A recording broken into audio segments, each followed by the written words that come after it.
Tabling of documents. Dépôt de documents.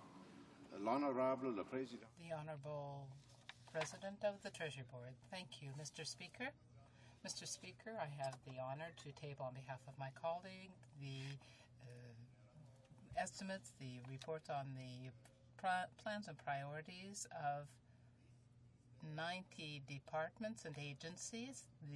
This document will be distributed to the Standing Committee in order to facilitate their consideration of the estimates in Part 2 of the estimates. Dépôt de documents. Tabling of documents. Government bills. Déclaration de ministres. Statements by ministers. Parliamentary delegations. Présentation de. Presenting reports from committees. Introduction of private members' bills. Mr. Mark, seconded by Mrs. Davidson, moves for leave to introduce a bill entitled An Act to Amend the Holidays Act, Remembrance Day. This motion is deemed adopted. The Honourable Member for Dauphin, Swan River, Marquette. Thank you, Mr. Speaker. And Mr. Speaker, first I want to thank the member from Sarnia and Lambton for her support. This bill, Mr. Speaker, was tabled in 2004. Its intent is to amend the Holidays Act to make Remembrance Day a legal holiday and give it the same status as Canada Day. It's a surprise to most Canadians, Mr. Speaker, that November 11th, the day that we thank our veterans across this country for their service to Canada and to freedom. Unfortunately, November 11th is not a national holiday, and that's the intent of the bill. It's to change it so that it becomes a national holiday.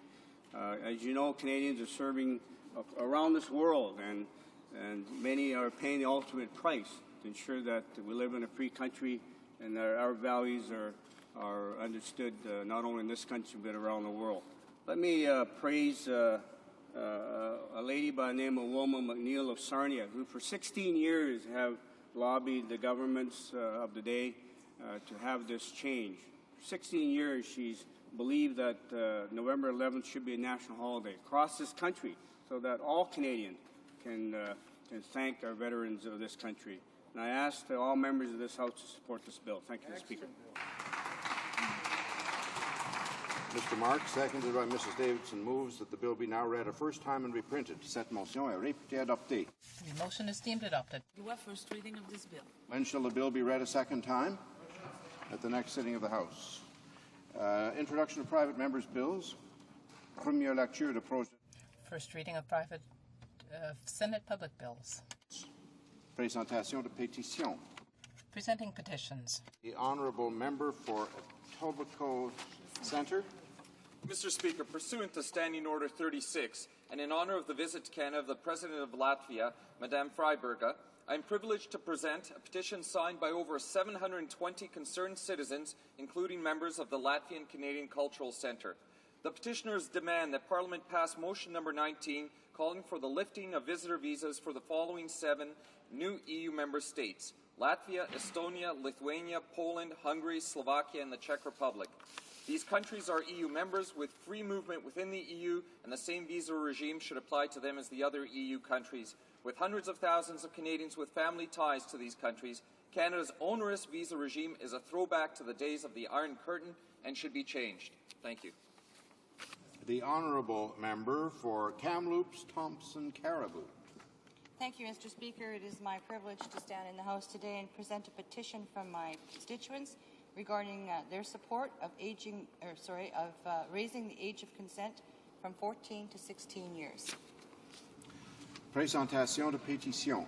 Presenting petitions. In the order paper, the Honourable the Parliamentary Secretary to the Government House Leader. Thank you, Mr. Speaker. Mr. Speaker, I ask that all questions be allowed to stand. Is it agreed? Agreed and so ordered. The Honourable Member for Honoré Mercier a un appel au règlement à ce moment. The Honourable Member for Honoré Mercier, a point of order. Thank you, Mr. Speaker. It is with respect to my private member's bill. It is with pleasure that I speak today in response to the Leader of the Government on my private member's bill regarding Canada's obligations under Kyoto regarding climate change. The government leader indicated on June 16th that a rule required a royal recommendation, and therefore that this applied to my bill. I would ask the government to respect the Kyoto rules, and this does not involve any extra expense, though the leader of the government said so. I would like to indicate to the government that the bill that I am putting forward would require the Minister of the Environment would have to bring in a plan every year to show how we would be able to meet the requirements of the Kyoto Protocol. The government would also be required to amend regulations to make sure that Canada met its obligation. The Commissioner for the Environment and Sustainable Development would need to do an environmental evaluation every year. The regulations would have to be changed to take into effect the emissions, greenhouse gas emissions, so that, and we would have to undertake agreements with the provinces. The government would have to incur no extra spending to meet its obligations under this bill. It is up to the government to make the decisions it needs to in order to meet its obligations. The Kyoto objectives do not incur extra spending by the government. It is certainly very possible for Canada to meet its objectives through regulation. As practical domestic emissions trading system described in the 2002 Government of Canada discussion paper on Canada's contribution to addressing climate change. The system would require all fossil fuel suppliers to hold permits equivalent to the greenhouse gas emissions produced by burning the fossil fuels that they sell. Such a system would cover most emissions from industry, electricity generation, buildings, and transportation. In total, the report estimates that this regulated emissions trading system would cover in the order of 80% of Canada's total greenhouse gas emissions.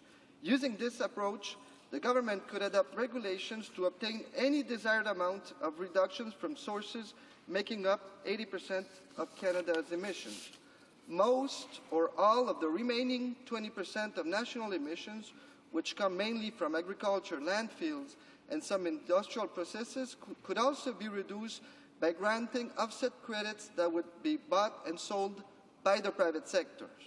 Regulations to increase the energy efficiency of vehicles, equipment, appliances, and other consumer products will round out the approach.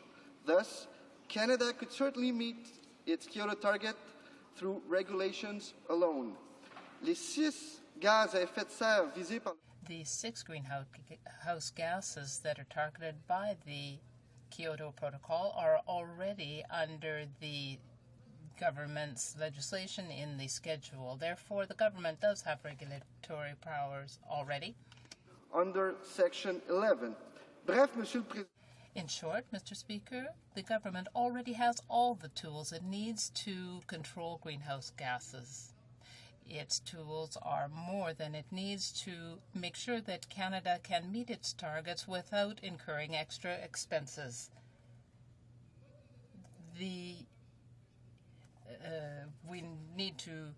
There is an economic model that calls for modernization. In order to meet these targets, we can have exchange of greenhouse gas credits, and therefore we can avoid the status quo.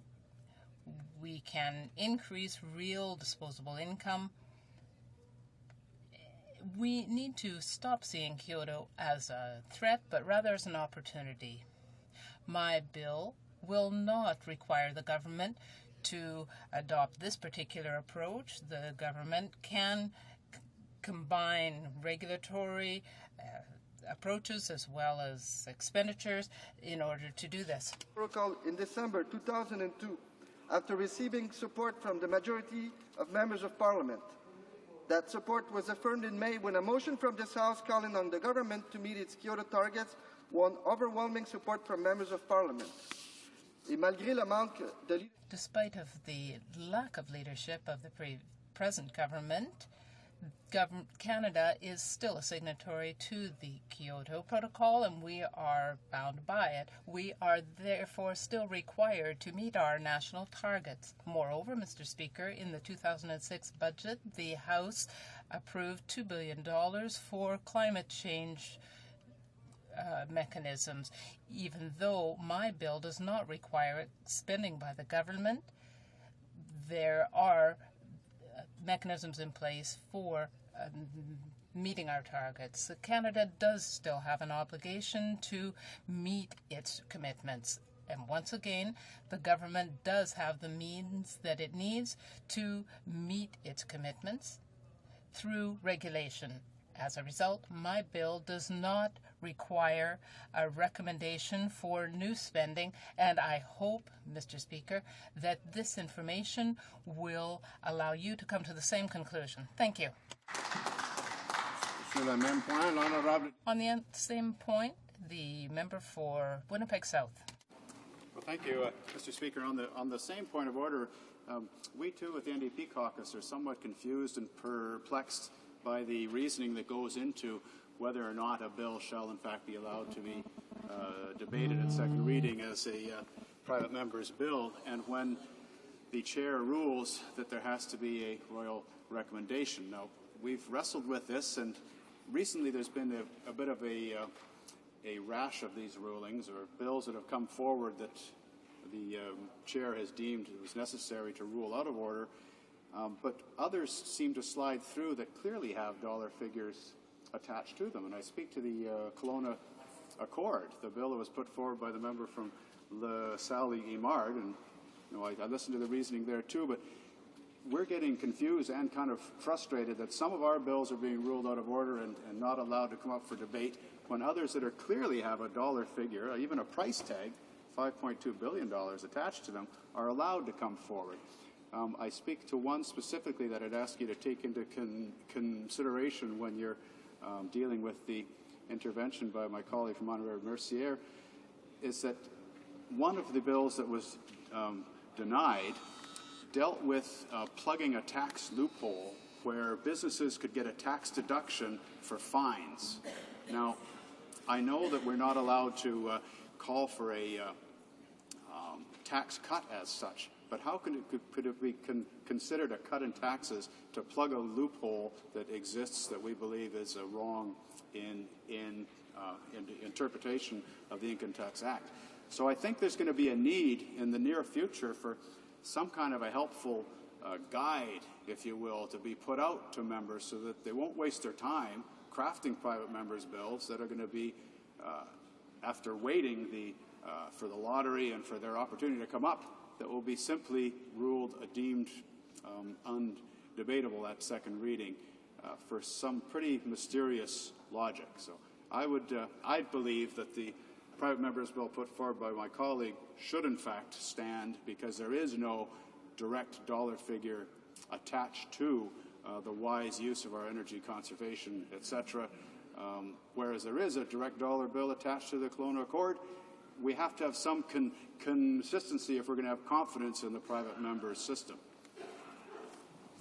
I appreciate the remarks of the honourable member for Winnipeg Centre. I'd urge him to read the statement from the chair on May 31st on this issue, which was a beacon of light on the subject, and will make all things clear to him, I'm sure, when he has read it.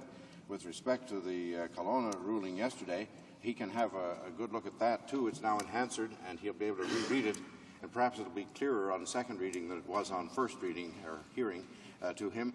But I think it was fairly clear that the bill yesterday did not specify how the Kelowna Accord was to be implemented.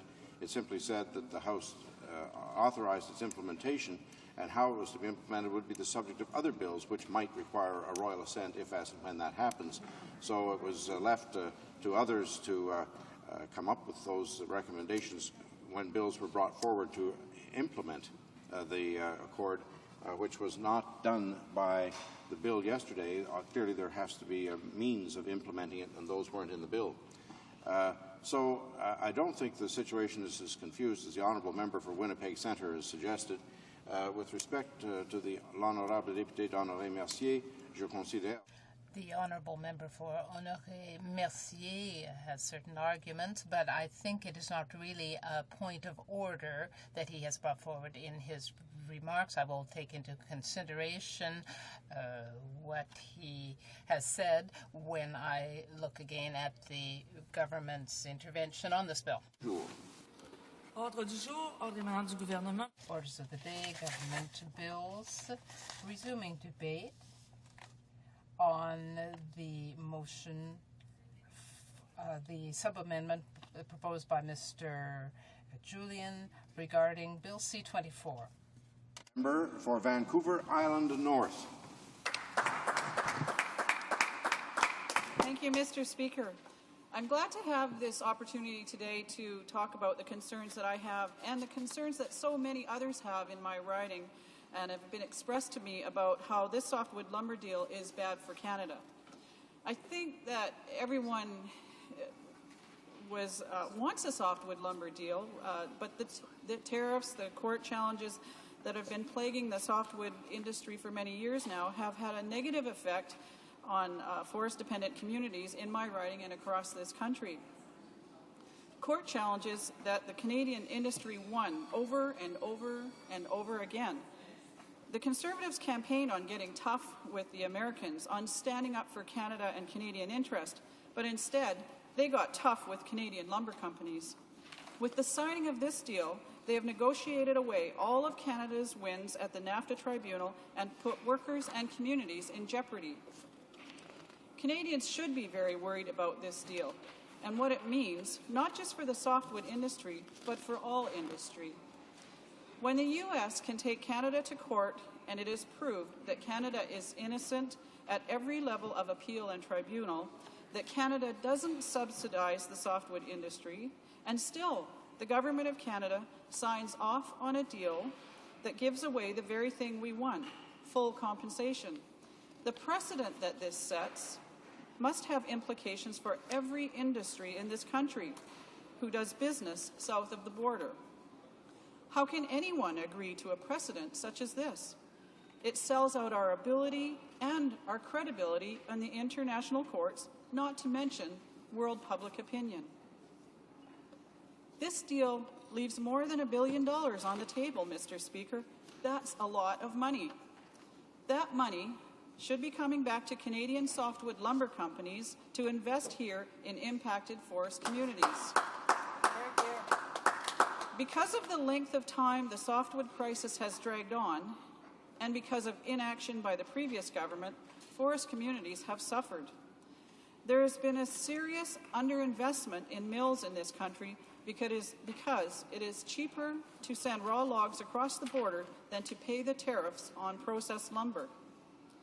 Mr. Speaker, in my riding on Vancouver Island North, where I have heard very little support for this deal, workers, community leaders, and small lumber companies are telling me that this deal will spell the end of their existence.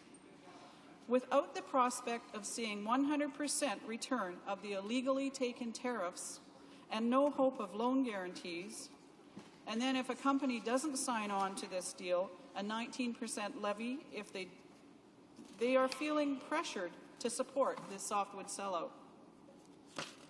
The NDP called on this government for loan guarantees for affected companies to get them through the litigation process that they were on the verge of winning.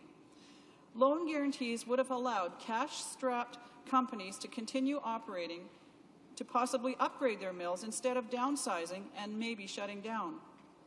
But this government refused to assist those companies, and in so doing, refused to assist the workers and the communities in which they live.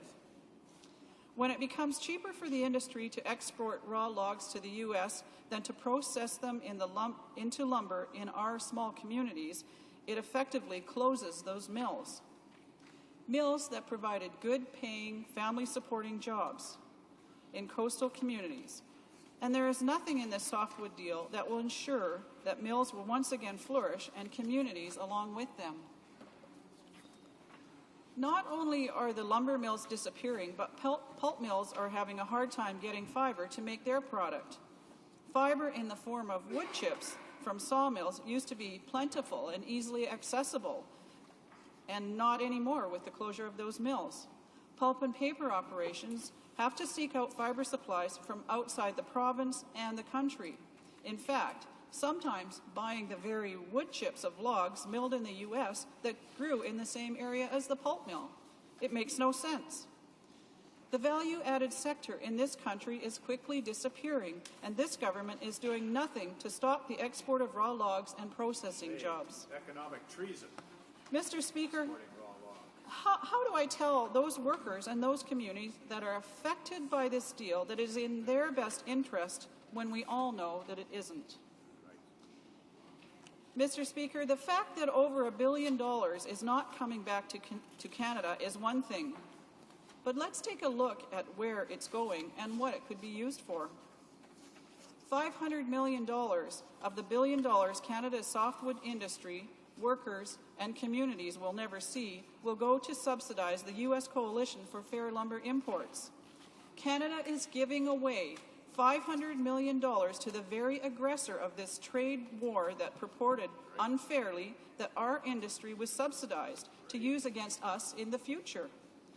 Now, Mr. Speaker, if ever there was a schoolyard bully in this situation, and there seems to be two, the U.S. Coalition for Fair Lumber Imports is one of them. As for the other $450 million, that is going directly to the George Bush administration to use at their discretion without Congress approval or accountability. How can anyone justify it, no matter what it might be used for? Mr. Speaker, the other bully in this situation is the Conservative government, who are giving away Canadian dollars to the U.S. even though the Canadian softwood lumber industry won every NAFTA dispute and were awarded full compensation. It's like taking lunch money from little kids and giving it to the bullies to beat them up at recess so they can buy bigger sticks to whack them in the future. How can this possibly be good for Canada? Mr. Speaker, how is this fair? This government may say that they have the support of industry and the provinces, but much of that support was conditional on and the provinces were pressured to sign on. We know that less than 95% of the companies signed on by the government's due date, and much of that support was on the condition that the government, in fact, met their 95% threshold. That didn't stop this government from implementing punitive taxes of 19% on those who refused to sign up. Another bullying tactic that says if you don't sign up and give 20% of your returns away, we'll take it away when you win 100% at litigation. How is that showing support for industry? 19% might just be the straw that breaks the camel's back for some in the industry. Yet this government won't support them with a process that they have every right to engage in and we're about to win. And then, Mr. Speaker, there is the issue of stability and certainty for the softwood lumber industry. The government has said that this deal will give 7 to 9 years of certainty in the industry. But if we look closely at this deal, we see that it can be unilaterally cancelled at any time after just 18 months and therefore does not provide predictability or stability to the softwood lumber industry. The U.S. can also terminate the agreement immediately if they feel that Canada has not complied with the terms. Given their track record of imposing illegal tariffs in the first place, how can we be sure that they won't unilaterally decide to end the deal, regardless of a side letter that says they won't casually terminate it? There is no guarantee. Unfortunately, because of the events of the last several years, it will be difficult to trust the U.S. Coalition for Fair Lumber Imports once they have the $500 million of our money. Supporting this bill means we would be voting confidence in this government. We are not prepared to do that, since we are not convinced that this deal is the best deal that we can get. If the government had let the extraordinary challenge review panel do their job instead of cancelling it, Canada would have won once and for all 100% return of the illegally taken tariffs, and all that money would now be flowing back to Canadian industry, communities, and workers, not into the pockets of U.S. lobbyists and George Bush. By undercutting our legal victories, this government has set a dangerous precedent that Canada will capitulate to American industry despite having a winning case. This precedent is as troubling for the lumber sector as it is for any other industrial sector. Mr. Speaker, this deal is a betrayal of resource communities in British Columbia and across Canada. In fact, just yesterday, this government added to its list of betrayals of resource communities by cutting over $11 million from the pine beetle initiative. Ironically, on this same day, they produced a press release that says the beetle knows no bounds and is threatening the boreal forest. And also $20 million cut from the DFO, which could be used for enhancement, enforcement, and upgrading infrastructure. They've also cut money from Western diversification that was not yet allocated. They're calling it unused program funding, but it's hard to allocate funding when everything is frozen. So it's just an ongoing list. And these betrayals to rural communities are becoming a shameful pattern in this minority parliament, and the sooner it ends, the better off Canada will be. And I've said it before, Mr. Speaker, and I'll say it again. This is the same bad deal that was introduced months ago. It's the same bad deal that workers refuse to support because they know their jobs are at stake. It's the same bad deal that industry refused to support until they were bullied by this government into signing on. And it's the same bad deal that the NDP did not support in the beginning and will not support in the end. Mr. Speaker, it is our job as members of Parliament to defend Canadian interest, to defend Canadian jobs, and to defend Canadian communities, not sell them out. Thank you. Questions and comments? Questions and comments. The honourable member for Mississauga South. Thank you, Mr. Speaker, and thank you to the member for her intervention. Mr. Speaker, the fact of the matter is that both the NAFTA and WTO panels have ruled continuously that our softwood industry has not been subsidized. And in fact, Mr. Speaker, the current provisions of C-24, in fact, are going to create an export tax that at current price levels is actually higher than current U.S. duties. And it also creates a problem down the road, Mr. Speaker, obviously with regard to future deals. I wanted to ask the member whether she has the same view as we do, that this is a sellout, and in fact that the industry has been bullied into in fact switching their position, being opposed initially, and then all of a sudden, Mr. Speaker, miraculously out of the blue, to turn around and come back and decide to go for this sellout. The honourable member for Vancouver Island North. Thank you, Mr. Speaker, and I thank the honourable member for his question. And to reiterate much of what I said in my recent remarks, yes, I absolutely agree that this deal is a sellout, and it's a sellout on so many different levels that it's unconscionable that anyone could present it in this House and then support it. $1 billion of money that should be reinvested in Canada, and we're only going to see half of it. And then, where does that $1 billion go? And what's it going to be used for? It's a sellout on that point. It's a sellout of jobs and a sellout of small communities. And I feel the effects of that in my riding, where I have so many small resource-based communities who depend on the forest sector for their livelihood. They are disappearing. They are losing their tax base. They are losing workers at an alarming rate. And it's unconscionable that anyone could support a deal that sells out workers on that scale. It also sells out the industry at so many levels who know that this is not a good deal for them. And small industry especially are going to get gobbled up by larger and larger corporations who do business on both sides of the border. And then we're going to see our future disappear our future in the export of raw logs, because it's going to be cheaper for the corporations to take those logs to the U.S. to be milled instead of processing them here in Canada where they should be processed. So there's so many ways that this deal is a sellout, and I thank the honourable member for his support in this. Questions and comments? The honourable member from Oshawa. Thank you very much, Mr. Speaker. And first of all, I'd like to say, as being part of the new government of Canada, I'm very proud of this deal. This deal offers stability. It offers a stable, practical, immediate solution. The member says this is a sellout. Well, this is not a sellout. This deal is actually supported by the major lumber-producing provinces and the clear majority of the industry. I come from Oshawa, and we are known for quality hard work, and we're proud of our communities. Because of the softwood lumber dispute, communities are failing. Mills are closing. Thousands of jobs are being lost. Families are being challenged. Their finances are in jeopardy, and mortgage payments are not being made. This is a negotiated settlement as opposed to continued prolonged litigation. The NDP are failing to see the human cost of this continued litigation. The honourable member says that they want loan guarantees.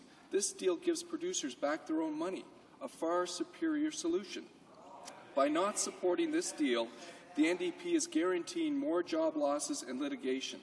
And what I'd like to know is, what will this NDP member say to the thousands of workers, the thousands of families who are on the verge of losing their future right now if this deal does not go through? The honourable member for Vancouver Island North. Well, I'd like to thank the honourable member for his question also, and I absolutely feel the effects of this the softwood lumber crisis in my communities, but I don't think it's going to end with the signing off of this deal. In fact, it's probably going to get worse, and that's what small industry is telling me in my riding. But as far as stability goes, 18 months is not a very long time. 18 months is the amount of time that it will take for either party to possibly end this deal, and it can be unilaterally ended at any time by the U.S. if they feel that Canada is not complying. And as I've said before, and I'll say it again, that how can we trust the lumber lobby in the U.S. when they have taken us to task over and over again, saying that we had illegal tariffs when we didn't? Further questions and comments? The Honourable Parliamentary Secretary to the Minister of International Trade.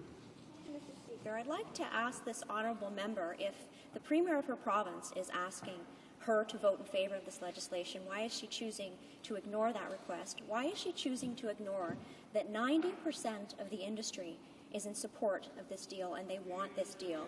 A lot of the comments that she's made today about the state of the situation of our softwood lumber industry in Canada are a direct result of the past 13 years and the inability of the previous Liberal government to come to their need, to help them with the issues, to actually reach an agreement.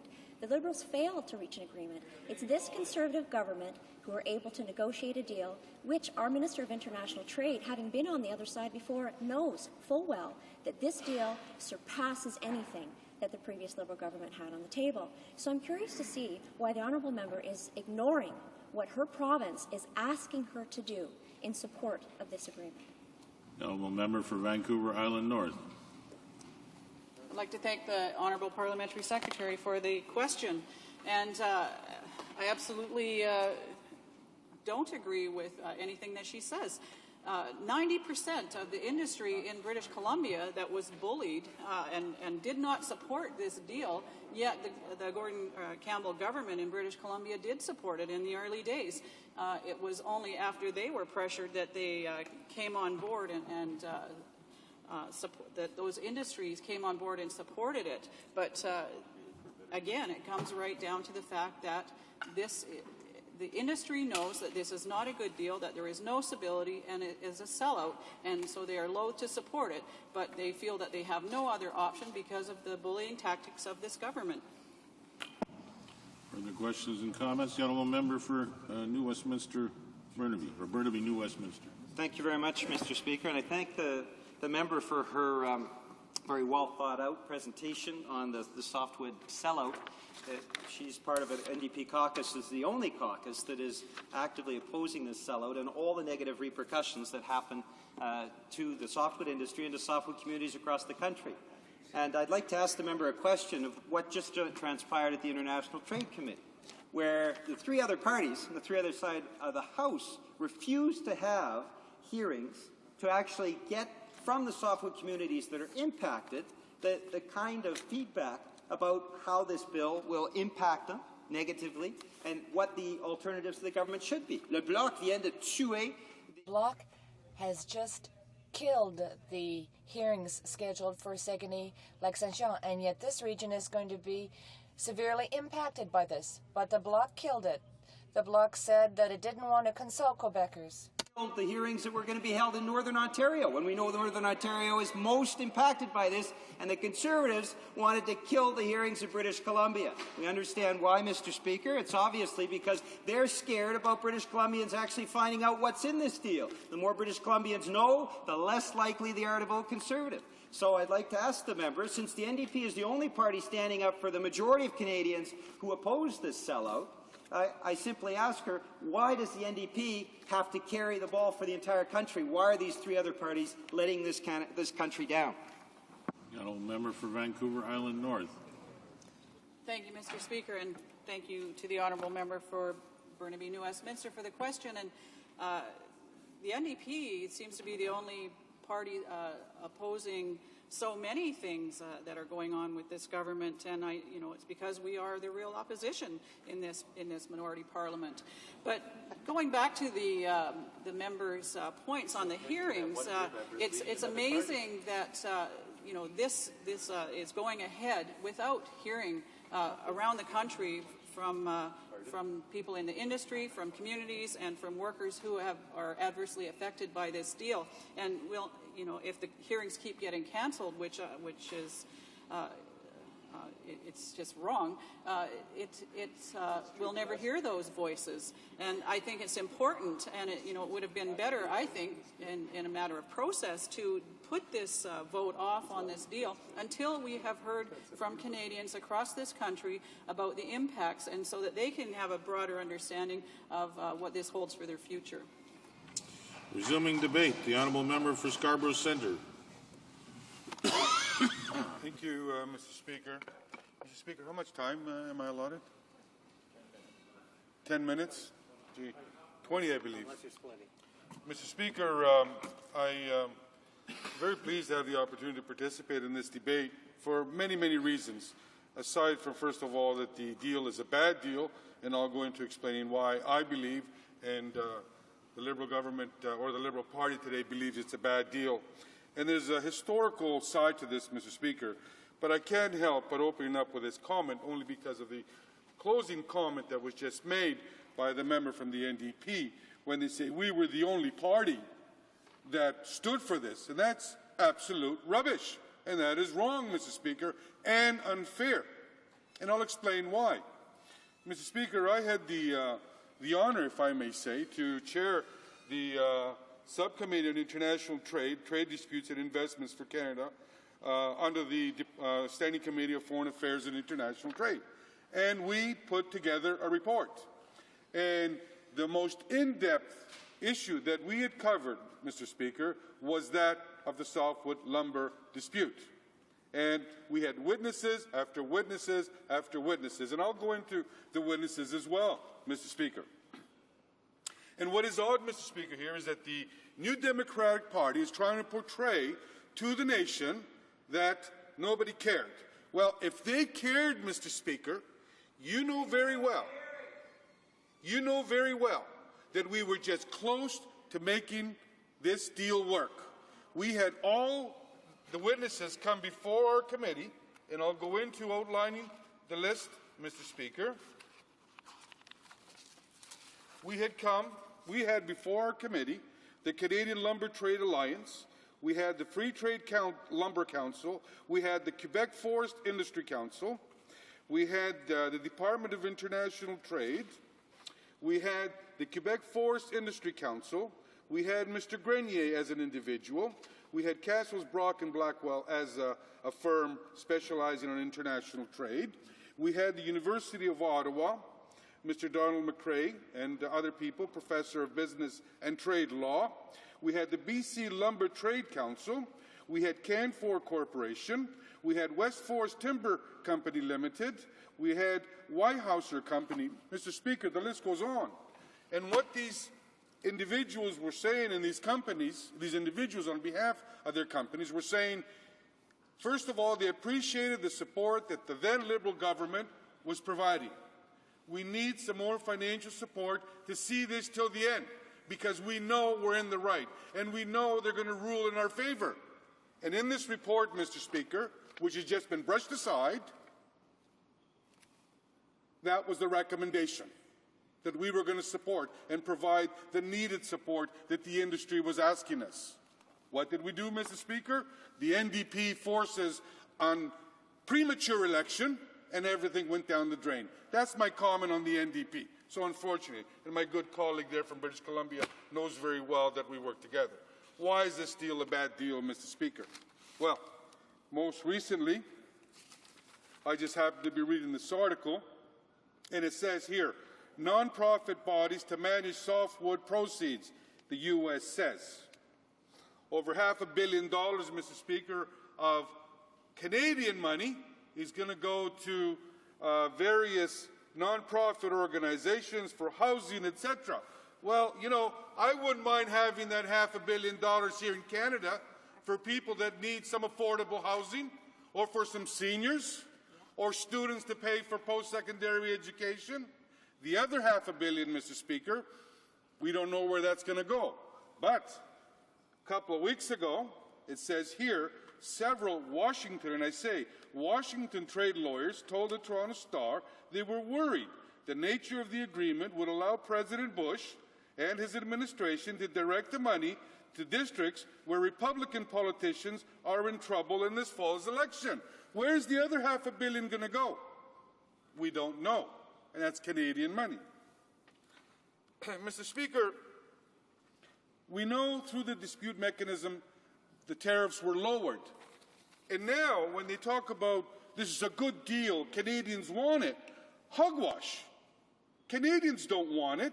In essence, what they're doing, not only are they muzzling the industry, but it says here, Mr. Speaker, and I tend to always, put my statement forward, not because of what I say, but because what others say, and bring the facts forward. And it says here, Mr. Speaker, Ottawa, meaning this new Conservative government, plans to tax holdouts. In other words, if you don't agree with me, this is what I'm going to do to you.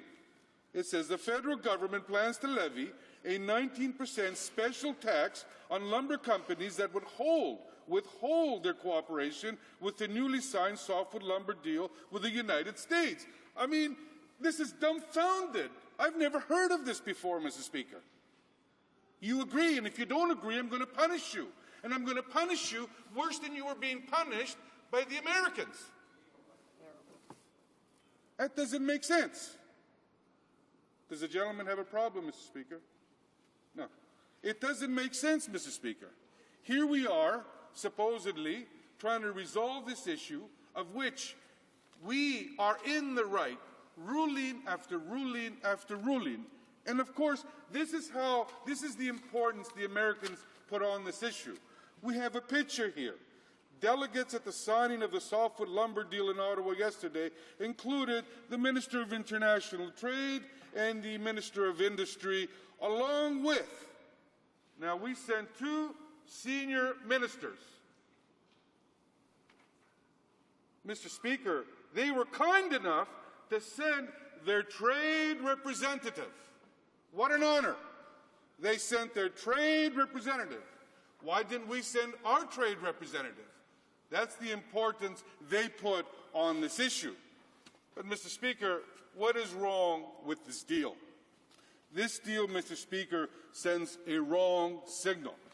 It sets a precedent, Mr. Speaker, because in putting the report that I showed you, Mr. Speaker, we also put a report together on emerging markets. And part of the discussion within that report, Mr. Speaker, was how do we protect Canadian companies, Canadian investors that do business with the international community. That we make sure that the mechanism is there so that when Canadians go to abroad, they and their investments and their efforts are protected. Surely you would think that a nation such as the United States of America, living in the 21st century, would adhere to rules and regulations. That's all we ask for, nothing more and nothing less. Now, Mr. Speaker, some people said, well, you know, this $500 million is going to go to support the unfortunate incident with the Katrina disaster. And all of us here, and I say all the members in the House, I remember the day, Mr. Speaker, I know you were there as well, when we went out and just over an hour and a half or two, a noon hour, you know, beyond our expectations, we raised, I believe, about $120,000 that was going to go to the Red Cross relief for the Katrina disaster. So we Canadians know how to show, you know, our brotherly love, our support for our neighbors to the south, and in times of need, no matter where around the world, we have, and I'm confident will continue to be there. So I don't buy the argument. If they fouled up with trailers that are sitting in parks somewhere in the United States, that they blundered and wasted over $1.5 billion that they can't allocate, that's their problem, Mr. Speaker. What this deal is saying is, I've come and stolen from you $5.4 billion, and now the courts have ruled in your favor, but I'm going to give you only $4 billion of that back.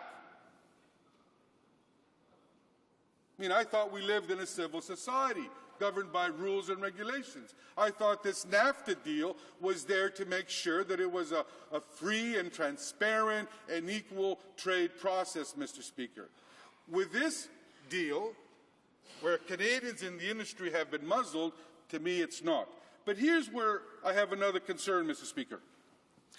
The Minister of International Trade, if there is a Department of International Trade, because we know very well in the last Parliament when we put forth to create the Department of International Trade, they voted against it. They didn't want a Department of International Trade to exist. Nevertheless, the Minister, after the deal was signed with the Trade Commissioner from the United States, was on television with Mr. Newman on a segment called Politics. And when Mr. Newman asked the Trade Minister, you know, so how is this going to unravel, he had some very ambiguous responses. He couldn't really give him an answer. But of all the answers he was given, the one that stuck in my mind was, how are we in Canada going to get our money back?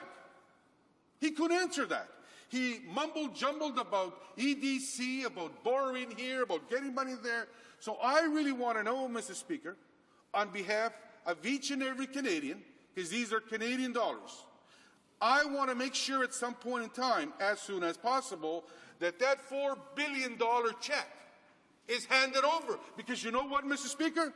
I'm suspicious that money is not going to be there. They're going to go and borrow through different government organizations, EDC, insurance here, etc. And Canadians will never know if that money was indeed returned. And I challenge this new government, as they wish to be called, to show Canadians that this check has indeed arrived in Canada. And I'm willing to bet you dime for dollar, Mr. Speaker, and I'm not a betting man, that this money will never, never arrive in Canada north. Mr. Speaker, it is a sad day in terms of our trade partnership with the United States, because what members have said here in this report, Mr. Speaker, is of course the abuse that is to unfold. And we get elected in this honorable House because we supposedly are forward-looking people. We can be creative, we can bring ideas, we can look to the future. We all bring a respective experience applied in this chamber so that we can fine-tune our system and create a better environment for our citizenry. And that's why, Mr. Speaker, this deal sends the wrong signal for the future. Because if they could do that today with the lumber industry, then who's saying to me or to you or to each and every Canadian they're not going to do it tomorrow on anything else? And I remember one of my members on the committee at that time I shouldn't mention her name, was quite upset and rebutted in a way that she was, in essence, to some degree criticized. Today we can say that that was unfortunate because she was right, Mr. Speaker. When all the members on the committee said, listen, we've got to take a tough position. When our men and women are needed to go into theater in Afghanistan, oh, Canadians can do it. Of course we can do it. And we showed our toughness there. And we'll continue to show our toughness. Why can't we show our toughness here? We've got a product that is in demand. We managed to invest in our mills and make them modern and effective and efficient and put out a product that is very competitive. Why should we then be paying the price for it? I don't think that's right. Mr. Speaker, some of the comments in this report, if I may, quote, and this was Mr. Perkins who came before the committee. He says here, what we now have is the United States administration saying that because you are a privileged NAFTA partner, you will be treated less well than if we were Korea. If we were Korea and did it under their domestic tribunals and won, you'd get your money back.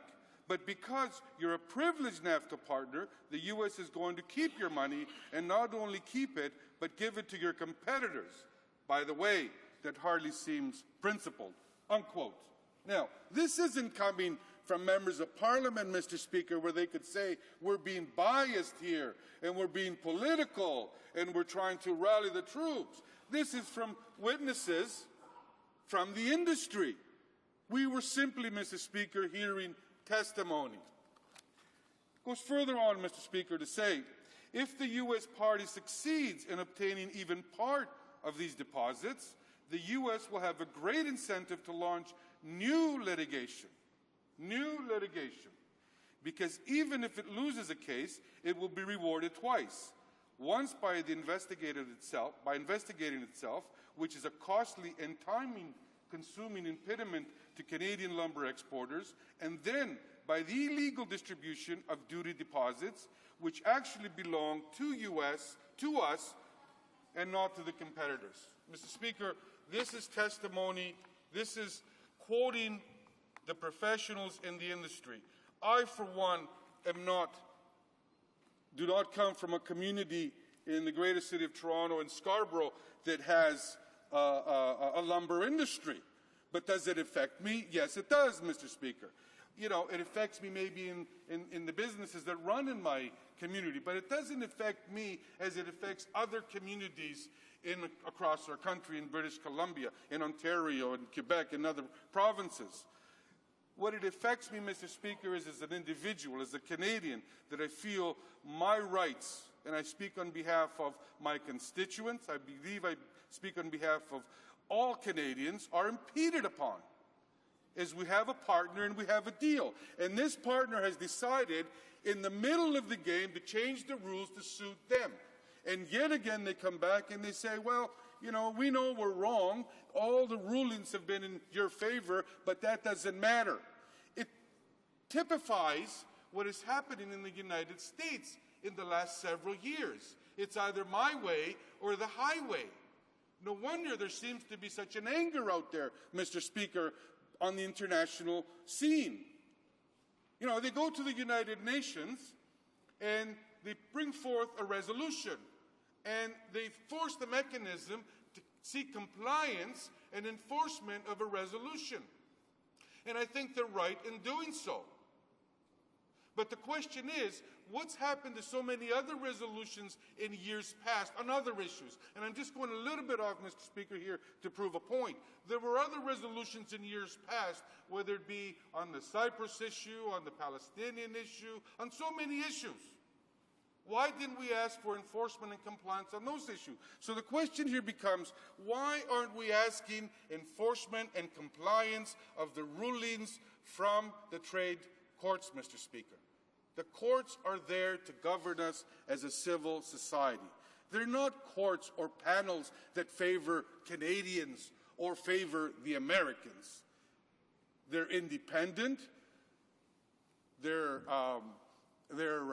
occupied by professionals who know the industry. I simply again say that I'm not an expert in the lumber industry, but I certainly heard enough testimony over the presentations of so many witnesses to try and understand the industry. But one thing I understood over and over and over again was that we were right. Canadians did not subsidize. Canadians did not cheat. We didn't have to cheat. We have a good product, we have a competitive product, and we were just doing our job as anybody else would. So, Mr. Speaker, my concerns here are many. First and foremost, it is unfair that this industry has been muzzled. I know you have followed it closely. I know we've all followed it closely. We would hear reports of backroom get-togethers. We would hear of muzzling, as you said, as I pointed out here, to tax the smaller players in the industry upwards to 19%, unheard of. We hear of where the money is going to be spent, not here in Canada, but in the United States. Maybe they have a problem because they're reaching record deficits and they're scrambling for money. I don't know. But certainly this country of ours, over the past 12, 13 years, has put its house in order, has managed to provide surpluses and balanced budgets, and our trade had been increased, although most recently I was upset because I also heard that our trade surplus is unfortunately dropping. And as I said earlier, the record deficits in the United States, which to some degree will affect us as well at some point in time. So what is the remedy here, Mr. Speaker? The remedy, in my humble opinion, was and should be, we should have stood firm, as we've stood firm on many other situations. We should have stood firm as a nation and say, we are right. Why? Because the courts ruled in our favor. When a criminal goes before the courts, Mr. Speaker, and I say this to the party, I close 1 minute, that came here with a law and order attitude. Well, this is a law and order attitude. They believe in the courts. I believe in the courts. We all believe in the judiciary. And the judiciary ruled. The courts ruled. And if they believe in what they say, they should say, we will stand firm with the rulings of the courts. And say, no, we want all our money back. And my concern, Mr. Speaker, as I close, because I've got a couple of seconds, as you notice, is this. I don't believe they're going to cut a check for $4-point-something billion to Canadians. It's going to go through different circles. Canadians will lose sight of it eventually. They will not even know what's happened. And I heard that on Politics with Mr. Newman. And the minister, I challenge him, I ask him to give Canadians a clear accountability of where that money is going to come from. Thank you, Mr. Speaker. Questions and comments? The Honourable Parliamentary Secretary of the Minister of International Trade. Thank you, Mr. Speaker. Let's just point out here that the Liberal Party seems to be all over the map on the softwood lumber deal. We've got some members voting for it, some who actually have the courage, some members who've been around long enough to know that this is a great deal for Canada, that it's time that we put things behind us and work together with the United States to build a stronger softwood lumber industry. But the Honourable Member speaks of numerous witnesses who've come before Trade Committee, both when he was a participant there and including now as I sit as a Parliamentary Secretary on the Trade Committee. We have had numerous witnesses come before us, and every witness has told us that they can no longer continue in the state that they are, that they must have a deal, that they must have stability, that they need predictability. So many of them are on the verge of going bankrupt. So many of them have been, if I use the word, gobbled up by the larger industry. So this deal provides that stability that they've been looking for. The Honourable Member also talks about litigation. And I don't know if he has a crystal ball, but I don't. And perhaps we could win this final court case, but there's nothing to say that we will. And the U.S. Lumber Coalition has told us clearly that there will be more litigation. Without this deal, without coming to a final settlement, they are going to launch more lawsuits, and with another lawsuit with respect to duties, too, because he commented on the duties, saying that with this agreement and the export tax that we're introducing, that they'll be paying more now than they are, more with the new deal than they are now. And that's, of course, not true because there is an administrative review that's expected this fall. And we're going to see that go up to possibly 14%. So without this deal, We'll have continued litigation. We'll also have new duties, which could be as high as 20%. So the honourable member is forgetting the simple fact of the matter is that this has gone on for 24 years, really, that there is no end to litigation.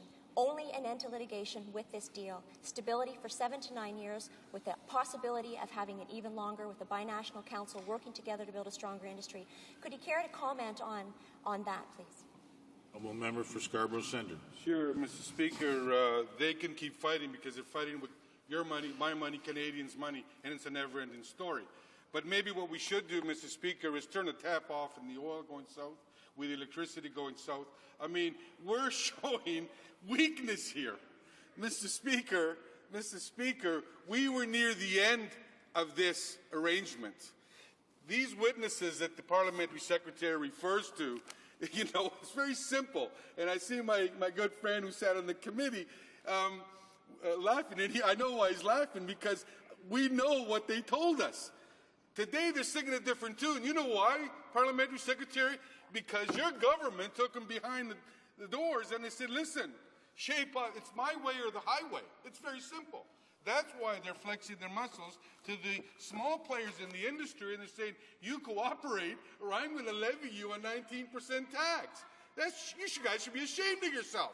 Instead of helping these guys, you're going to levy a higher tax if they don't sign. Order. The honourable member of Scarborough Centre has been around a while. He knows he's not supposed to use the second person. Let him away with it once, he did it again. Let him away with it a second time, he did it again. Don't do it again. Yeah. Mr. Speaker, I got carried away there. I've added my comments, Mr. Speaker. There's nothing to add. Further questions and comments? The honourable member for New Westminster, Burnaby. Or Burnaby, New Westminster. Burnaby, New Westminster. Thank you very much, Mr. Speaker. And we've heard this morning that the Conservatives and Liberals worked together to kill the trade hearings that would be held in British Columbia. We certainly understand why the Conservatives are afraid of going into British Columbia on softwood. I mean, that we have a trade minister who has absolutely no credibility, who's betrayed his riding in Vancouver Kingsway, couldn't get elected dog catcher in Vancouver Kingsway if he tried. So he has no political future in BC, though obviously the other Conservative MPs from British Columbia as well are running very scared. They don't want hearings in Vancouver because they know what British Columbians will be telling them. But what I don't understand is why the Liberals would kill the hearings in Northern Ontario. It makes absolutely no sense. Northern Ontario, along with British Columbia, are in the epicenter of the impacts of this bad deal. We're looking at 20% job loss in Northern Ontario. And the only MPs that seem to be standing up for Northern Ontario are MPs like the MP from Sault Ste. Marie and the MP from Timmins, James Bay. But the Liberals voted to moved to kill hearings in Thunder Bay to hear back from Northern Ontarians about this softwood sellout and the impact. So I will agree with the parliamentary secretary on one point. The Liberals are all over the map. They say they're opposed to the softwood sellout. They follow the NDP religiously. Anytime we raise opposition, 2 days later they'll say the same thing. But they voted to kill hearings in Northern Ontario. Absolutely despicable, Mr. Speaker, that any party would say, well, most Canadians are opposed to the sellout. We don't want them to come into Northern Ontario, or we don't want the Trade Committee to go to British Columbia because we don't want to hear from real Canadians. Puis le Bloc vient de tuer. The Bloc has just killed the sessions that were scheduled for Saguenay-Lac-Saint-Jean, but that's an area that's very much affected. Liberals killed the hearings in Northern Ontario. Why do they refuse to hear back from Northern Ontarians on a sellout that's going to cost them hundreds, if not thousands, of jobs? Member for Scarborough Centre. Brief response, Mr. Speaker. All I can say is that when I chaired the committee, he knows very well because the honourable member was a very active participant and brought some very good ideas forward and questions. I had encouraged and invited all that we could to come before our committee and give testimony.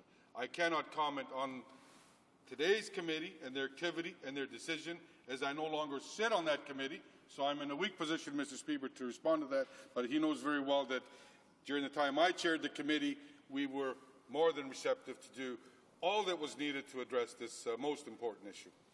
Questions and comments? The honourable member for Renfrew, Nipissing, Pembroke. Mr. Speaker, the new Canadian government's successful resolution to the 24-year-old softwood lumber dispute will have refunds checks sent out to forestry businesses before the end of this year.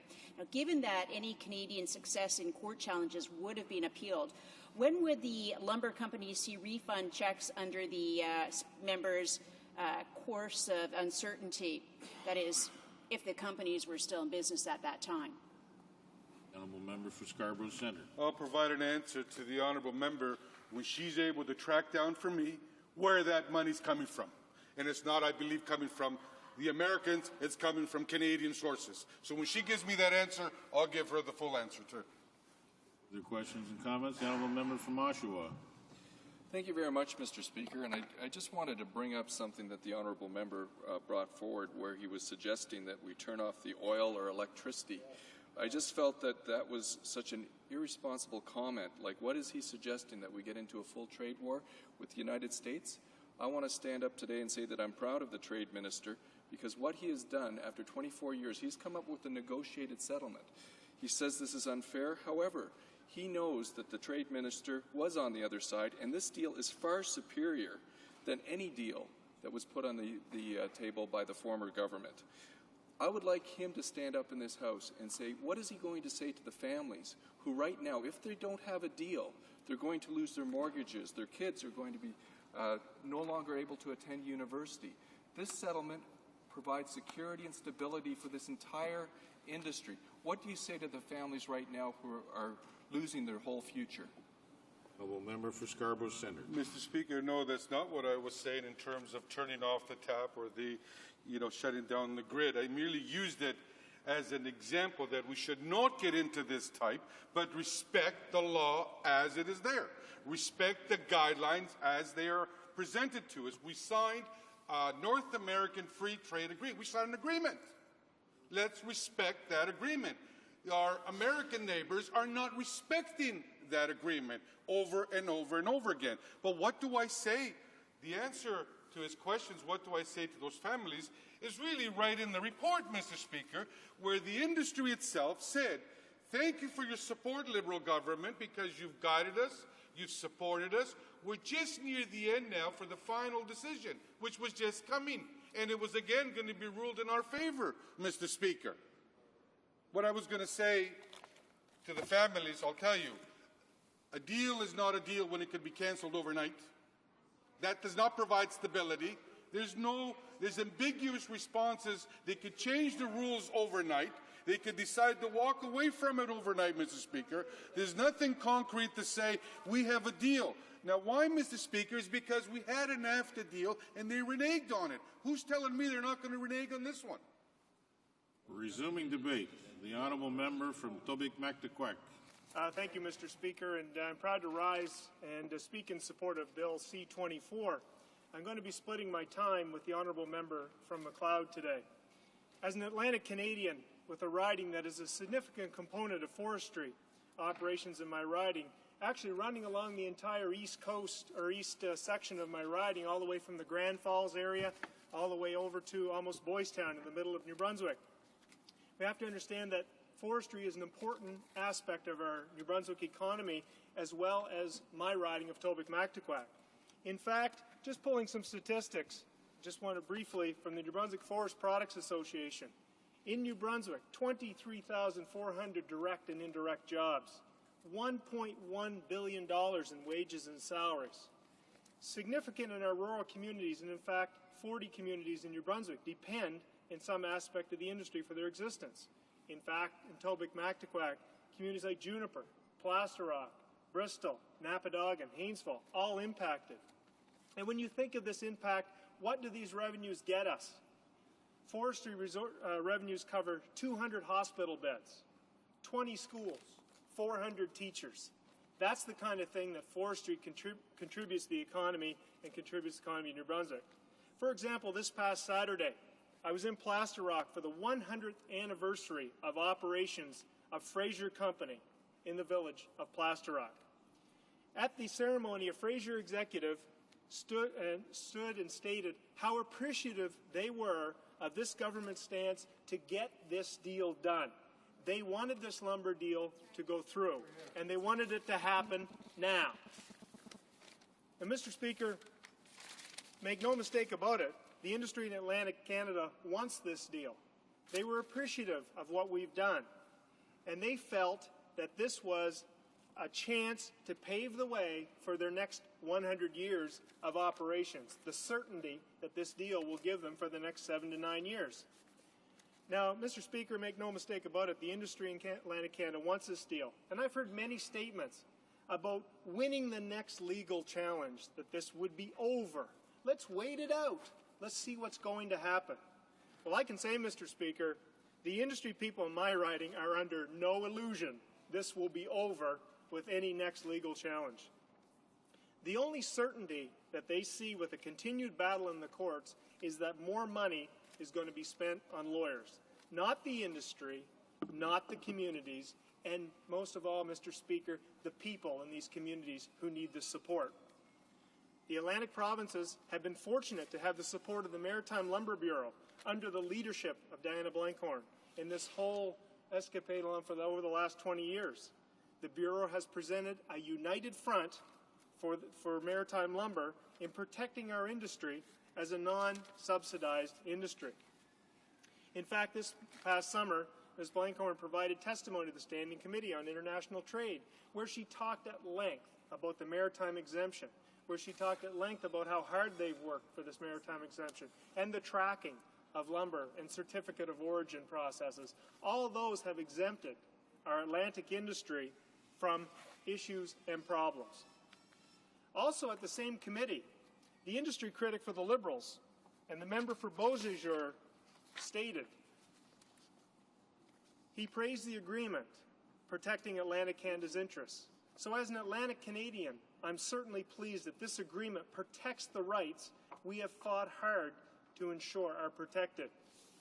Mr. Speaker, I'm not sure how industry can reconcile the comments made by the honourable member from Beauséjour in July to his lack of commitment to the industry that he demonstrates by opposing this deal and going on at length yesterday in his speech in this place. Mr. Speaker, I asked the folks from Fraser, why would Atlantic Liberal and NDP MPs not back this deal? I don't understand. In fact, there is a reams of paper that every Atlantic, with letters sent to every Atlantic MP asking us to support this deal, that this is a good deal for Atlantic Canada. From all over the riding, they asked us to support this and get behind it. The representative had no idea. He couldn't understand it. But he did assure me one thing, that they will hear about it from those industry representatives coming forward. Mr. Speaker, as my colleague from Cumberland, Colchester, Musquedoboit Valley stated in yesterday's debate, the industry in Atlantic Canada has worked hard to gain their efficiencies in their operations. They have strived to identify value-add opportunities and the kind of value and investment they need to do that. And they've worked hard to keep our rural communities alive. They want resolution. They want the certainty that this deal provides. They want to move forward. They've got their exemption. Mr. Speaker, I point to a relatively small sawmill in the Haynesville area of my riding who wants to explore new business opportunities. He knows that in this down market that he needs to be able to do things. He needs to be able to create opportunities, value-add opportunities. An accelerated rebate is a key for him. And he, like other mills in my riding, again, have no false illusion that the next court case or continued legal action will produce the results that he's expecting or will get him his money any faster. That accelerated rebate is the key. This deal will deliver financial results mere weeks after going into effect. That's what these people are looking for. In fact, Mr. Speaker, Sawmill called me yesterday inquiring, we're going to need the money. I've deferred my investments. I want to put a new saw operation in my operation, as well as I might be looking at a new pellet mill in my operation. All these kinds of things are important investments that folks in my riding want to do to create value not only for their sawn lumber, but also for their low-grade fiber, Mr. Speaker. Mr. Speaker, I also want to applaud our Atlantic members who, with the Maritime Lumber Bureau, discovered the need for a minor wording change to ensure C-24 guarantees the exemption for Atlantic Canada. As my colleague pointed out yesterday, this is important recognition by the Minister of International Trade to ensure that we say exemption and not zero rated. Very important, maybe minor, key thing for Atlantic Canada. Mr. Speaker, I do want to conclude with a few comments in support and a few examples of support that I can point to over the last little while. The provincial governments in Atlantic Canada support the agreement. I encourage the members, and there's been many questions asked in this House over the past couple of days, have you checked with your Premier to see if he was browbeat and taken out behind the woodshed to support this deal? I haven't heard an answer to any of those yet. The industry in Atlantic Canada supports this agreement. How could Atlantic, Liberal, and NDP MPs vote against it? The Maritime Lumber Bureau is a strong supporter of the agreement. How could Atlantic, Liberal, and NDP MPs vote against it? The new Liberal Premier of New Brunswick is on record as supporting this agreement. How could Atlantic Canadian and New Brunswick MPs vote against this? In contrast, Mr. Speaker, I can point out to not so long ago, the Liberals were prepared to accept much less a deal. And as the Minister has pointed out, he can't believe how much a better deal we have. The Conservative government ensured the Atlantic Canada's lumber industry was protected and its exemption maintained. Then Liberal Trade Minister at the time admitted that the Liberals had been ready to trade away Atlantic Canada's interest as a bargaining chip. I guess Liberal MPs have to toe the party line. They don't have to vote what's good for Atlantic Canada. Mr. Speaker, this is a good deal for Atlantic Canada. It's a good deal for Canadians. Two governments support it. The governments of Canada support it. The industry strongly support it. I urge the members of this House to throw the partisanship aside and get behind this deal. Thank you, Mr. Speaker.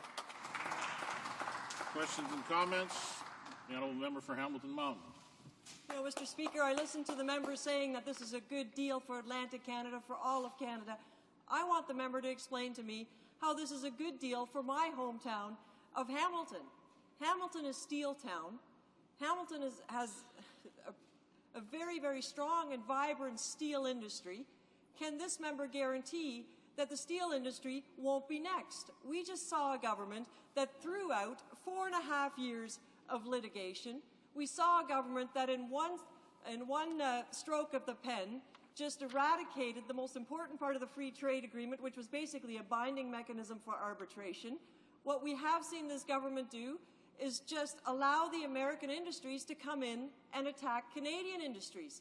Can this government tell me with absolute certainty that the steel industry in my hometown of Hamilton isn't going to be next? And if you can tell me that that's going to be the case, how are you going to protect my community?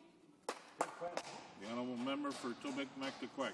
Well, Mr. Speaker, I want to thank the honourable member for her question, and that's a good question. I guess when you look at our relationship that we have with the U.S. right at this point in time, 95% of our trade with the U.S. is dispute-free. The honourable member, I'm expecting that there will be no issue on that, and that will be covered. But I will assure the honourable member that as part of this deal, this has been going on for 20 years, over 20 years. And as the honourable member, we're the first time that this government took an opportunity to go face-to-face, go toe-to-toe with the Americans and get this resolved. And I can assure you that a government that stands up for Canadian interests will stand up for steel. Further questions and comments? L'Honourable Deputy. Honourable Member for Berthier-Mascongin. Thank you, Mr. Speaker. My question is for the member who has just given a speech. You know that the Bloc Québécois supports this accord, but we have a great deal of reservation. You know that our Quebec industries have supported this agreement following a long process,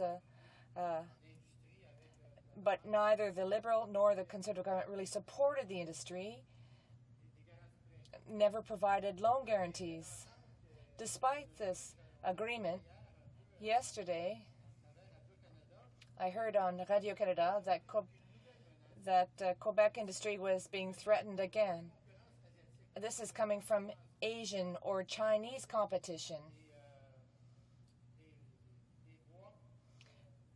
Apparently, we are now importing Chinese wood into Quebec. What can we do to avoid a structural crisis as a result of this?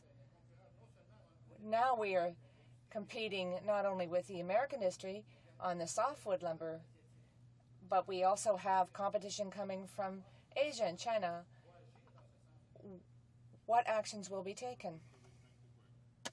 Well, I want to thank the honourable member for his question, and anytime we get into these international trade things, it's a great question. I will say, however, to the honourable member, that one of the aspects I noticed and have noted in this deal that is protection on third-party imports that come into the U.S.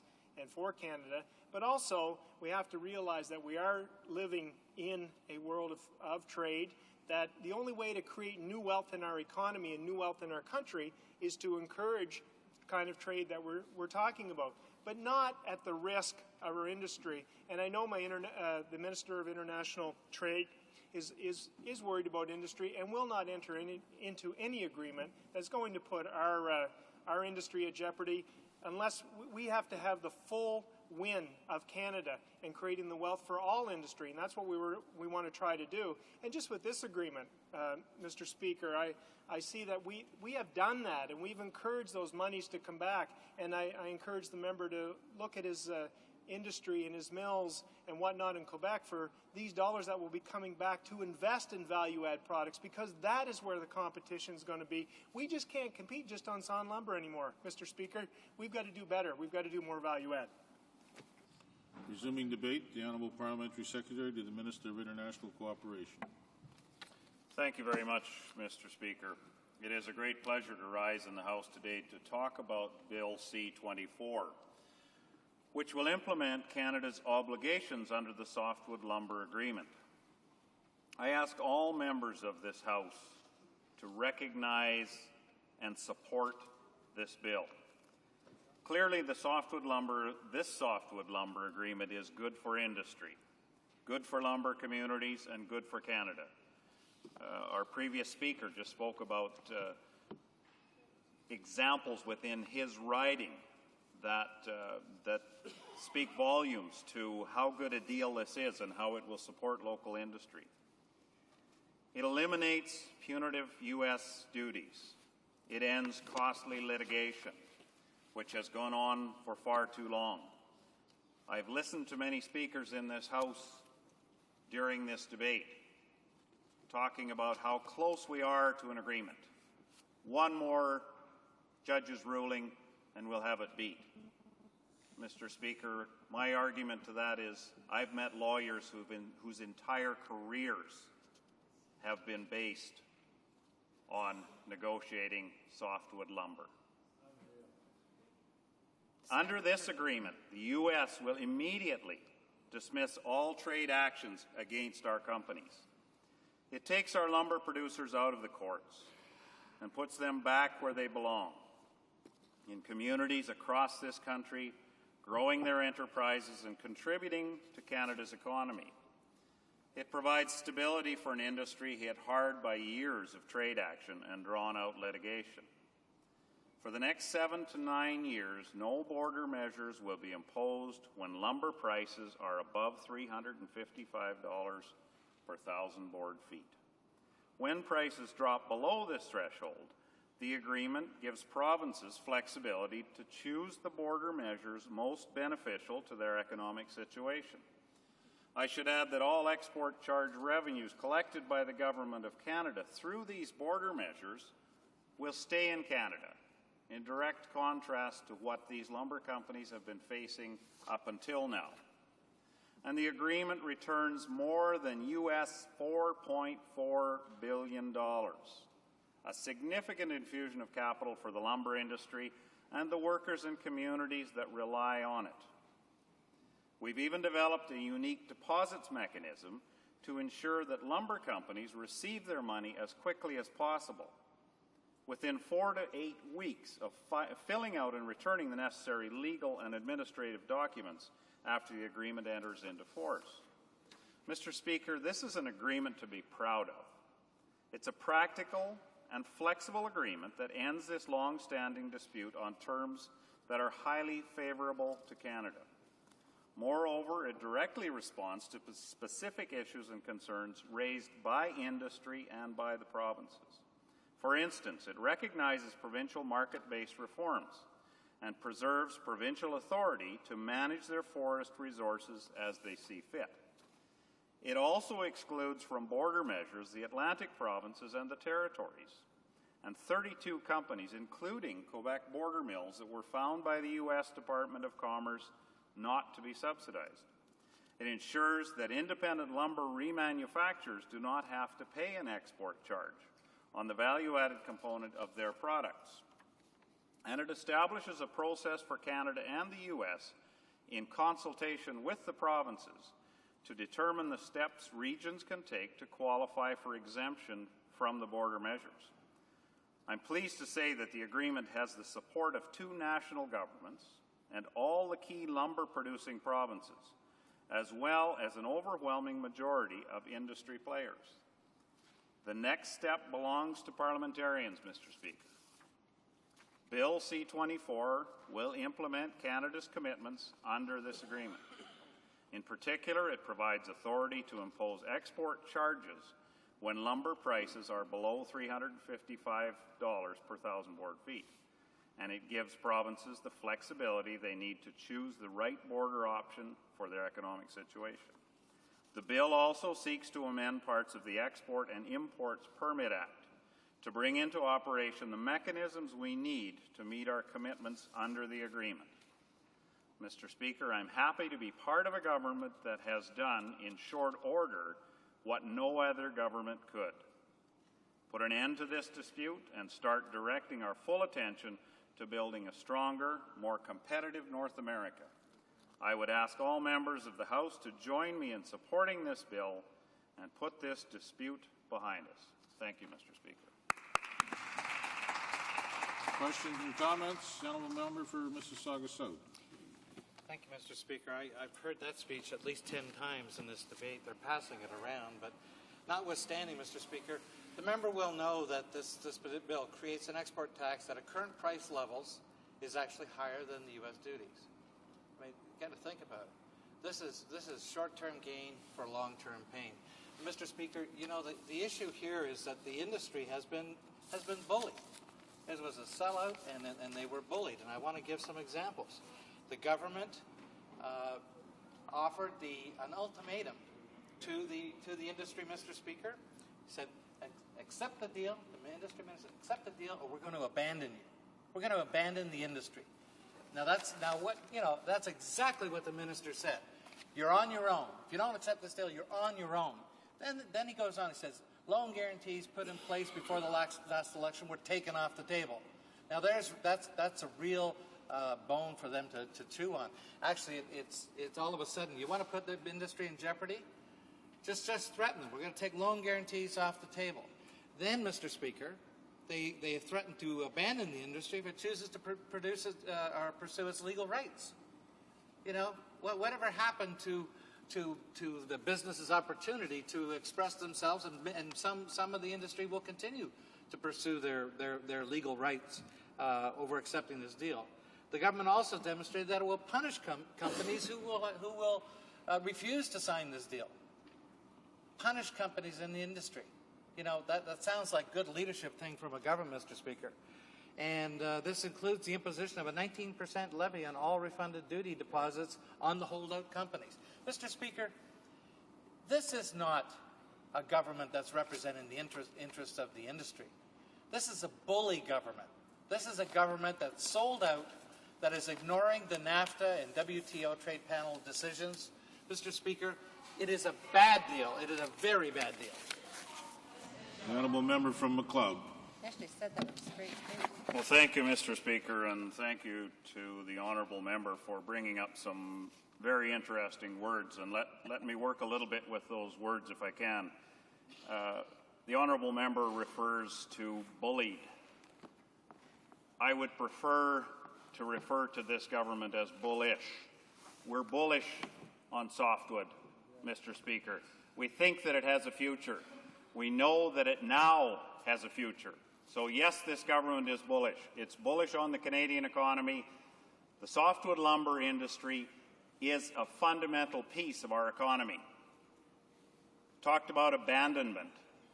Mr. Speaker, that's what we heard in committee appearances from the industry, that the previous Liberal government had abandoned them, had allowed them to have to take this dispute to court. The former Liberal government was never there to provide the leadership to bring a settlement to this industry. So they had to litigate. This government, that hasn't been in place very long, this new Conservative government, that was one of the first things that we did, Mr. Speaker, is brought an end to this long-standing dispute that, frankly, was going nowhere under Liberal leadership. Further questions and comments? Honourable Deputy to Shefford. The Honourable Member for Shefford. Mr. Speaker, how much time do I have for this question? 2 minutes? 1 minute. I'll be quick. Earlier, the Conservative member said that there was a 9-year agreement, but what he forgets to say, and I would like him to elaborate on this a little bit, is that Washington can, in the final text, can put an end to this agreement after 18 months. It seems to me I didn't hear this mentioned in the speech. They talk about a 9-year period of peace and that industry in Quebec will be able to have a sustainable development, but after 18 months, Washington can quash the agreement. What does the member have to say about that? Of international cooperation. Well, thank you, Mr. Speaker, and thank you to my honourable colleague for his question. I would like to clarify that. Most people understand in international agreements that the standard length of an agreement, the standard opportunity, length of time for any agreement to be opted out of, if I may term it that way, is 6 months. I think we did exceptionally well to get this length of agreement so this industry has some strength, something to base its future monetary investments on, a 7 to 9 year agreement. That's better than most industries have to base their forward decisions on, to base their investments on. So I think this is an excellent negotiation on behalf of this new Conservative government. Reprise de débat. Resuming debate, the Honourable Member for Beltier, Masquinongé. Mr. Speaker, I'm pleased to speak today on Bill C-24, the Act on Export Changes on Softwood Lumber Products. The purpose of this bill is to implement the softwood lumber agreement signed on July 1st between the minority Conservative government and the Bush administration. It sets the terms and conditions for returning the countervailing and anti-dumping duties to the industry. In addition, the bill establishes the terms with respect to the return of $1 billion to Washington that Quebec and Canadian companies had to leave on the table. Finally, this legislative measure sets the trade barriers that will govern the trade of softwood lumber between Canada and the United States, namely the export charges and export permits, and it will also authorize a return to the provinces of export charges. As some of my colleagues have already stated, the Bloc Québécois will vote in favor with Bill C-24, but not with a great deal of enthusiasm. In this file, it is important to recall, Mr. Speaker, that industry has stated almost unanimously that this agreement was not satisfactory.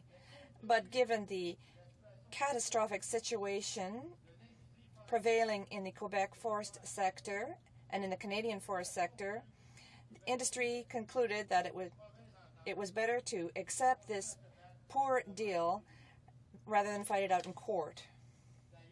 Moreover, the intransigent attitude of the minority Conservative government and its refusal to listen to and support our industry certainly served to weaken it, and industry was finally forced to accept this agreement.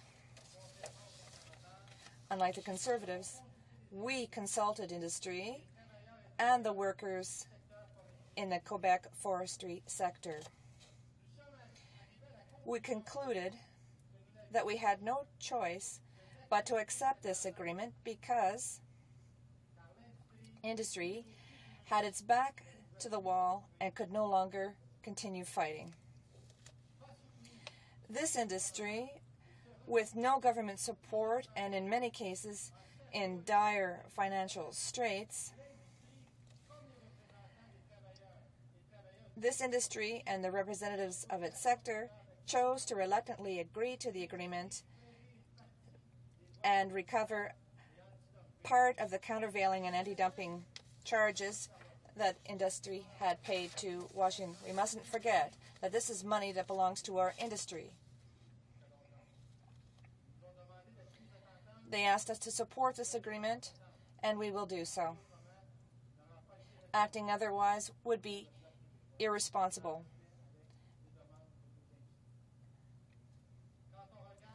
When we look at how the negotiations unfolded since the agreement was announced on July 1st, we can understand why the Conservative government's attitude leaves a bitter taste in one's mouth. Indeed, on July 1st, 2006, when the Ministers of Trade from Canada and the United States signed the draft agreement to demonstrate that both governments accepted it, what's incredible is the Conservative government didn't even consult industry before it signed the text of the final agreement. Hence, industry found itself with an agreement that had been signed by a government that had not even verified whether or not it agreed with the agreement. When the Standing Committee on Trade met this summer, we quickly realized that many industries and unions were dissatisfied with respect to this softwood agreement, and it was an agreement signed between the Conservative government and the Bush administration. It's not surprising that many of them felt this agreement was incomplete and they asked for improvements. Unfortunately, Mr. Speaker, this government did not recognize the relevance of their demands and decided to not help the sector with respect to their demands. Instead of setting forth ultimatums, the government decided to impose a botched agreement on them. The Conservative government should have agreed with their requests and put its weight behind their demands in order to attain these improvements. But no, to the contrary, this government decided to back industry into a corner and to force it to accept an agreement, the agreement reached with the Bush administration, the new friends of the Conservative government. In my opinion, it is clear that this government was much more interested in serving other interests than those of our industry and workers. And yet the improvements requested by our forest sector and by the unions were quite legitimate and deserved consideration.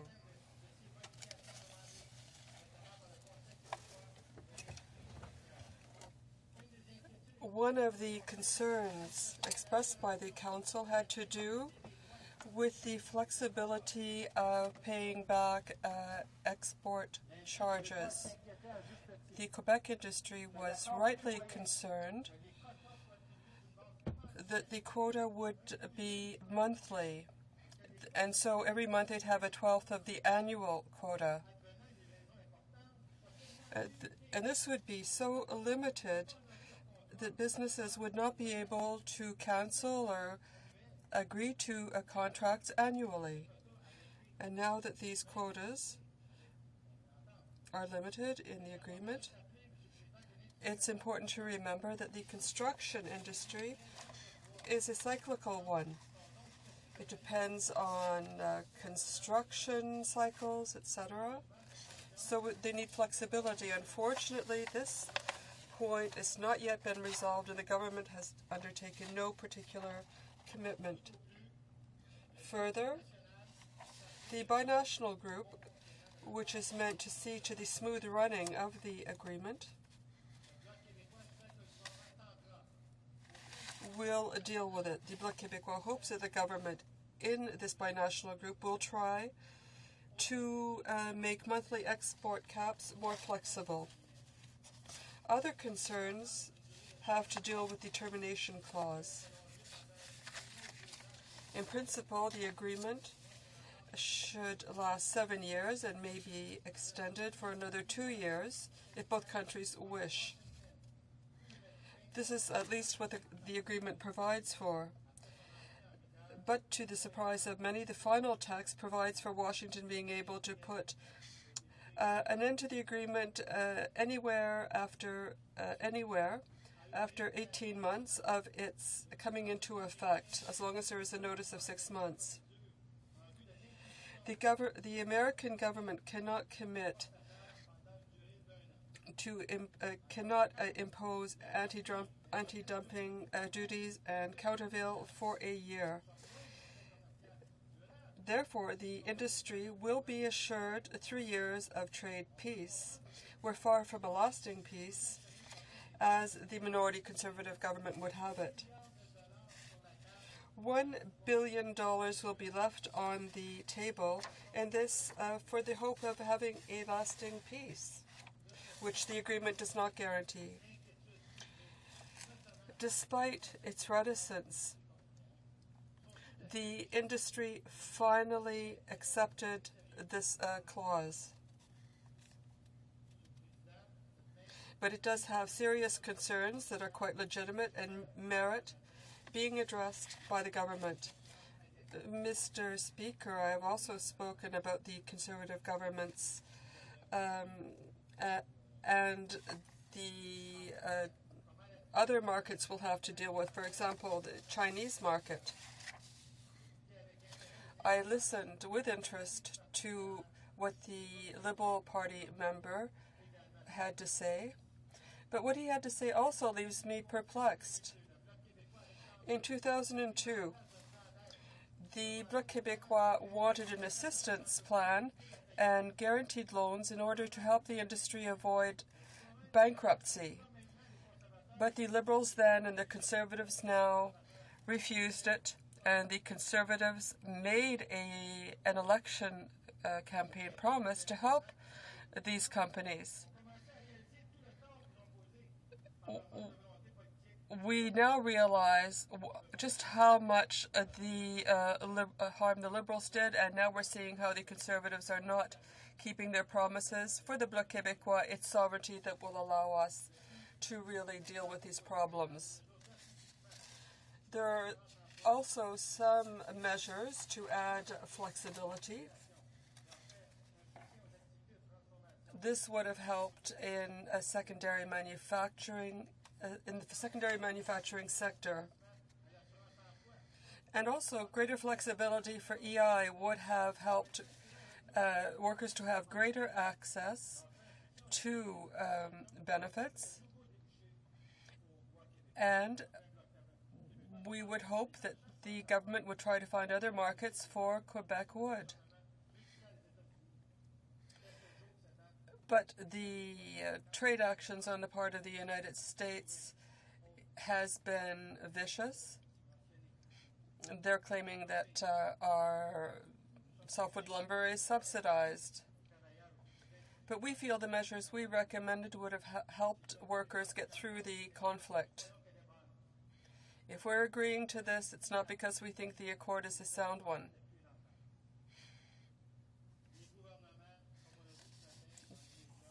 The government has a huge surplus, but not 1 cent is going to the industries, be it textiles or softwood lumber. Between 2002 and 2005, more than 5,000 workers were hit in Quebec, and the situation got even worse. Data from the Quebec forestry industry says not less than 7,000 jobs were lost since April 2005, while 5,000 other jobs are at risk. There's been bankruptcy after bankruptcy since these companies have been in dire financial straits. These are the numbers, Mr. Speaker, and we know the attitude of the Conservative government, and we can understand why the industry did not have any choice but to accept this agreement. Mr. Speaker, contrary to what the Conservatives say, the Bloc is convinced that if this bill is adopted, the government cannot claim to have dealt with the problems faced by the industry. There are structural problems, and this agreement will not solve them. The president of the FTQ, Henri Massé, said that with this agreement, the Conservatives are now obliged to act concretely in order to help the industry get through this major crisis. And this is why the Bloc Québécois wants the federal government this fall to present measures to help the forestry industry, which is in such dire straits and has been weakened by a long trade conflict. We have to help them before they deal with a catastrophe that will be one we won't be able to get them out of. These measures include a support program, an income support program for older workers. This would be for workers who are 55 years of age and older. Also, those who have been let go. Many people who have been victims of the softwood lumber crisis. There are also proposals for communities, for diversification programs, for communities who depend on this industry. And we want to do it in Quebec so that duplication can be obviated and so we can work closer with Quebecers, because we see that Ottawa is at a real distance from the concerns of this industry. Also, the fiscal statute of those owners of private lands in Quebec. Also, legislative measures to help them with tax assistance. We know that money is going to be refunded by the United States. We also want a program to stimulate innovation in the industry. And we also want a diversification of markets. Certain of these measures will not be possible unless they are brought forward and supported by the minority Conservative government. And we know that this year is a determining one for the industry. It's a decisive one for the industry. We hope the government will be listening and will do what is necessary economically to help them. The Honourable Parliamentary Secretary of International Trade. Thank you, Mr. Speaker. I'd like to thank the honourable member for his comments today. I also appreciate the good work that he does as we sit together on the International Trade Committee. I know that he, like our Conservative government, has been very focused on the small families, the communities, and the industry, and those who have been devastated by this dispute. So I do want to thank him for the good work that he does do at committee on behalf of his constituents and on behalf of those in the softwood lumber industry. He did pass some comments, though, suggesting that perhaps that we as a Conservative government didn't keep our promise, and we did keep our promise. We made a commitment to be there for the softwood lumber industry during the election, and that's exactly what we did. We delivered this deal. We delivered the return of $5 billion in Canadian dollars back into the industry, because the industry has told us that they can no longer continue, that they have been devastated by the lack of support by the previous Liberal government over 13 years. So now we see a return of money coming into the industry, and in the past we've also heard this member advocate for loan guarantees. And I just want to comment on loan guarantees for a moment. What we're giving back to the industry is their own money. It's by far better than just saying, here's some more debt for you. Let's just, give you another loan to keep your head above water. Having been a small business person myself and being raised in a small business family of over 40 years, I can tell you right now, I'd rather have my own money back. The industry would rather have their own money back so that they can reinvest and that they can go forward. I'm wondering if the honourable member could comment and actually see a benefit in returning an industry's own money rather than continuing to give them further debt. I also would like to talk a little bit about next steps at committee and next steps for our government. The honourable member has rightfully talked about that we do need to look to the future, and our Minister of International Trade, our Prime Minister, we've made that commitment to do that. And within this agreement, there's a binational council where there will be representatives from both Canada and the United States, where they will work together over the next 7 to 9 years to build and go beyond the next 7 to 9 years, but to even talk about how we can fine-tune that. And I'm hoping that at committee that we can sit down and work very closely together as to how this committee will play out and what we'll see their role will be. As some of the things that have been suggested that the Council's initiatives could include, expanding the market for wood products in the non-residential construction market, developing new methods and markets for the use of wood, defending wood use in existing residential markets. Talk about where the softwood lumber industry is going to go into the future jointly. Build trust between the two countries. Build a strong industry that when other countries try to come in and bring in their exports, that we're looking out for Canada's industry as well as North America on a whole. If the honourable member could care to comment and perhaps let me know if he's willing to work together at committee to see if we can go forward, I'd appreciate that. Honourable Deputy de Berthier-Masquinongé. The honourable member for Berthier-Masquinongé. I appreciate the question of the Conservative member. We work together on the same committee. She says that money is going to be returned to the industry. It's as if it were a gift. It's no gift. This is money that has been paid in countervail, and you know that the Quebec and Canadian industries have won all rulings before trade tribunals.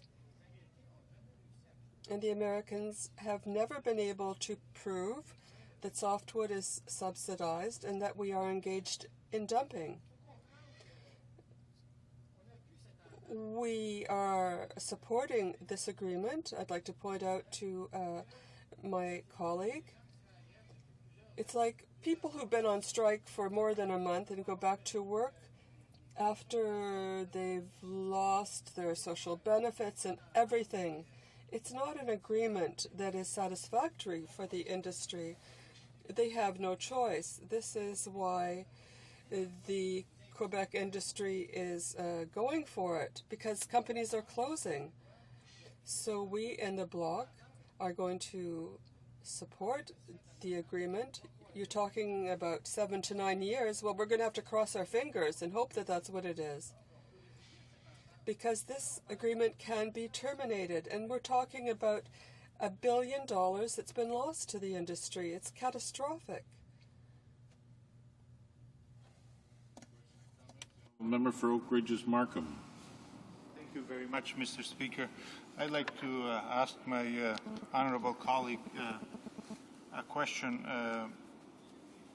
90% has been quoted that 90% of the industry is in favor of this agreement. The last time I read the agreement, there was 32 litigation against the American government, and those companies would have to sign off on before the agreement takes effect. if we look at only 32, 90% of 32 is about 27, 28. So that leaves about 3 or 4 litigants outside of the panel. I'd like to ask him what he would think of the current new government looking after 90% of Canadians as opposed to 100% of Canadians. Is it their responsibility to look after everyone or only 90% of the Canadian population? Honorable Deputy de Berthier. The Honourable Member for Berthier-Masquinongé. Thank you for your question, colleague. As you say, it's 90% of the industry which agrees with the accord. 10% hasn't really said there's going to be a punitive tax. I think it's 100% of the industry, but at the same time, and I've been listening to the industry, and with all due respect to my colleague, the minority conservative government had things it could do and didn't do. It didn't listen, and neither did the Liberal government. And this is why we're at this point where we have to sign this agreement, a very unsatisfactory agreement, for 100% of the industry. You know, in Ottawa, there are surpluses of billions of dollars. I think we could act to support industry, but they say no, and loan guarantees wouldn't have cost a fortune. We could have allowed the industry, help the industry to get through the crisis, but we didn't do it. And the conclusion is that we sign an agreement that will affect the entire industry, which is agreed to by 90% of the industry, but really against their will, but they had no choice. The Honourable Member for Winnipeg Centre. Winnipeg Centre. Oh, thank you, Mr. Speaker. Mr. Speaker, those of us on the NDP benches can't understand how the members from the bloc can vote for this bill. There's any number of good reasons that I don't have time to go through, but there's one reason I'm not sure that even my colleagues are aware of, and that is that, I know that my colleagues from the bloc are very concerned about jurisdiction and even sovereignty issues. In actual fact, this deal now, if signed, or well, when it's ratified, means that there's an unprecedented clause which requires provinces to first clear any changes to forestry policy with Washington. Not with the Government of Canada, but with Washington. The province of Quebec, if it was interested in changing its own forestry policy, would have to ask permission from the United States government first. Does he not think that's an affront to Canadian sovereignty, an affront to the sovereignty of the province of Quebec, and having their jurisdiction trampled upon? Should that not be reason enough alone for my colleagues to get angry and vote against this softwood lumber sellout? Honourable Deputy de Berthier. The Honourable Member for Berthier-Masquinongé. Mr. Speaker, in answer to the question put by the NDP member, he says he doesn't understand why the Bloc is supporting this agreement. Well, the NDP doesn't understand why they've never managed to elect a member in Quebec, because they're not listening to the Quebec industry, and that's why he doesn't understand, and I understand it. That's why they have no seats in Quebec. The Bloc Québécois consulted with businesses in Quebec. We know it can hurt our industry. You know that Mr. Chevrette of the Quebec Forestry Council studied the outlines of the agreement,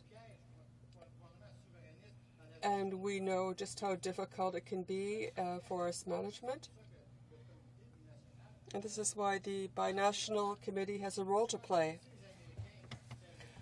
The Americans are investing in their industry, and we need to keep up our part of the contract as well in Quebec. The NDP member does not understand that Quebec's sovereignty is also another reason to take control of our industry. We need to be accountable to Quebec. We have seen how Ottawa has managed this crisis. There is billions of dollars in surplus. We need that money to support our industry. And that is why I would say to my colleague from the NDP that while waiting for sovereignty, we need to make concessions. We need to protect our industry. And certainly the binational panel needs to make sure that there is the least possible damage to the Quebec industry. Debate, the honourable member for Thunder Bay, Superior North. Good morning, Mr. Speaker, and thank you for recognizing me. I'll get settled here in a moment. Speaker, I represent a riding that has over 50% of the product of softwood lumber within its riding, within the confines of my riding. Therefore, I trust that I'm qualified to make some of the remarks that I am today, and I've phrased my remarks, Mr. Speaker, around what I call a tale of two cities. More precisely, I think this is a story of two small single industry towns in northern Ontario, Schreiber and Terrace Bay. They're about 10 miles apart. They're on a Trans-Canada highway and they border the north shore of Lake Superior.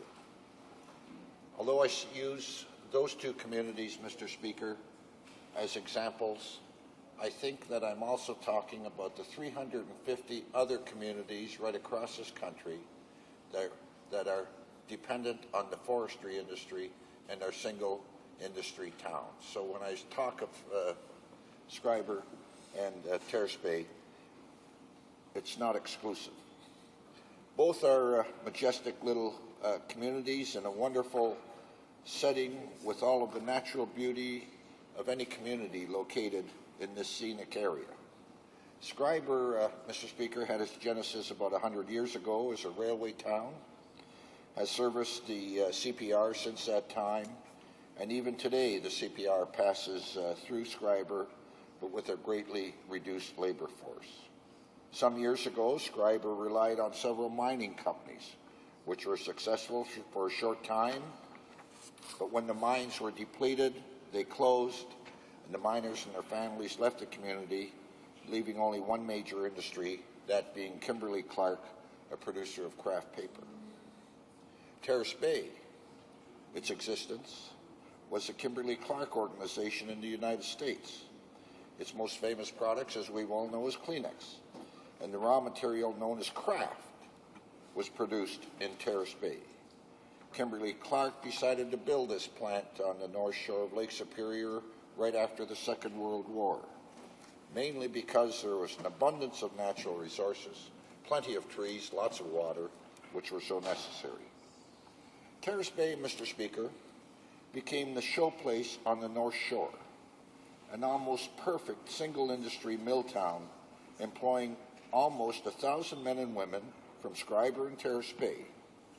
Terrace Bay developed because of this a great school system, small, well-run hospital, beautiful parks, hockey rink, which you know is so important to every small town, curling rink, community hall, and they developed a devoted and dedicated town council to run their affairs.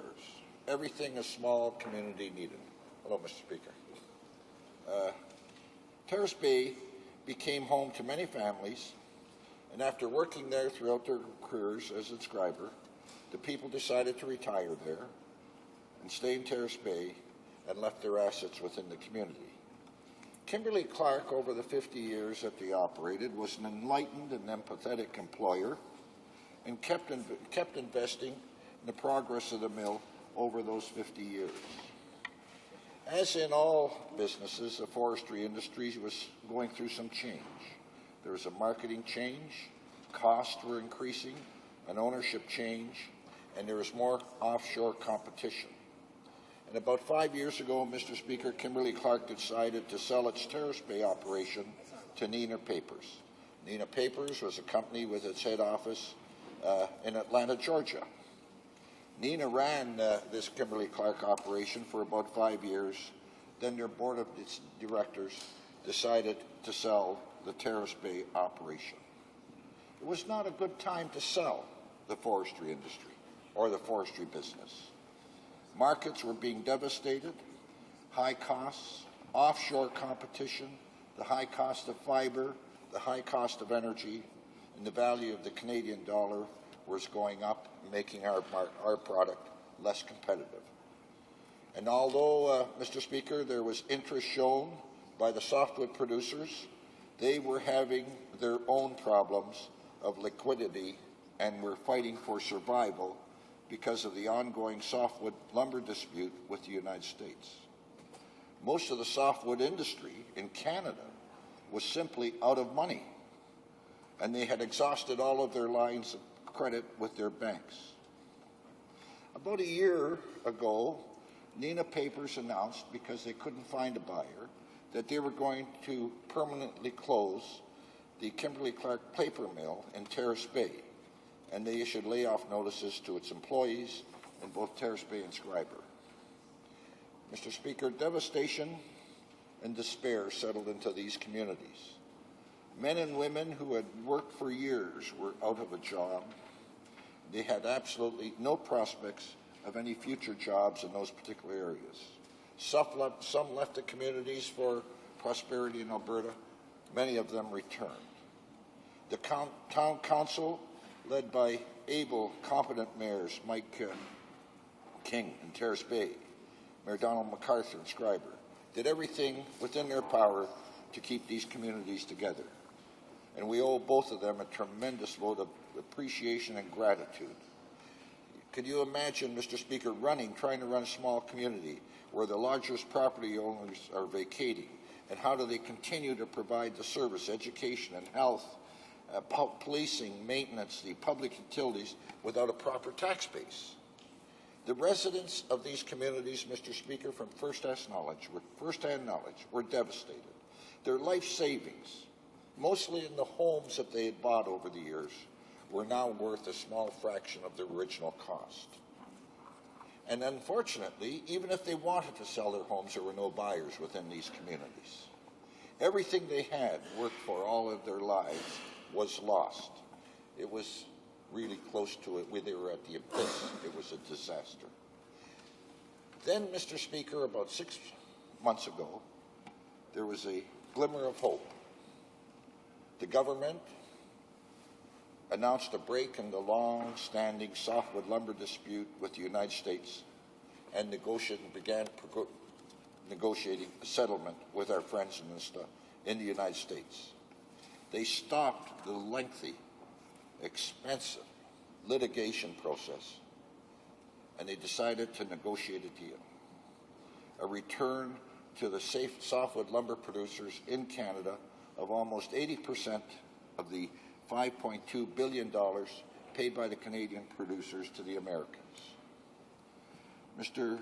Speaker, on the announcement of that, private negotiations were resumed between Neenah Papers and a company called the Buchanan Forest Products, which owns several mills, the largest softwood producer in Ontario, as a matter of fact, and the largest private employer of men and women in northern Ontario.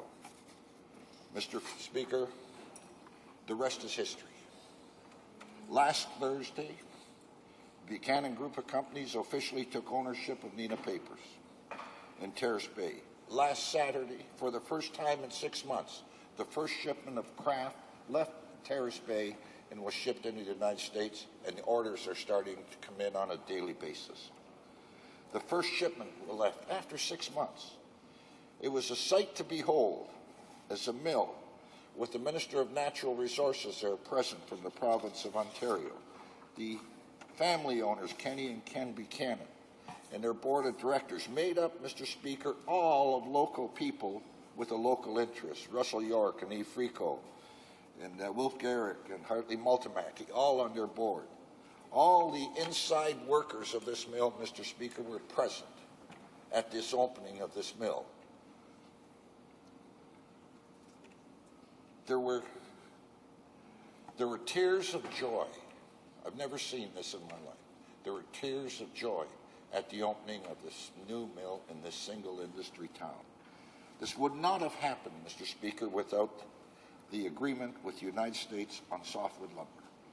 And that is why, along with some other reasons, I supported and voted for and still approve and will continue to vote in favor of the softwood lumber agreement with the United States.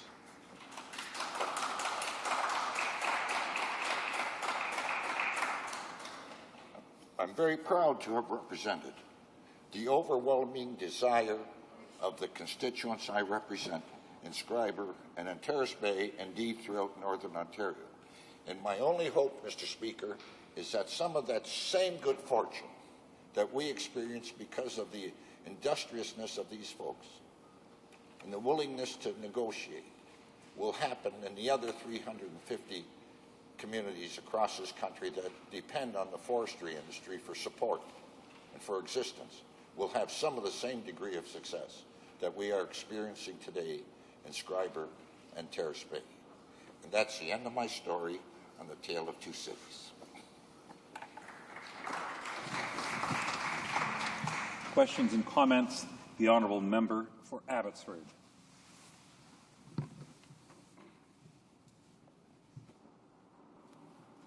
Thank you, Mr. Speaker, and I want to thank the Honourable Member for his comments. As he knows, his comments are certainly reflected in the sentiments shared by our party and by the Government of Canada. And I want to thank him for his courage in taking the stand that he has taken to stand up against some considerable opposition, not only in other opposition parties, but within his own party, to support this softwood lumber agreement. And I believe the members of his community can be proud of him. Somebody who actually does what MPs should be committed to, which is standing up for the interests of their residents, of their working families. And I trust that his experience and the fact that there's already a prospect of recovering from the devastation of the lumber dispute will carry over into many other communities across Canada that depend on the softwood lumber industry for their survival. Now, Mr. Speaker, there's been a suggestion from many that somehow Canada simply has to win a couple of more appeals and court battles, and the United States would cave in and gladly return the outstanding duties, which are well over $5 billion US. And the suggestion is that somehow this softwood lumber agreement is unnecessary, that we would receive immediate compliance from the United States, and that they would cooperate with us on that. Now, I take a different view, and I would be interested to hear the Honourable Member's comments on whether he expects that if the softwood lumber agreement did not carry in this House, whether he would expect that our neighbours to the south would be quick to return the outstanding duties if, in fact, the next couple of court decisions go Canada's way. The Honourable Member for Thunder Bay. Thank you, Mr. Speaker, and I thank my colleague for those remarks. I happen to have been on the softwood lumber file for the last 8 or 9 or 10 years. And at one time I was as optimistic as everyone in this House that if we were going to be successful at the World Trade Organization and under Section 19 of the NAFTA agreement, that we were eventually going to win. And it turned out that we are not going to win. And we can't continue to negotiate, and our companies could no longer exist because they were, as I said, out of money, out of bank credit. They had to make this deal. It's unfortunate. I would have liked to have seen a better resolution, but We were faced with making this decision now. So I hope that... but you bring up a very important question. I think that we should broaden our horizon, having gone through this softwood lumber dispute, and take a close look at the NAFTA agreement, and especially the dispute resolution mechanism under Section 19, which favors the American, its decisions are made under American law. And that's where we should be applying our mind after this debate is over, and see if we can't correct that situation and answer the question that was from one of our NDP members a short while ago. What happens next time if it's a steel dispute or something else that we don't know about? Let's now really put our minds to getting that section straightened out so that NAFTA will be operative as it should have been when it was first signed. Thank you, Mr. Speaker. Questions and comments? The Honourable Minister of Natural Resources. Very much, Mr. Speaker. I too want to just commend the honourable member. He's done this many times in the House where he votes on principle, and this is something that he did, obviously, by supporting the softwood lumber agreement. I want to throw a question related but looking forward. Obviously, this is the member has got great experience in this file, Mr. Speaker. I'd like to ask the member that we're now post-softwood lumber agreement. We've got this resolved in the coming months. What are some of the suggestions and ideas, especially in the forest communities in his riding, that we could best, how could we best help them in moving forward to ensure that we see a revitalization of the industry and, improve their competitiveness in today's market? The member for Thunder Bay, Superior North. I thank the Minister for that question, Mr. Speaker. You'd almost think I wrote it for you because I have the answer for you. But I did. You didn't. So what we have to do, in my judgment, is, and this goes to the heart of every community, I think we're at, especially in the forestry industry and the single, I think we're at the, if we come from a smaller community, I think we're at the, other people are making decisions on our behalf.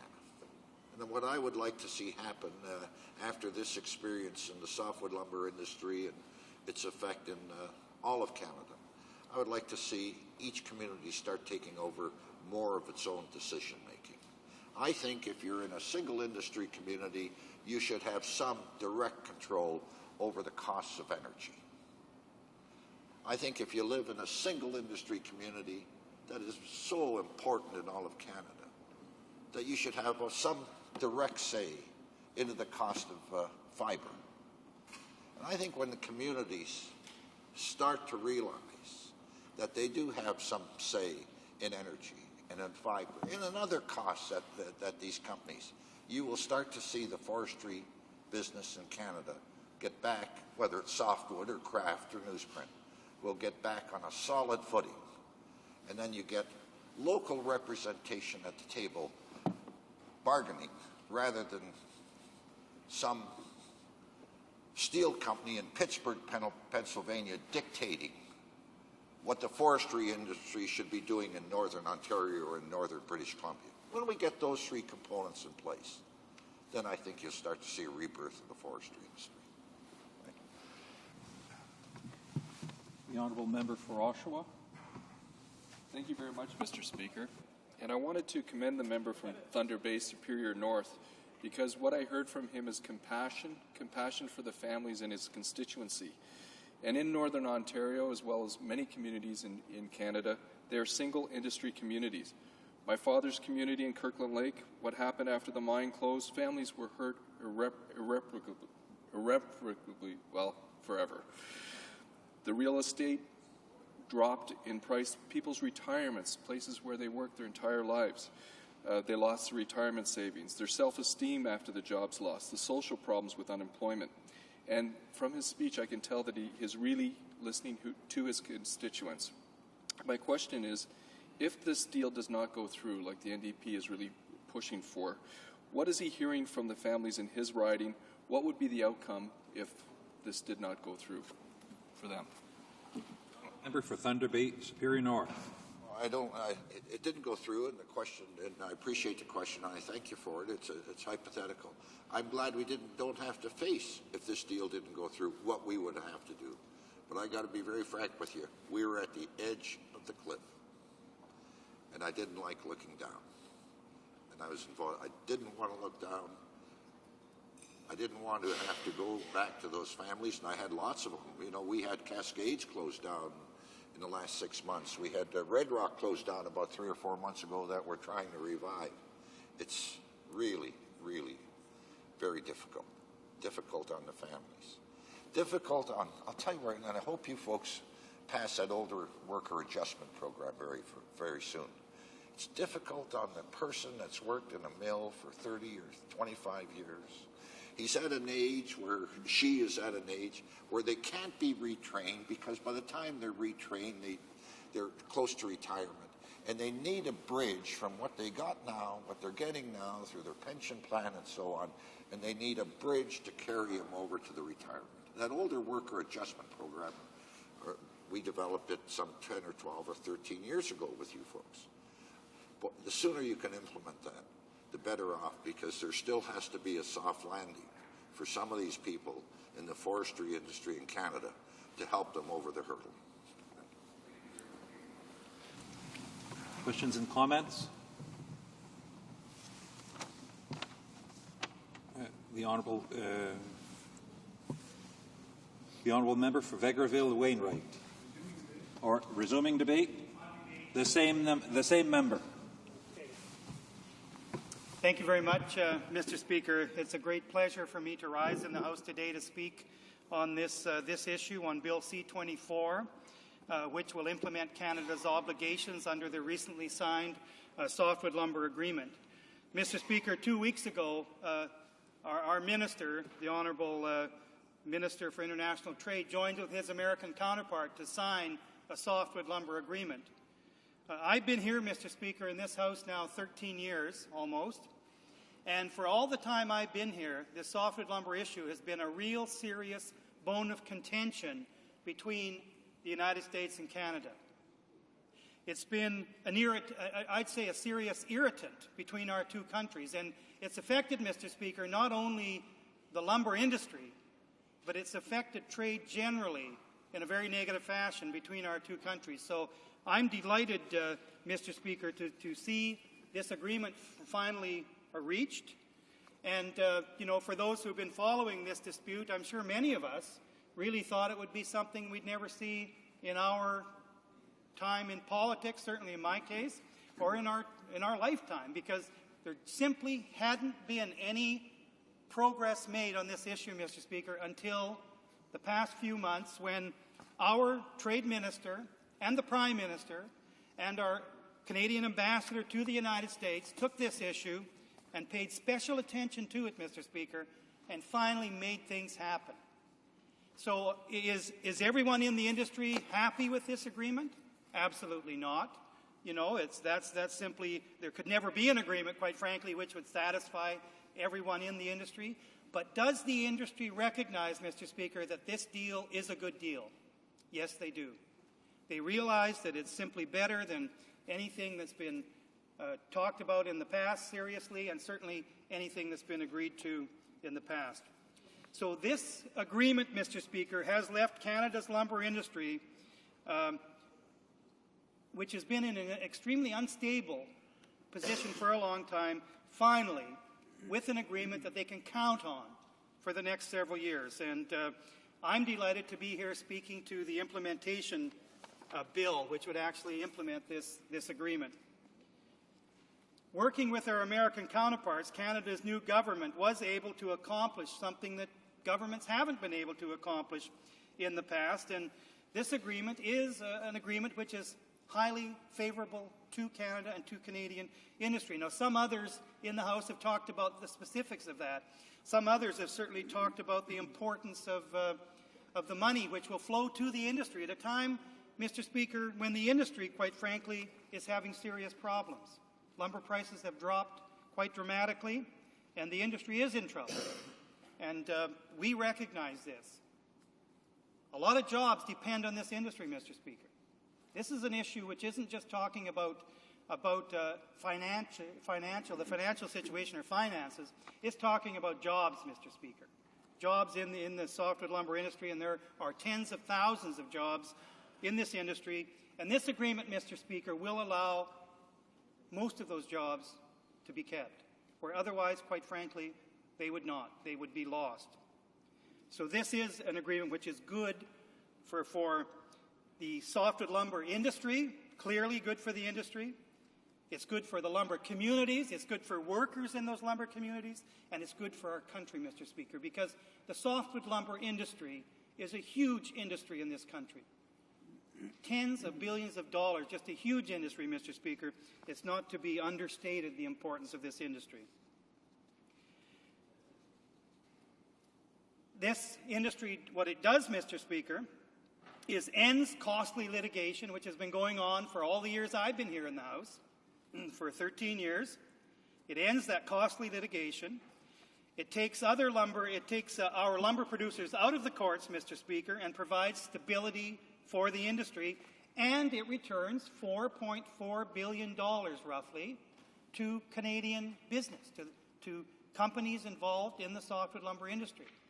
And that's, again, Mr. Speaker, as I've said, at such a vital time for the industry, a time when the industry is in a serious state of decline, prices declining, many companies on the brink. And I would suggest, Mr. Speaker, that this money will keep most of those companies, or many of those companies, from going out of business and from those jobs being lost. So, Mr. Speaker, clearly this is a good agreement for Canada. Bill C-24 will allow Canada to fully implement its commitments under the Softwood Lumber Agreement. And that's what this Bill C-24 is all about, Mr. Speaker. As anyone watching would know, it's not about rewriting the deal. That's not on the table. The deal's been signed. The deal's been finalized. This is simply about implementation. Both governments have agreed to this deal. It is an agreement between Canada and the United States, between the two governments.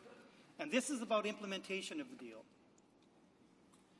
It will permit the government to impose a charge on the export of certain softwood lumber products to the United States and on refunds of duty deposits paid to the United States. To authorize payments to amend the Export and the Import Permits Act and to amend other acts as a consequence of this deal, Mr. Speaker. That's what this agreement's all about, to make it clear. Listening to some others in the House and their presentations, you'd never know that. You would think this bill was about somehow the agreement itself, about renegotiating the deal. And of course, that's not at all what it's about. That's not on the table. That's not going to happen. And it's a good deal. I think we should be delighted that that's not going to happen, Mr. Speaker.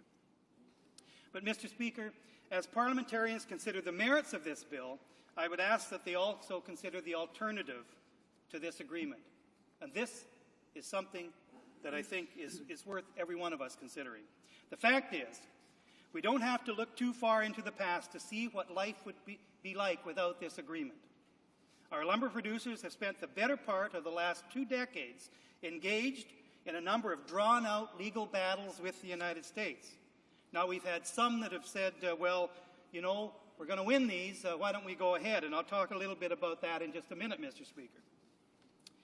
But they've missed firsthand the deep influence of the protectionist voices in the United States, Mr. Speaker, and they know the toll, both human and financial, that this dispute has taken. These long, drawn-out battles have had an extremely negative impact on the industry. But despite, Mr. Speaker, and despite the clear cost of letting this agreement slide, some will continue to say that Canada was on the verge of a complete legal victory and should continue down the path of litigation. But let me be clear on this point, Mr. Speaker. Even if, and it's a big if, Mr. Speaker, but even if Canada were to be ultimately successful when it comes to litigation, the United States industry could file a petition and request the imposition of new duty orders immediately thereafter. So if we're successful in this round, the Americans will refile and will continue with the litigation. I might add that this possibility was raised by 2 U.S. trade representatives by the U.S. Trade Representative, Mr. Speaker, Susan Schwab herself, when she was in Ottawa to sign this agreement, and it's been raised by many others in the past. And we've seen from the history of what's happened over the past 2 decades, Mr. Speaker, that they will do that. That's exactly what happens. So any any in this House who are suggesting that, well, let's just carry it through and finish with this and we'll win and we'll get all the money back, the $4.4 billion plus almost another billion, they're not being realistically, Mr. Speaker. And I would ask parliamentarians to consider those people working in lumber communities right across this country, to consider what taking this risk and what taking this course of action would do to them, and what they would prefer, Mr. Speaker: a continuation of this dispute, all the time, effort, and money that this path requires, or the practical and immediate solution offered by this hard-won agreement. I would ask members in this House, to carefully consider these two alternatives, because those are the only alternatives, Mr. Speaker. They are the only real alternatives that are before this House. Either take this deal, which is a deal many in the industry have said it's not exactly what we want, it's not a perfect deal, and we know that, but it's a good deal. It's good for the industry, good for companies involved, good for workers, and good for the country. So do we take that deal, or do we take our chances on litigation, Mr. Speaker? And I would suggest that continuing litigation is good for lawyers, really good for lawyers, but it's good for no one else. And I would not only suggest, I would say the odds are extremely high, Mr. Speaker, that the litigation will continue for some time down the road. New challenges will be brought forth, and in the end, we have an industry in turmoil. I would suggest that we have a lot of companies go out of business over the next year or two under that scenario, and I would suggest that this agreement will prevent many of them, certainly, from going out of business. And I would suggest that because of that, this deal will save a lot of jobs for people in the softwood lumber industry. So, Mr. Speaker, after careful consideration of the facts, I'm confident that parliamentarians will come to the same conclusion that the provinces and that the industry have come to, and that certainly I've come to, and members of my party have come to, and that is that this agreement is, in fact, the best option for our country. So, Mr. Speaker, today I ask all members of the House to support this bill, Bill C-24. This bill will help us to write the final chapter in this dispute.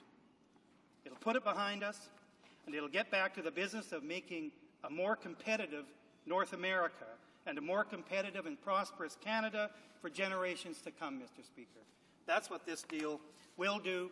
And, Mr. Speaker, I'm confident that members who are talking like they're not going to support the deal, after they really talk to people in the industry in their areas and consider the consequences of this not going through, that in fact we will get enough support in the House here that this legislation the implementation legislation will pass, and we'll move on to some other critical issues that are facing our country right now, issues that we should be dealing with on an urgent basis. So thank you very much, Mr. Speaker. I'm looking forward to any questions that the members opposite may have. Questions et commentaires. Questions and comments. The honourable member for the honourable member for Shefford. Thank you, Mr. Speaker. I listened to the speech given by the Conservative member. It leaves me somewhat confused. I don't understand why he is saying that this is the best agreement. Given the circumstances, last October, this same party asked the party to not agree with it, but once they asked them for loan guarantees, but once the party got into power, there was no more mention of loan guarantees. This would have helped industry. I don't understand an industry that has given a mandate to this country to go and negotiate. Well, I understand that. But to, in addition, Mr. Speaker, leave $1 billion on the table, this money will go directly to the White Horse. And in 18 months' time, the government, the American government, can cancel this contract. So perhaps we'll have peace for 1 year, 1.5 years, and then we'll have to restart this whole process. We'll have to go once again to hearings and tribunals to have our voices heard. But I think that we have to get right to the heart of the conflict, because this conflict is not over, because in 18 months' time, everything can start over again. If we had been able to deal with the heart of the issue and deal with the problem once and for all, and I believe that nothing like this went on in coming to this agreement. So I think that Canada, it is clear that Canada did not subsidize its softwood industry. And that's my question.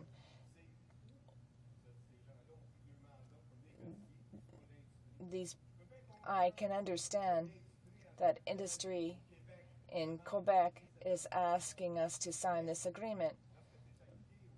But when you have your back up against the wall and you have no more money, well, I think that the government could have supported its industry in Quebec, and it could have supported the Canadian softwood industry. It didn't do this.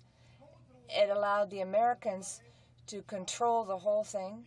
I think that this is totally unacceptable for any government representing the industry in its country. A government should never allow itself to be dictated to, be told what's going to be in the agreement, and in addition, leave $1 billion on the table. Money that doesn't belong to the government, money that belongs to the industry. I think it went over its mandate, and it did not consider what was fair for the Canadian software sector. I believe that the government should have provided loan guarantees and continue the battle so we could have peace. Vegreville Wainwright. Well, Mr. Speaker, I thank the member for his question, although I would suggest that much of the question was answered, in fact, in my presentation and in presentations made by past members. First of all, I want to point out that, of course, it isn't $1 billion that's left on the table. That $1 billion, certainly part of it has been allocated to certain purposes that we believe are noble purposes, and Canada quite happily supported some of those. So let's make that clear. But it's interesting, Mr. Speaker, that the main argument the member made against signing this deal is the Americans may cancel it down the road. And the contradiction in what he's saying it's not a good deal, but he's concerned about having it canceled. That contradiction is just so blatant and so odd, If it's a bad deal, why would you be concerned about canceling it?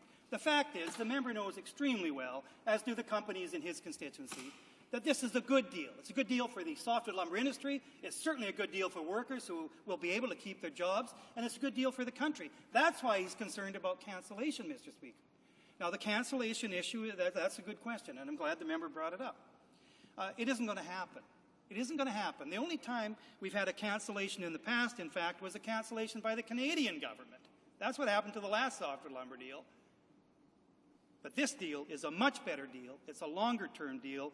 And I believe before the end of this deal, we'll have a solution that will carry on indefinitely, because we set up the mechanism for making adjustments to the deal along the way.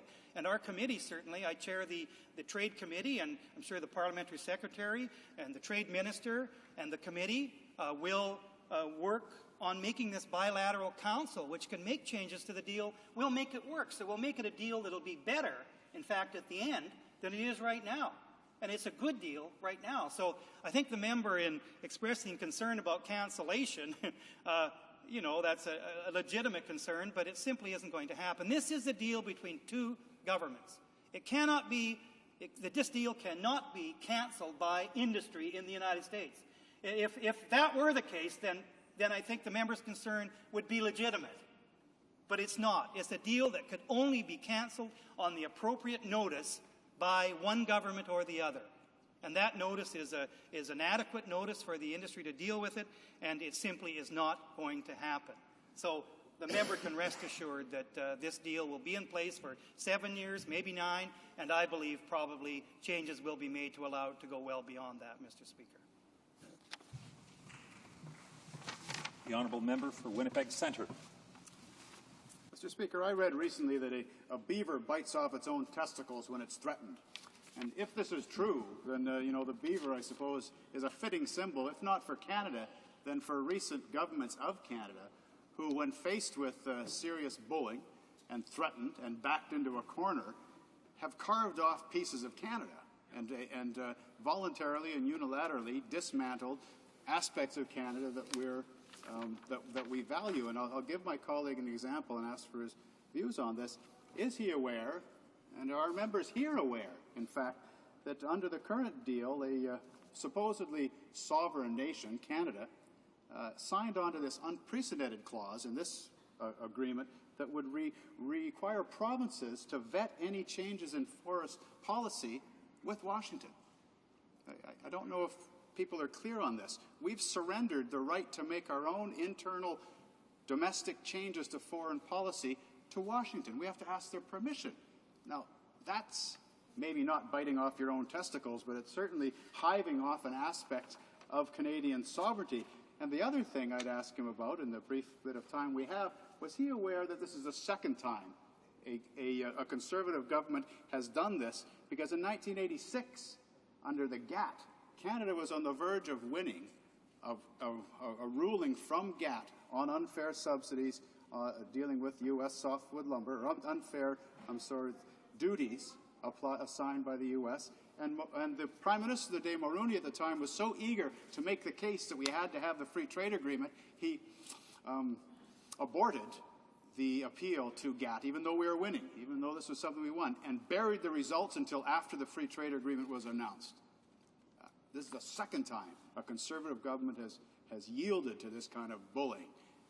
I'd ask my colleagues' comments. The Honourable Member for Vegreville-Wainwright. Yes, thank you, Mr. Speaker.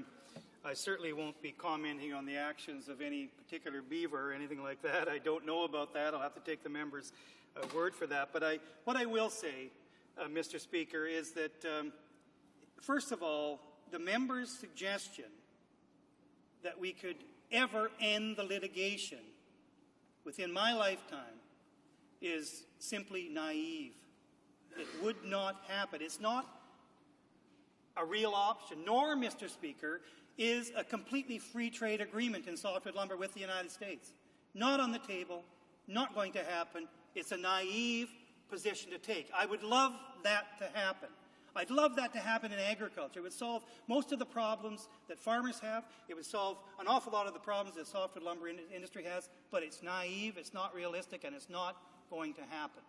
So let's get that one, let's just put that issue aside and deal with reality here. Now, the member suggested that somehow by signing this deal, Canada's giving up sovereignty. And that's simply not the case, Mr. Speaker. The reality is that, of course, if there are some major changes, for example, if we have problems in the industry that require a high level of harvesting, and we've seen that, with the pine beetle and so on, in a case like that, it allows, in fact, it allows the flexibility to deal with that as good as we possibly could have that happen, Mr. Speaker. So the deal shows its flexibility, and I think the member has kind of defeated his own argument, really, in that area. We have now debated on Bill C-24 for in excess of 5 hours, actually 20 minutes in excess of 5 hours. So from this moment henceforth, all further interventions will be for 10 minutes plus 5 minutes of questions. And so I now recognize the Honourable Member for Richmond. Yes, Mr. Speaker, the Conservative government is set to ratify a softwood lumber agreement that is simply bad for Canada. After removing all the support from the lumber industry by eliminating the loan guarantee, the Conservative government is trying to force companies to accept this flawed deal. I cannot, in good conscience, support a deal that relinquishes $1 billion to the American government and the American lumber industry. One that gives Canada's lumber companies an ultimatum: comply or be heavily taxed. Or one that sets a dangerous precedent that seriously undermines our rule-based trading relationship with the United States. This agreement is simply not good enough for the Canadian lumber industry or Canadians. The softwood lumber agreement is a prime example of this government's willingness to accept mediocre deals from the U.S. rather than standing up for Canadians.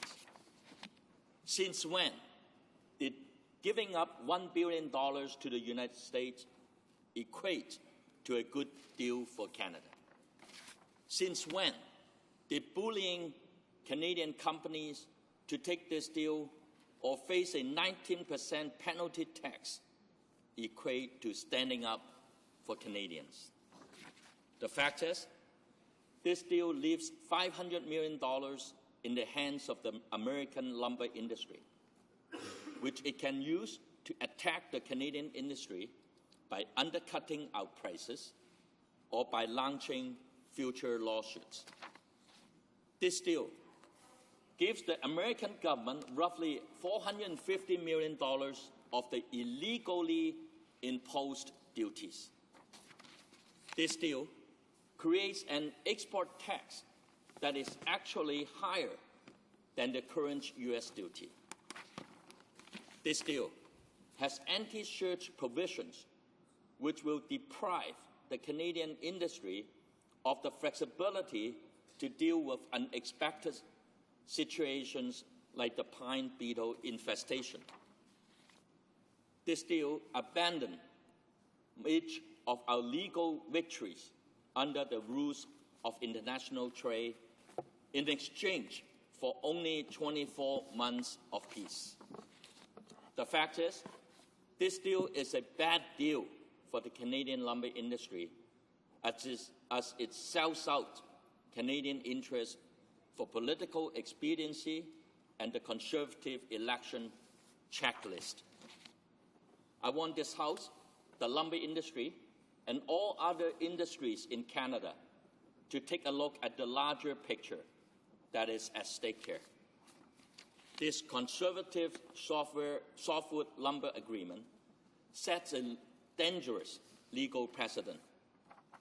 By ratifying this agreement, the Conservative government sacrifices Canada's credibility and the credibility of the dispute resolution provision of NAFTA. By ratifying this agreement, the Conservative government is encouraging other U.S. sectors to ignore trade rules and instead seek political decisions that will act in their favor. By ratifying this agreement, the Conservative government will create more trade uncertainty, which seriously undermines Canada's international position in the export market and inhibits investment in our forestry sector. By ratifying this agreement, the Conservative government is saying that it is okay to force a 19% penalty tax on companies who are unwilling to sign onto this agreement. By ratifying this agreement, the Conservative government is saying to Canadian industries that you must accept this deal or the government will abandon you. This deal carries with it the potential to establish Canada's long-term trading relationship with the United States. Do you want that relationship to be based on selling out Canadian companies and accepting less than 100% refunds? Or should the Canadian government establish a relationship that sends out a clear message, a message that says the Canadian government will fight for the rights of our companies? Sadly, this deal says to Canadians that losing $1 billion to the American government and the lumber industry is okay. And that is not good enough for me. I stand here before you to fight for a better deal for Canadians' lumber industry, a deal that does not bully companies into a flawed agreement. Canadian companies have the legal right to the full repayment of the illegally imposed import duties and the right to opt out of the Conservative Softwood Lumber Agreement. Forestry companies should be able to pursue their legal rights both under NAFTA and in our domestic courts. The government should be there to support these companies, not dictate to them. The government should immediately make loan guarantees available to these companies so as to provide them with the creditworthiness that they will need to be able to reclaim the money owed to them. From the onset, the Conservative Softwood Lumber Agreement has been more about politics than what is best for Canada and our producers. This government owes it to Canadians to achieve nothing less than what they promised: free trade and 100% refund. The Liberal Party has long since been a staunch supporter of the lumber industry. We're steadfast in our commitment to a resolution of the softwood dispute that is based on the rule of law in international trade and one that seeks full compensation of the $5 billion in illegal lumber duties. We've called for the American government to fulfill its NAFTA commitments so as to lawfully resolve this dispute and set a clear precedent that Canada stands behind our industries. The Liberal Party believes in a long-term solution to the softwood lumber dispute, and this is why we have developed and proposed a supplementary aid package that better meets the needs of the industry. This package is modeled on the very same package that was introduced by the former Liberal Industry Minister, David Emerson. This industry needs a better deal and investment in the long-term forestry strategy The honourable member is profitable and sustainable industry. The honourable member is experienced in this House and knows that would not identify other members by their given names, okay, but by their constituencies or their office. Okay, thank you. This industry needs a better deal and investment in a long-term forestry strategy that helps build a profitable and sustainable industry. And this is why I cannot support this agreement. I want a better deal for Canadians. Thank you, Mr. Speaker. Questions and comments. The Honourable the Parliamentary Secretary to the Minister of Public Works and Government Services.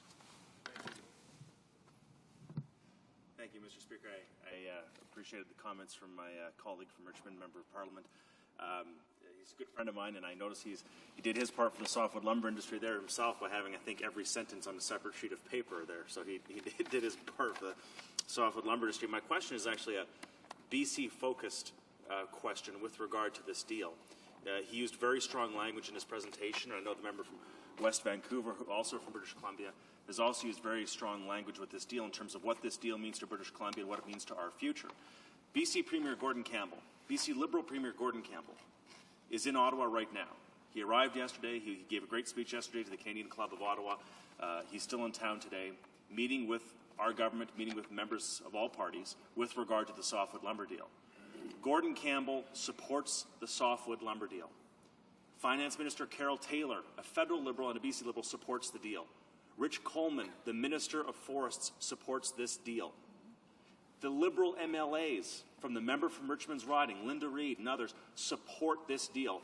They believe it's in the best interest of his constituents and in the province of British Columbia. My question is simple. Is Gordon Campbell abandoning British Columbia? Does Gordon Campbell not know what's in the best interest of BC? Does Gordon Campbell not know what's in the best interest of the softwood industry? If he's going to vote against this deal, if he's going to continue with the language that he is, he must believe that Gordon Campbell doesn't know what's in the best interest of BC. I look forward to hearing his answer and whether or not he believes that Gordon Campbell knows less than what he does about what's in the best interest of BC. The member for Richmond. Thank you very much, Speaker. I appreciate the question and the opportunity to respond to my colleague from across the floor. The problem is, Mr. Speaker, that the provincial government has no choice because the government of Canada, under the Conservative leadership, have abandoned the industry. They have withdrawn all the support, the loan guarantees that are so important in this battle with the Americans. on this issue, they deny their support to the industry. In effect, that if they don't support this deal, they'll be hung out to dry, right? They got no other methods of staying in the battle. You know, a few weeks before Mr. Premier Gordon Campbell, issued a statement to support this deal, he outlined all the difficulties on the agreement and asked the federal government to renegotiate. And you know what happened? They turned him down. And he turned down every request from the provincial government and the industry. The problem is, Mr. Speaker, I talked to the industry in my writing.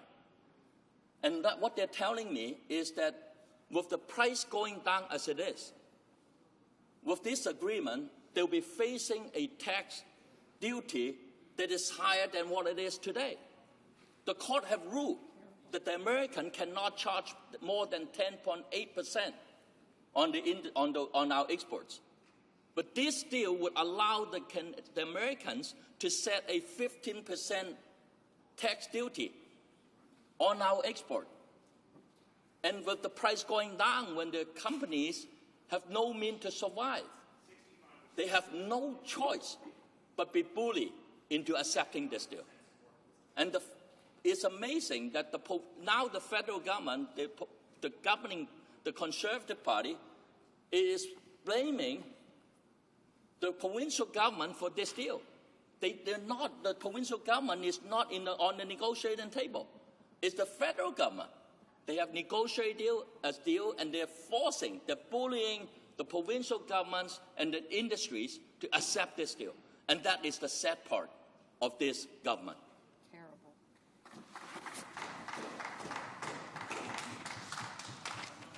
The honourable member for Saskatoon-Humboldt. Thank you, Mr. Speaker.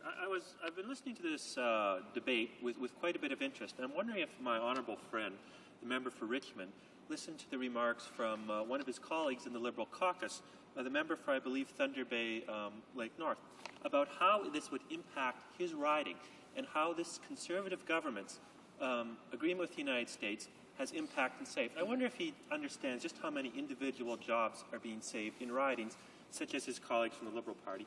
The other question I have to ask him is this. The question is not between $4 billion and $5 billion. It's between $4 billion and zero. And does not the honourable member agree that the Conservative government getting an agreement that got the industry $4 billion is better than the zero, and the continual $5 billion Canadian, American Canadian, and better than zero, and with the continual litigation that was being promised, even after we win a couple more rounds, would have continued on and on and on and on. The honourable member for Richmond, for Thank a you, short Mr. response, Speaker. please. I appreciate the opportunity to respond as well. The fact is, Mr. Speaker, we're winning in the court and they're producing results. This is why the tax rates have been reduced, was forced by the court to reduce down to 10.8%. And the problem is that, the industry, we're not saving jobs. I would bet with the member opposite that there are going to be layoffs. The industries already have to restructure because there's the looming of this agreement being passed. Many jobs will be lost, and I bet that will be true. Resuming debate, the Honourable the Parliamentary Secretary to the Minister of Veterans Affairs. Thank you, Mr. Speaker. It's a pleasure to rise in the House today to talk about the softwood lumber agreement and add my support to Bill C-24, which will bring it to life. I ask all members of the House to join me in supporting it. Mr. Speaker, as the Minister of International Trade has indicated in his speech yesterday, the softwood agreement is good for industry, good for lumber communities, and good for Canada. This is particularly true in my riding of Kamloops, Thompson, Caribou, that relies heavily on the softwood lumber industry. It eliminates U.S. duties, ends costly litigation, takes our lumber producers out of the courts, provides stability for industry, and returns more than $5 billion. It's a practical and flexible agreement that ends the dispute on terms that are highly favorable to Canada and will put Canada and the U.S. back on track for making North America more competitive for the future. I'm pleased to note that the agreement has won a wide base of support from both industry and the provinces. There are a number of good reasons for this support, Mr. Speaker, but perhaps one of the more significant reasons is that this agreement respects the diversity of Canada's lumber industry.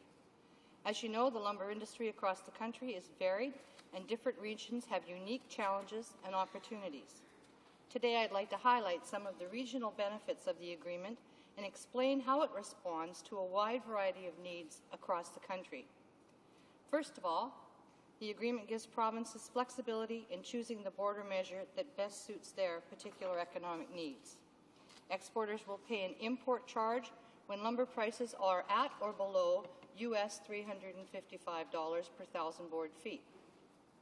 When prices reach this threshold, Canadian regions, as defined in the agreement, the BC Coast, BC Interior, Alberta, Saskatchewan, Manitoba, Ontario, and Quebec, can select one of the following two export charge regimes. Option A, an export charge with the charge varying with price, or Option B, an export charge plus volume restraint, where both the rate and the volume restraint vary with the price. This innovative mechanism allows provinces to choose the export charge that is right for their individual economic and commercial situation. I should point out, Mr. Speaker, that funds collected under either option will stay in Canada. Provinces and industry also ask for flexibility in export quota rules to be able to meet their U.S. customers' requirements. In response, the government negotiated provisions allowing companies to carry forward or carry back up to 12% of their monthly export quota volume from the previous or next month. This is a significant improvement over the current environment, Mr. Speaker. Under the current system, the duties imposed by the U.S. are reassessed annually.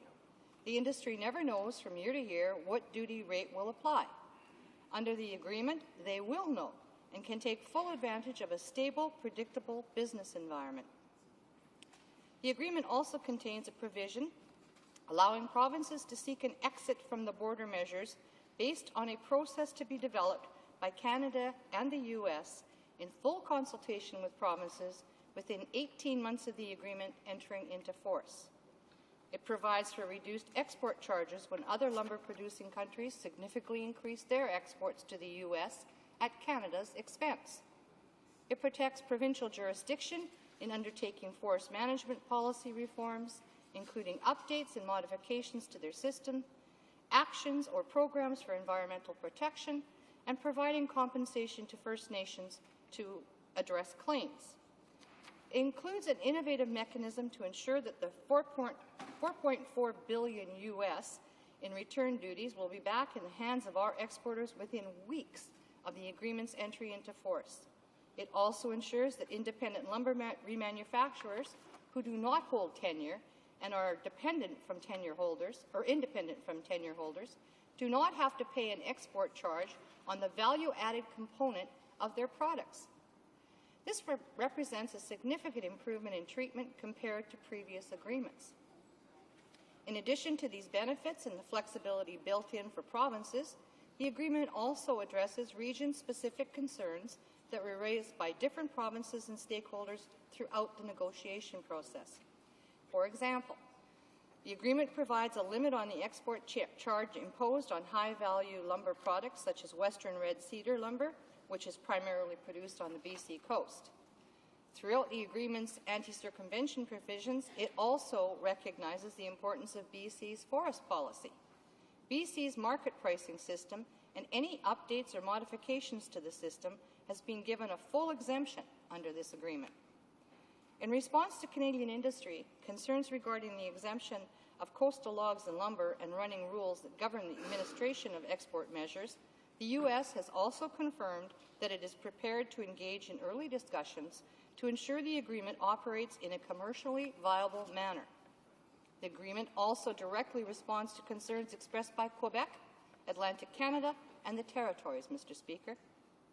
For instance, the border measures will not apply to the export of lumber products manufactured at Quebec border mills, a key position supported by the Government of Quebec and its industry.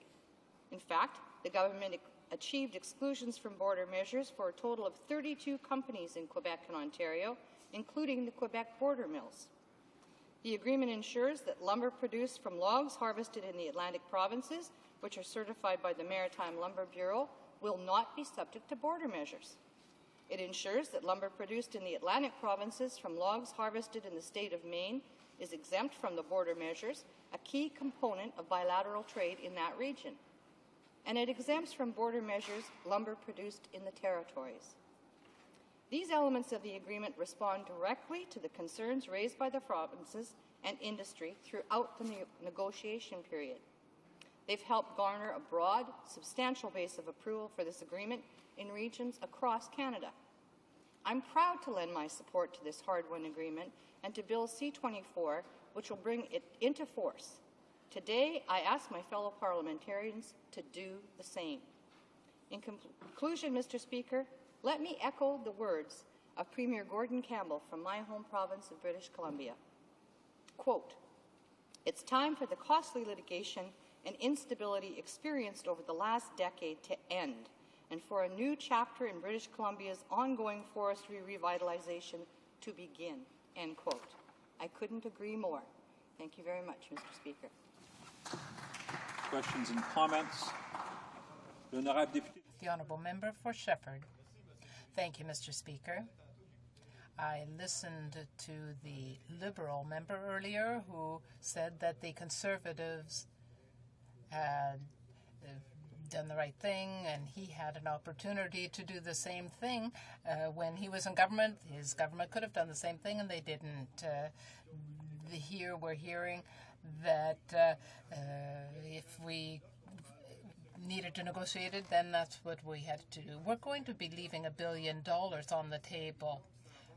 $500 million is going to the American lumber industry. If somebody was going to negotiate for me with my money with another party, well, if my money was going to go to the other side, it seems to me that I would be robbed from my own home. And if we know who the robber is, then that should stop.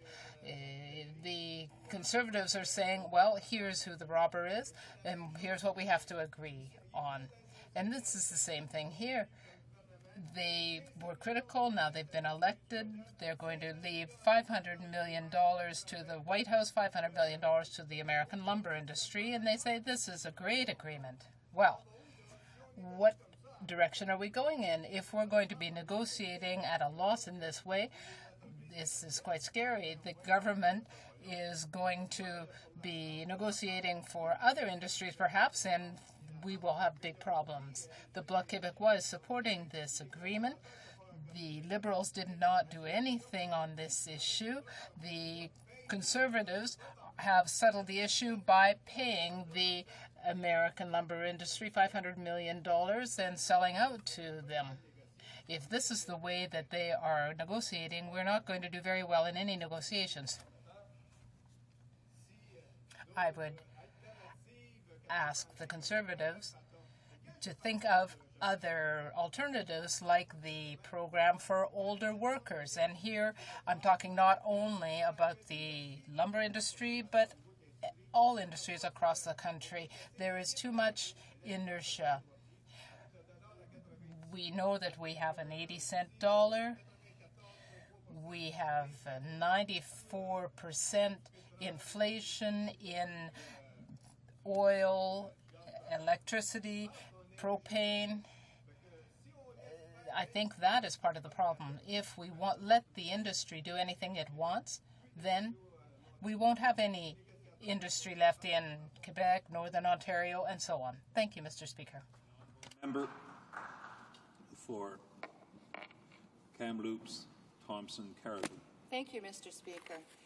I always enjoy any remarks that come from passionate members of this House of Commons, and the member who just spoke is obviously one of those very passionate members. I don't remember hearing an exact question, but I do remember thinking to myself, he sounds an awful lot like a lawyer for a moment there, because only the lawyers are going to benefit from this going on and on and on. In the meantime, there are going to be communities, there are going to be families, there are going to be whole areas of this country that are totally devastated. And the longer this goes on and on, the longer the opportunity is there for big companies to do what I call the Pac-Man game. They come along and they gobble up all the little companies. And pretty soon, those little companies that used to be the mainstay of small communities and in the industry were considered players suddenly have disappeared. Now, I'm not certain if the member opposite has ever had any experience in a negotiation, but I have. And in a negotiation, you give and you take. And the rule of thumb is one side asks for the moon and the other side offers the dirt on the floor. So somewhere in between, you find some kind of an acceptable agreement that actually benefits both sides, and everyone walks away, saves face. For another day, we go on, we do what we're supposed to be doing. So in the case of this lumber agreement, there are a couple of things that our member opposite is mistaken about. We're not leaving money in the hands of the United States. There's actually going to be a group of people from both Canada and the U.S. who use part of that money that you're referring to. Hold your passion, sir. I'm trying to answer you as best I can. And when you negotiate a deal, as we did in this case, and you get more than 83% of what you asked for, that's really good negotiation. I see you're signaling for me to sit, so I will stop. Resuming debate, the honourable member for Montmagny, Lille, Kamouraska, Rivière-du-Loup. Thank you, Mr. Speaker. I am rising to speak in this debate on the bill regarding the softwood lumber agreement with the United States, and I'm doing so with a great deal of frustration because we know historically there was a lot of talk by the Liberals saying that we have won the battle in the courts and we're going to have free trade applying, but the Liberals and then the Conservatives who replaced them have forgotten an important aspect, which is support for the forest industry. For example, the loan guarantee programs that we have been calling for 36 months. This would have helped the whole lumber industry and would have given us a victory down the line and real free trade because we would have won. But the government decided not to do that. Now we have this agreement with the United States, which is very frustrating. We cannot see through the fuzziness here. Obviously, the Americans have won out. They have managed to draw out all this litigation for a very long time. And finally, the industry and the unions in Quebec are asking us to support this agreement because they do not have the money that they would need to get through this crisis any longer. Now, the agreement is before us, and it will not resolve the crisis for the long term. There is going to be a significant loss of the monies that have been anteed up by Canadians and Quebecers. And we know that the Conservatives are responsible. If we did not support this agreement, we in the Bloc Québécois, we would be in an election campaign now. And we know that the sector needs stability. We saw on Radio-Canada yesterday on the news that the industry is in crisis across the country. This agreement with the United States is only a tiny part of what is needed to solve this problem. This will help for a while, but we will need other measures as well. And the Bloc Québécois has taken responsibility in this area. We want to make sure that people will be able to hold their jobs, that there will be minimum job losses, that the companies will be able to continue their work. The Conservative government up to this point has not taken responsibility. In fact, it has been flagrantly irresponsible. This agreement is not a very good one for Canada. They have been listening, they have not been listening, in fact, to the problems in the industry. We need to make sure that both Quebec and Ottawa take the measures they need to help the industry and workers. In my riding, where in Saint-Ophile, there were other communities, we are cutting American wood. Therefore, these people are not going to be subject to the charges. The Dubé company as well will be exempt, and therefore they will be winners under this agreement. But elsewhere in my riding, there have been very huge financial losses because this softwood lumber problem has been going on for so long and no assistance has been provided. 4 years ago, when the debate was running high,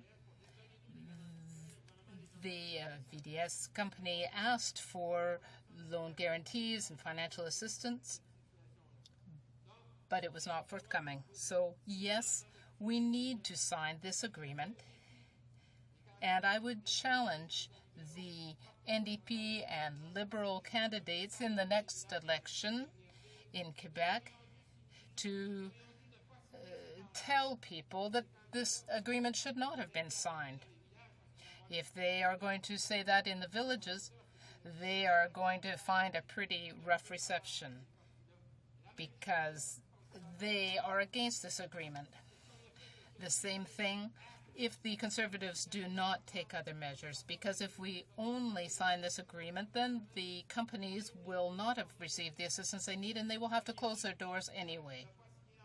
So then people are going to feel that they should not have signed the agreement because the result is the same. So we need to do what the Bloc Québécois has suggested in its plan. There are about 15 measures to help older workers, for example, and to help the whole manufacturing sector and the industry in Quebec. There are people who are 55, 57 years old. They are laid off. They have no chance of getting another job. We need to reinstate this program that would help these people.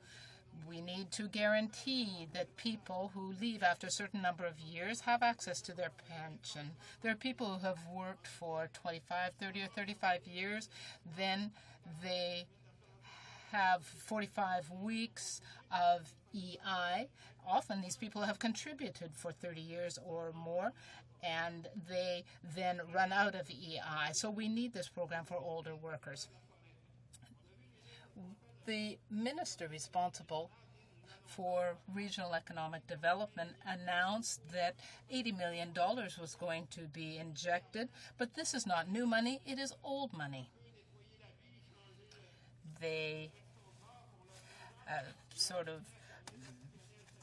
put a different jacket on and came and said that this was new money to diversify the regional development, but it is not the case. Then we need to help the 120,000 owners of tree farms. The companies are going to get the $4 billion, but that money needs to go to pay their margin of credit and so on, but it also needs to be used to invest in new equipment and so on. We need to, in fact, fix the tax system to give them a tax break. And this is something that the Conservative government should put in their program. We also need financial assistance for the forest network. We know that the Army in the U.S. helps with the forest sector and cleans up and so on. You could get a tank through there, but we also need innovation to be promoted in the forest sector. So we need a whole set of measures to make sure that once we sign this agreement, we get the $4 billion, that we have other measures as well that are essential to keeping the forest industry alive, allowing it to get through this crisis. For people who represent rural ridings, this is an obvious answer. We saw news yesterday from Abitibi, but it could have been in my riding. If there is no assistance plan to help the industry get through this crisis, then in 6 months or a year or two, then we will have more villages having to close their doors. I know that the minister is just thinking about the rules of the market. Yesterday there were cuts announced to the technology partnerships program. So we need to come up with good solutions to the current problems. We need to help the forestry sector. We need an action plan that will enable our communities to get back on their feet and to continue contributing to the Quebec and Canadian economy as it did in the past. Because the natural resources sector, the forest sector, well, we have seen is cyclical. But these natural resources enable us to keep communities alive. They nourish us.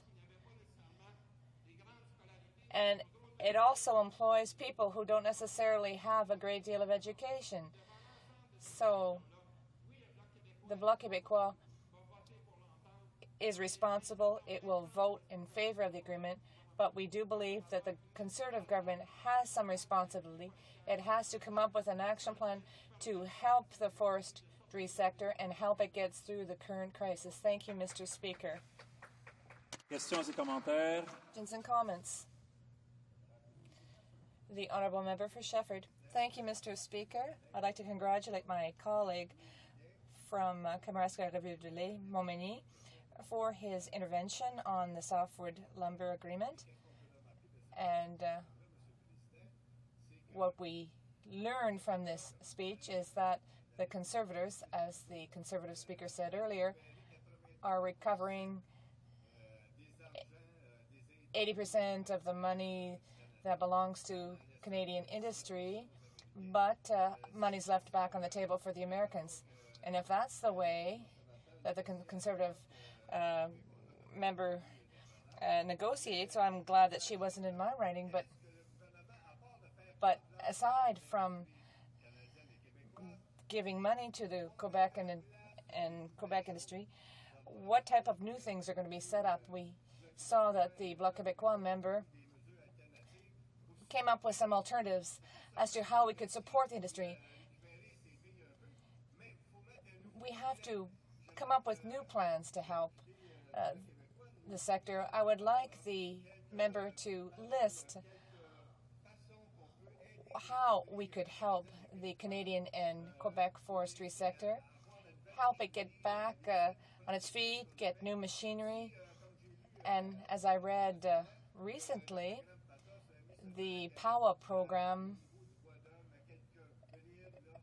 will not necessarily apply to all of the workers in the forestry sector.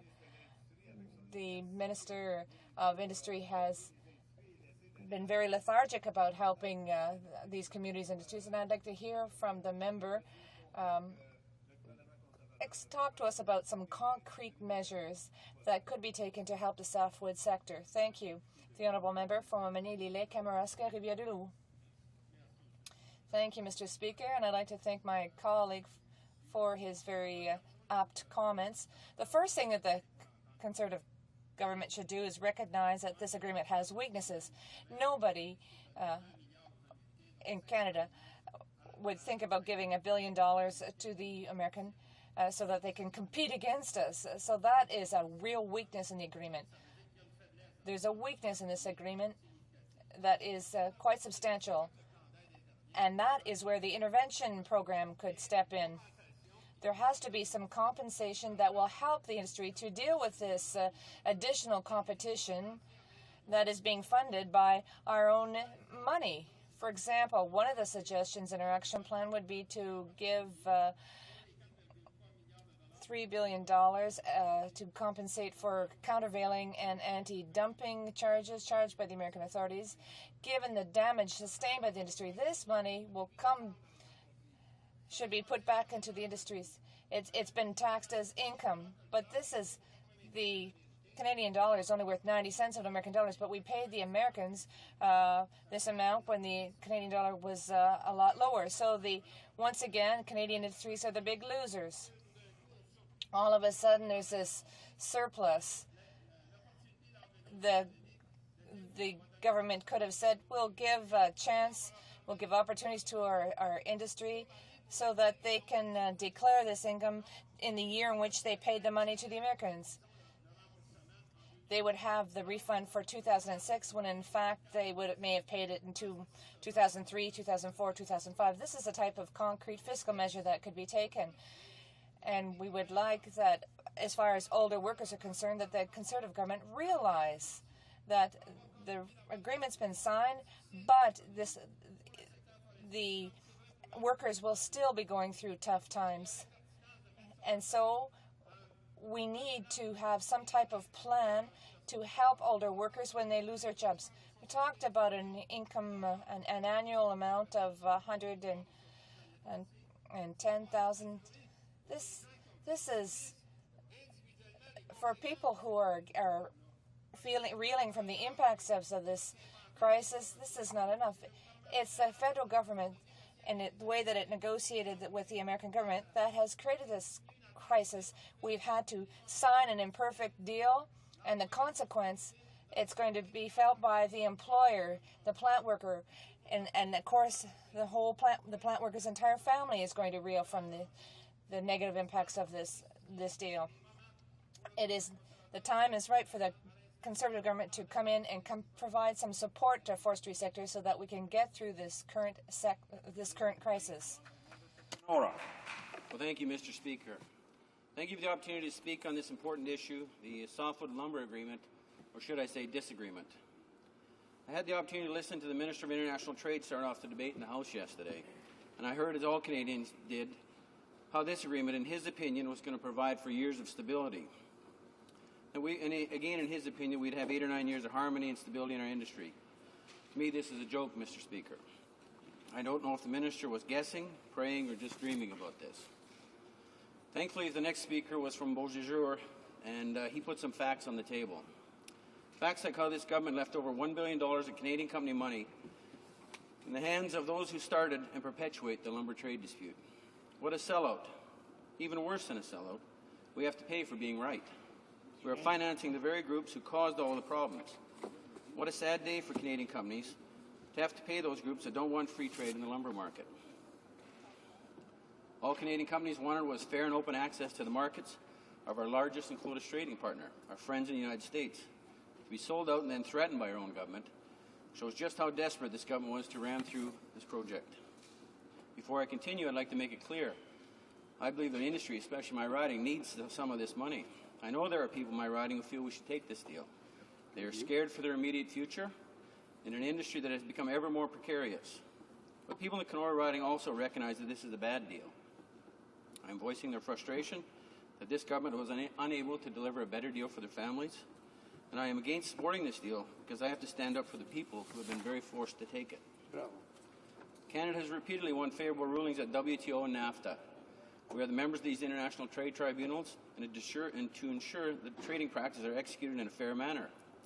We have a responsibility to accept these decisions the tribunals make, as does any other member partner, including our friends in the United States.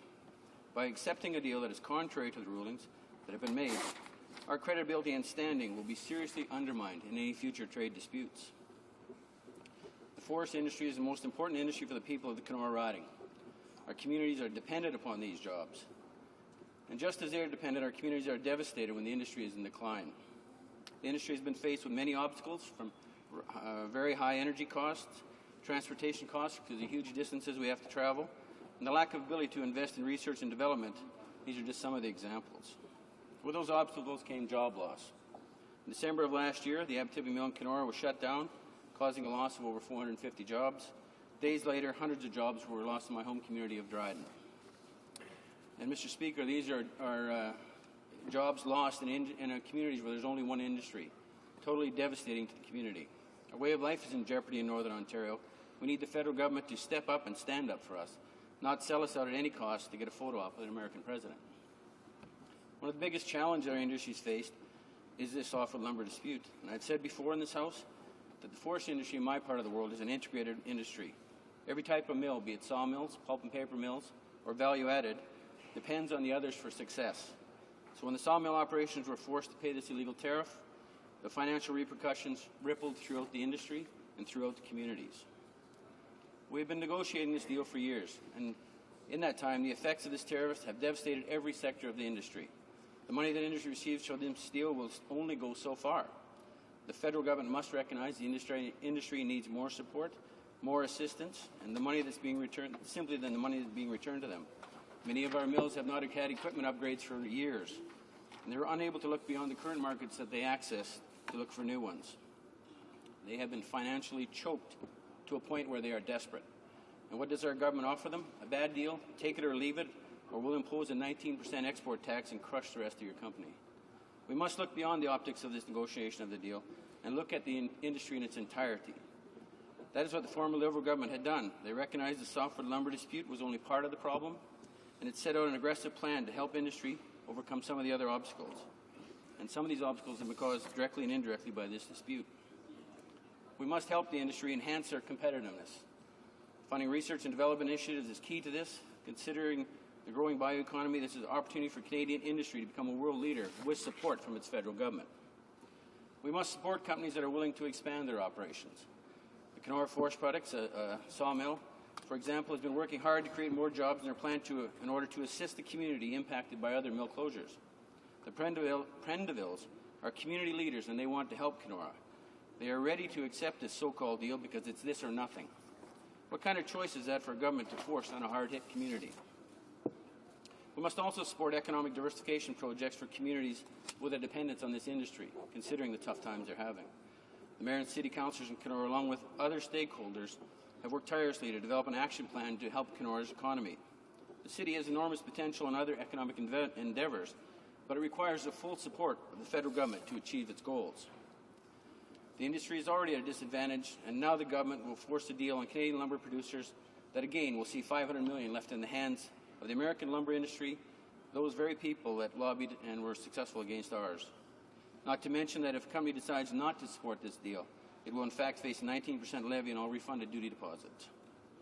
Without the return of 100% of money taken by the American government and the commitment by this Conservative government to assist the entire industry in long term, more jobs will be lost. This take-it-or-leave-it attitude will hurt confidence in the sector.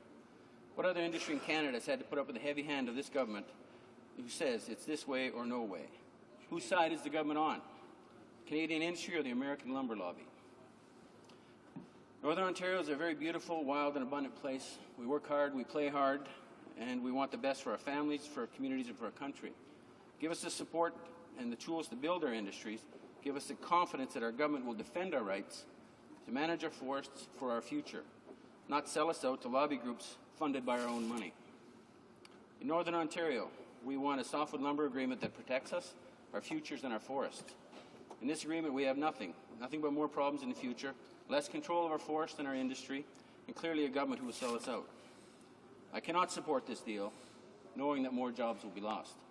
I cannot support this deal knowing that we are selling out to the American lumber lobby. And I cannot support this deal knowing that hundreds of millions of dollars will be left in the United States in the very hands of the people who did this to us. And I will not support this deal because I need to stand up for the workers and the communities of the Kenora riding. Thank you, Mr. Speaker. Questions and comments? The honourable member for Edmonton Centre. Thank you very much, Mr. Speaker, and I listened with interest to my colleagues' comments. Perfect deals exist in dreams, Mr. Speaker. And there's an old Japanese proverb that says vision without action equals daydreams. And I think the member opposite and perhaps his party has been daydreaming since the time that they were prepared to accept a deal that was much less beneficial to the industry than the deal that we have negotiated.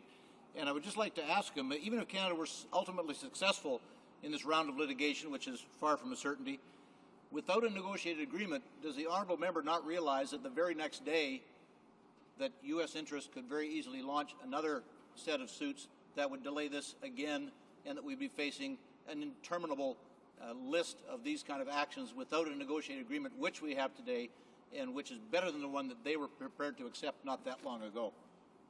The honourable member for Kenora. Thank you, Mr. Speaker. And part of the challenge in politics is to make sure you don't believe your own press releases. That's clearly happening on the other side of the House because this deal is not better than what we had before. And, we had a successful, we've been successful many times at the tribunals. We've been successful in winning. The courts believed in what we were doing. And I want to explain for a minute that the softwood lumber dispute was not the majority of trade in Canada. The vast majority of trade in Canada is very successful. But when two good friends and family, like Canada and the United States, have a disagreement, they have to go somewhere to get it solved. We had to go to the courts. We were rapidly nearing the end of the first test case. Once we had a decision on it, which we'd been successful every bit of the way, once we had a decision on that, we were going to fare far better in any future cases. But when friends can't get along, what we have to do is we have to go to get somebody to help us, and that was the courts, Mr. Speaker. I recognize the honourable member for Winnipeg Centre, mindful of the fact that there is another questioner, so we have 3 minutes for 2 questions and 2 answers. Well, thank you, Mr. Speaker. I will try and be brief. I first want to thank my colleague from Kenora for the courageous position that he's taken, because I know the impact the softwood lumber squabbles have had on the riding of Kenora Rainy River. I know the Prendeville family. I know the industry in that area that neighbors so closely my own province of Manitoba. I also know that my colleague, the member from Kenora, is a trapper. And earlier I used the analogy as I read somewhere that a beaver, when cornered or when trapped, chews off its own testicles. And I used the analogy that while the beaver is certainly an apt symbol for Canada in that way, because successive Tory governments, when backed into a corner and bullied by the Americans, have bit off big chunks of Canadian sovereignty with this deal that they signed today. So I asked my colleague, as a trapper, does he know for a fact this is true, that a beaver will bite off its own testicles, and does he think the analogy is appropriate and accurate, that the Conservatives are biting off big chunks of their ability to defend themselves when they signed this softwood lumber deal? The honourable member for Kenora. This is a very serious place, and I try to remain serious at all times, so I'll try to be careful how I answer this question. But thank you for the question, and what I see is that we talk about desperation, and this was a government that was desperate to get a deal. We saw before, many years ago, when the free trade agreement was negotiated, when a prime minister intervened directly, was not able to get the deal we needed in softwood lumber. Again, at this point, we see a Conservative prime minister that is really in desperation to have a deal done. He's got an agreement. He's made a deal that's going to hurt us in the future. It's not going to protect our sovereignty, and it's not going to protect our ability to decide our own future with our own forests with sustainability in mind. The honourable member for West Vancouver's Sunshine Coast, Sea to Sky Country. Thank you. For a short question. Thank you, Mr. Speaker. I know my colleague from Kenora takes the discussions and debates here seriously. The question I have for him, and I know he cares deeply about his constituency as well, is what are the people in your riding saying? What are the people, the employees, the employers in the softwood lumber industry in your riding telling you to do with this deal? The honourable member has 45 seconds. Well, thank you, Mr. Speaker. When I meet the people on the street, the first thing I'd like to say is that they're not upset with the Americans in any way. In my part of the country, we have huge tourism traffic, lots of business for the Americans. They don't blame the Americans for this deal. What they do is they blame the Canadian government, the Conservative government, for not standing up for us, for not protecting us. And one of the most basic values we had, we should have got the money back. This money was collected illegally. These billions of dollars, they shouldn't brag about getting 83% back. That's not a good deal. 100% is what we needed. We needed to make sure we brought this money back to Canada to provide jobs in the future, to provide companies to grow and expand, and use the technology that they can, to enhance what we do in Northern Ontario. So it's not a good deal. The people on the street are mad, but they're mad at the Conservative government. Resuming debate, the honourable member for Kelowna Lake Country. Thank you, Mr. Speaker. It's an honour and privilege to rise in the House this afternoon to speak to Bill C-24. I know I only have a short time to address this bill, but I want to speak about the myth, and the status quo will suffice. Mr. Speaker, the status quo will not suffice. It's simply not enough that Canada is right. Canada wins the disputes that the tribunals find in our favor again and again. Because in practical terms, being right is an empty victory if it does not bring resolution. I mean, what good is it if we win the battle and we lose the war? Hear, hear. And without this agreement, we have no resolution. The opposition is suggesting that the status quo will suffice. But the status quo does not suffice for this government. Canada's new government has opted for moving forward. It has opted for an agreement that spells an end to the status quo, an agreement that returns over 80% of losses to be invested back into our industry instead of the millions more that will leave Canada if the current situation prevails. I think this is a great applaud to and accolades to Prime Minister Harper and our Minister of the Industry that International Affairs has worked so hard to develop this agreement. I know the Minister has taken a lot of heat over this, and I want to personally thank the Minister and the member from Kingsway, Vancouver riding that he's stepped out of for all Canadians. He's showed his diligence, his wisdom, and his expertise has shone brightly for all Canadians. I think we all should be proud of him. This government has opted for an agreement and a future that will allow our lumber producers to get on with business free from non-stop litigation, which to many is Americans' pastime. If you've ever studied down south of the 49th border, you understand that they take their lawyers and litigation very seriously, and I think it's just the road to nowhere to continue that path, Mr. Speaker. Members on the other side call the agreement a sellout, but the real sellouts are those who opt to do nothing. A hard fact is the future of our lumber industries and the trade, and the stronger trade agreements we have, the more stable our industry will be. Business cannot survive on a diet of hope. Business relies on stability and certainty. And like it or not, wish for a perfect world. But if you want, this agreement keeps industries from shutting down, keeps people working, puts food on the tables, and that, Mr. Speaker, is no myth. As a member of Parliament from Kelowna Lake Country in beautiful British Columbia, I'm acutely aware of the importance of moving forward on softwood lumber. This agreement has been accepted by the province of British Columbia, by the Minister of Forest, by the lumber producers in my riding, and more importantly, the constituents have overwhelmingly supported this agreement. It's time to move forward. Except the opposition has stood in this House today and said it because they had no choice. They were abandoned by the government. Absolutely false, Mr. Speaker. As a matter of fact, I sat in a meeting this morning with Premier Campbell from British Columbia. The fact is, I did not get the impression he was either forced to support this agreement nor that he had no choice. He's very happy. He got everything that he's looking for as far as a negotiated settlement. It's always, in a perfect world, we'd like the perfect deal, but he, being a realist, knows this is great for British Columbia and all of Canada. He worked actively to ensure that this agreement would serve BC lumber producers very effectively, and I'd like to thank Premier Campbell for his efforts as well. The fact is, BC's on side. BC's interested in strengthening freer trade and our softwood lumber industry. Unlike the opposition, BC wants to move forward. It's time that Liberal and NDP members get behind BC. 57% of Canada's lumber exports to the United States come from British Columbia. It's time they got behind our communities and the lumber producers who employ them. In my riding alone, there are over 1,000 people directly employed by the softwood lumber industry. Kelowna Lake Country is in the heart of Canada's softwood industry. Being situated in southern British Columbia, the producers of my riding typically export between 70 to 80% of the product south of the border. Kelowna falls under the Okanagan Timber Supply Area, which has an AAC, or an allowable annual cut, of almost 3 million cubic meters. This comprises 6.9% of British Columbia's total AAC.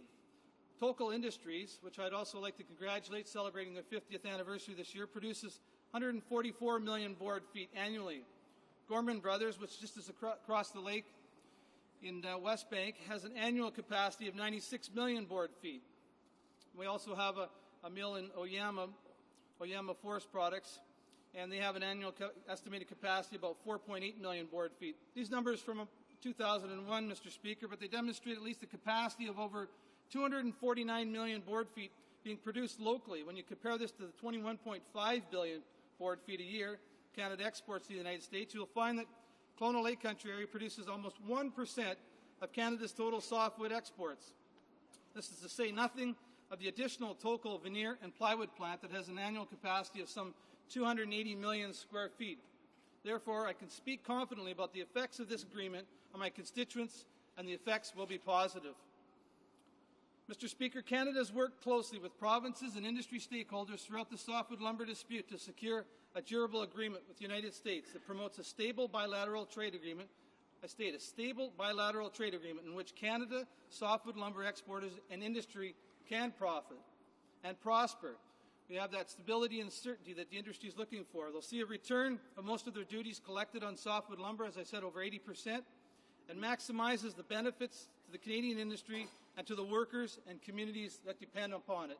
And that's the bottom line, Mr. Speaker, is the people of our ridings across the country, the 308 of us that are here to represent the workers, their families, and the industry.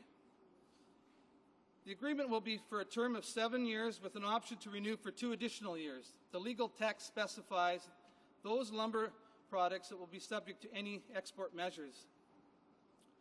I agree that the full and complete revocation of the U.S. countervailing and anti-dumping duties, the return of over $4 billion in duties collected by the United States since 2002 through a deposits mechanism that will ensure companies receive this money as quickly as possible, and once again through our new government to creative ways of trying to bring that money back into the industry's hands as soon as possible. The safeguarding of the province's ability to manage their forest services, and a choice for provinces of the border measure that best addresses their individual economic and commercial situations. The key word there is choices, Mr. Speaker.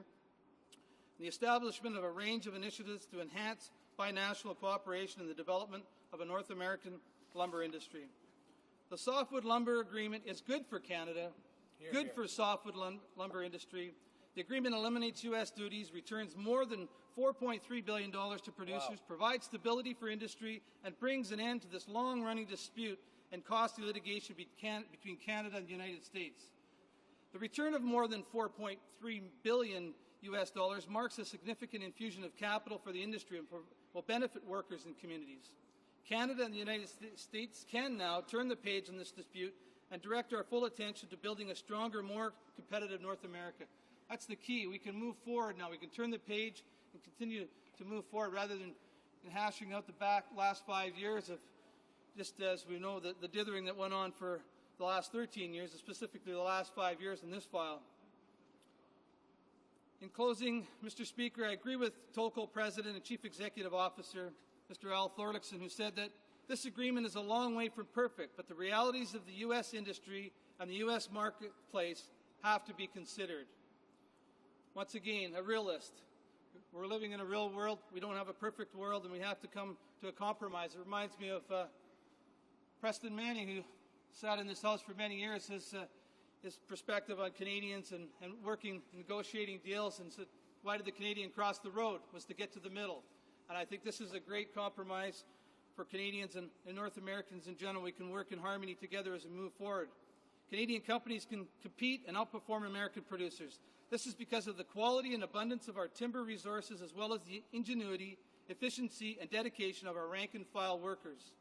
Our softwood lumber companies, because of the past 5 years, have been forced to be leaner and more efficient. With this agreement about to be implemented, I'm fully confident in the upcoming prosperity for our forestry sector. Thank you, Mr. Speaker. Well said. Questions and comments? The Honourable Member for Oak Ridges Markham. Thank you very much, Mr. Speaker. I listened with enthusiasm and wanted to make sure that I catch as much as I could from my colleague across the floor. I wanted to mention that people across Canada, Canadians, have said that the new Conservative Party is a principled party. It's a party of law and order. Maybe he could tell us where he sees the law and order in this, giving up so much money, and also where's the principle and how is it held when so many tribunals and trade panels have ruled in our favor? So how are they defending that when they're looking at being so principled and law and order party? Member for Kelowna Lake Country. Well, thank you, Mr. Speaker, and I'd like to thank my honourable member opposite for the great question, and also congratulating him to being appointed to the Vice Chair of our International Trade Committee, that we've been able to discuss this for many hours and listen to witnesses from across the country. And the fact is, Canada's new government, under the leadership of our Prime Minister, has indicated we will move towards freer and fair trade, and that's exactly what this agreement does, with over 81% coming back into the pockets of the industry, providing the certainty and stability. It provides what's needed by industry. We've got the support from the major industry-producing provinces across the country. We've got the industry on side. We've got the constituents on side. I don't understand why the member opposite wouldn't be on side. Thank you, Mr. Speaker. Questions and comments? The honourable member for Winnipeg Centre. Well, thank you. Thank you, Mr. Speaker. Seeing as my colleague that was speaking from the Conservatives from BC, I'm wondering if he's aware of a Vancouver Sun article that was published earlier this year, which says that it leaked the details of a leaked letter from the Bush administration to the U.S. lumber lobby. In it, the American administration confirmed that its objective was to hobble the Canadian industry for 7 years.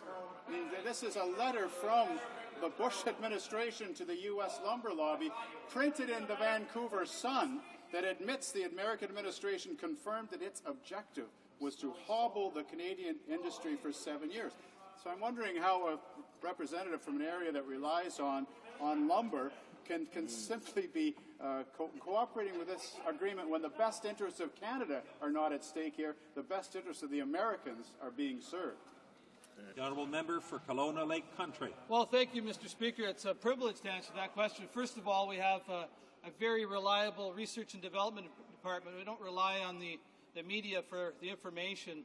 I spent over a decade working in the media, and you can't always believe everything that you hear on TV or read in the paper. So the facts are, we have over 81% of the money going back into industry. We have the industry on side.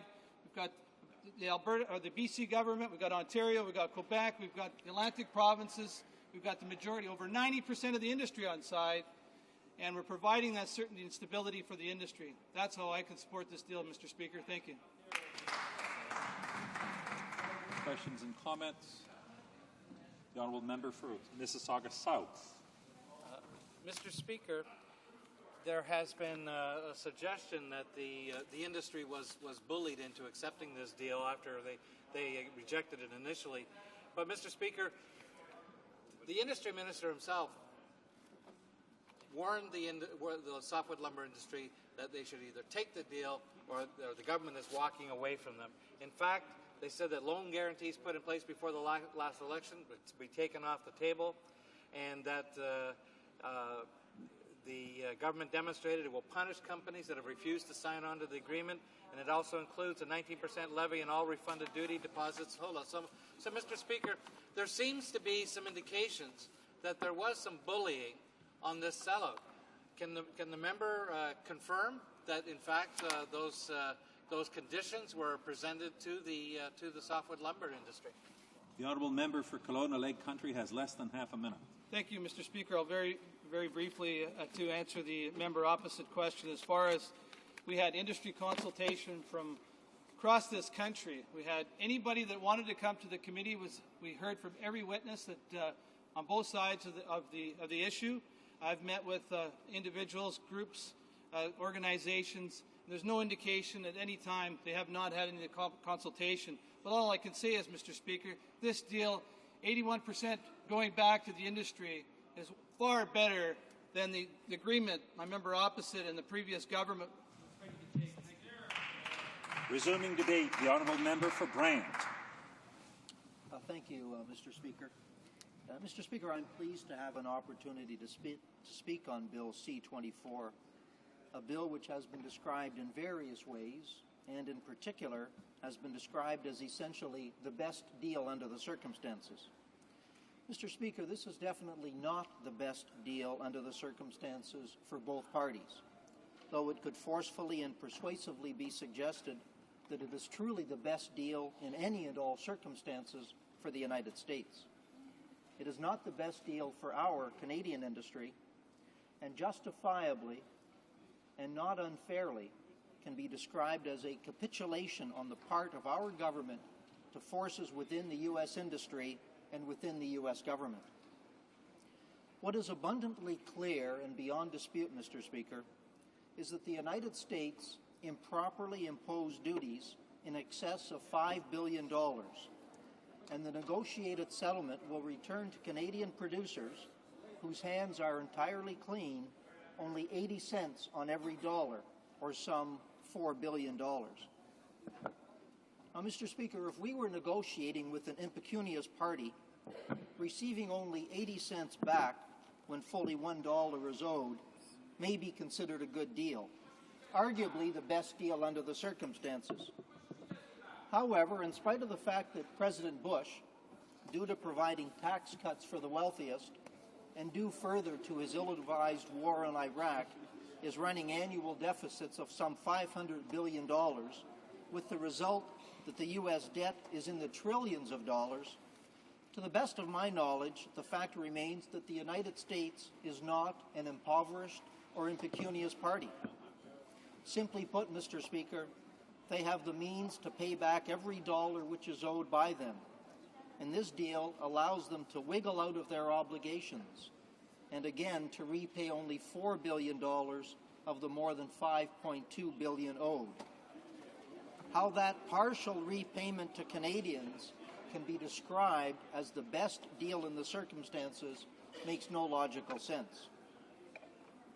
Of the $1.2 billion that will be kept, Mr. Speaker, kept, in my view, improperly by the Americans, fully $500 million will remain in the hands of the U.S. lumber industry, and a further $500 million will remain in the hands of the U.S. government. Shame.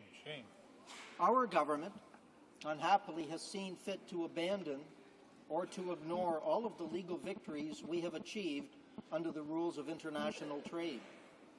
We have essentially given up $1.2 billion to the United States in exchange for, at best, 18 months of relative peace or relative harmony within the industry. We should certainly be concerned, Mr. Speaker, about other industries, manufacturing or otherwise, which will then seek recourse under NAFTA.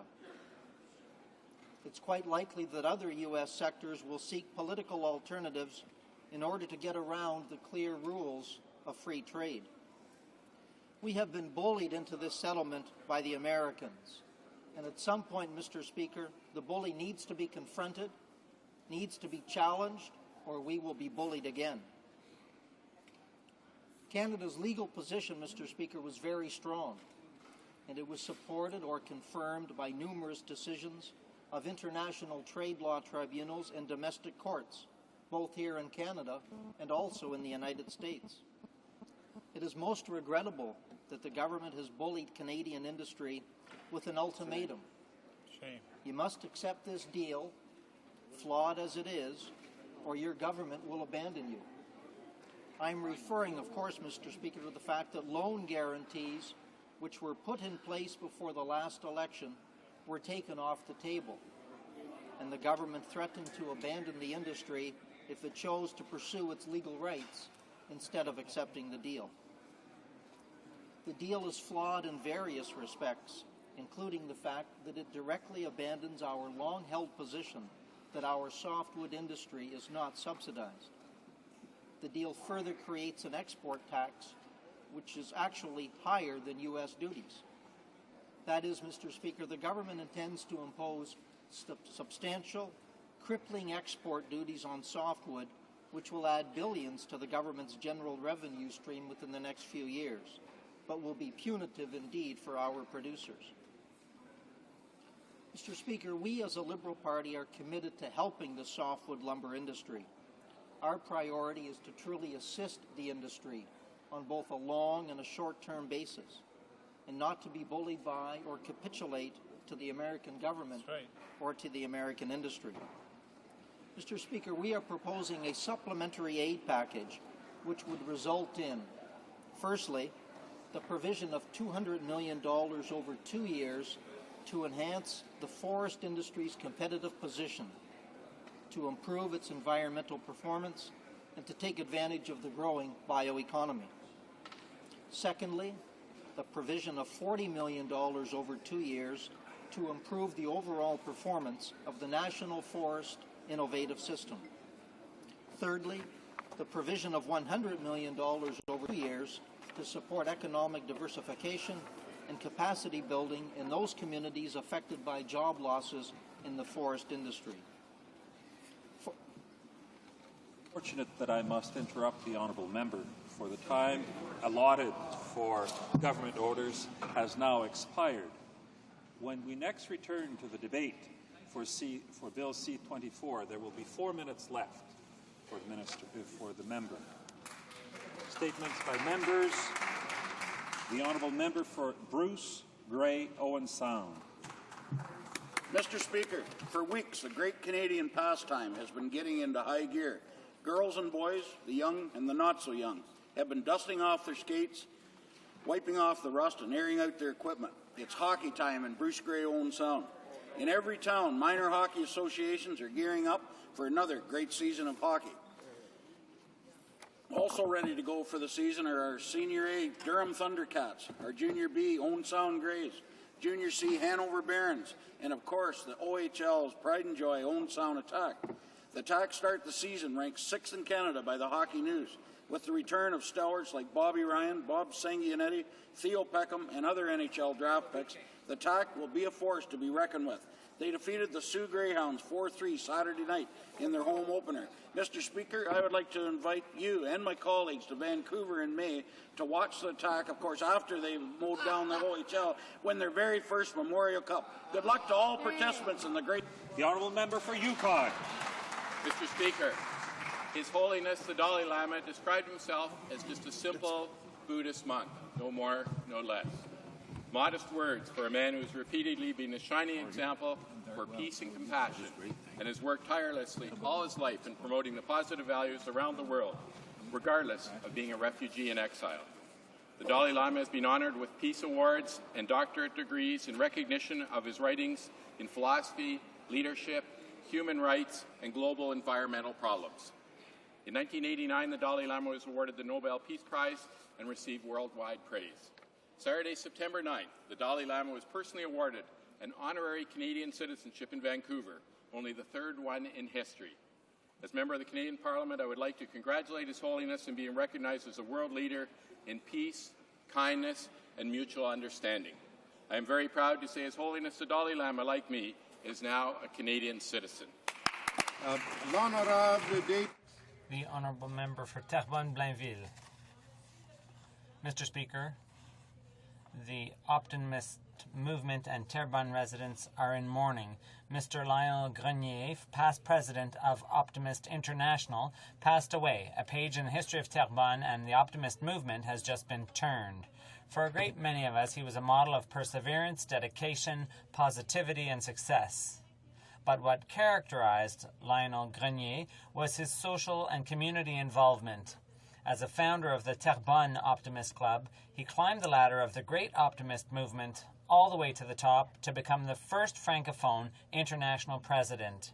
To his wife, children, and members and friends of the Terrebonne Optimist Club, which I belong to, I want to offer on behalf of members of the Bloc Québécois and the people of Terrebonne-Blainville my sincere condolences. Thank you. Member for Nanaimo, Cowichan. Mr. Speaker, yesterday the Conservatives killed the First Nations and Inuit Tobacco Control Program. Overall, 25% of Canadians smoke, but that jumps to 40% for First Nations and 60% among Inuit. People have emailed my office to say how the anti-smoking posters in the small communities in Nunavut are taken seriously and do help people quit. This pilot to develop best practices in a few communities and then take those programs nationally is lost. Where is the value for money there? The long-term health effects of smoking, lung cancer and heart disease, are known to everyone, it seems, but the Conservatives. Each person who stops smoking saves health care dollars, and that's true value for money. Other cuts include those to the public diplomacy program, and this will scuttle chances for Métis representatives to travel to Washington for negotiations around the United Nations Declaration on the Rights of Indigenous Peoples. No consultation, no debate.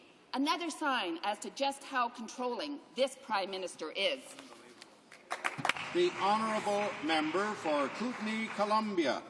I rise today to pay posthumous tribute to Kootenay, Columbia Customs Officer Adam Angel, who tragically died on October the 17th, 2004, while working alone at the port of Roosevelt. During the midnight shift, he was found in distress, and in spite of all efforts to assist him, emergency personnel pronounced him dead shortly after their arrival. Mr. Speaker, it is imperative for our customs officers to be safe at all times while protecting our Canadian borders. Every day we are reminded of the dangers our frontline workers face. They confront the most dangerous conditions, putting their lives on line to protect ours. I'm proud to say the new Canadian government has responded with initiative to strengthen our border security.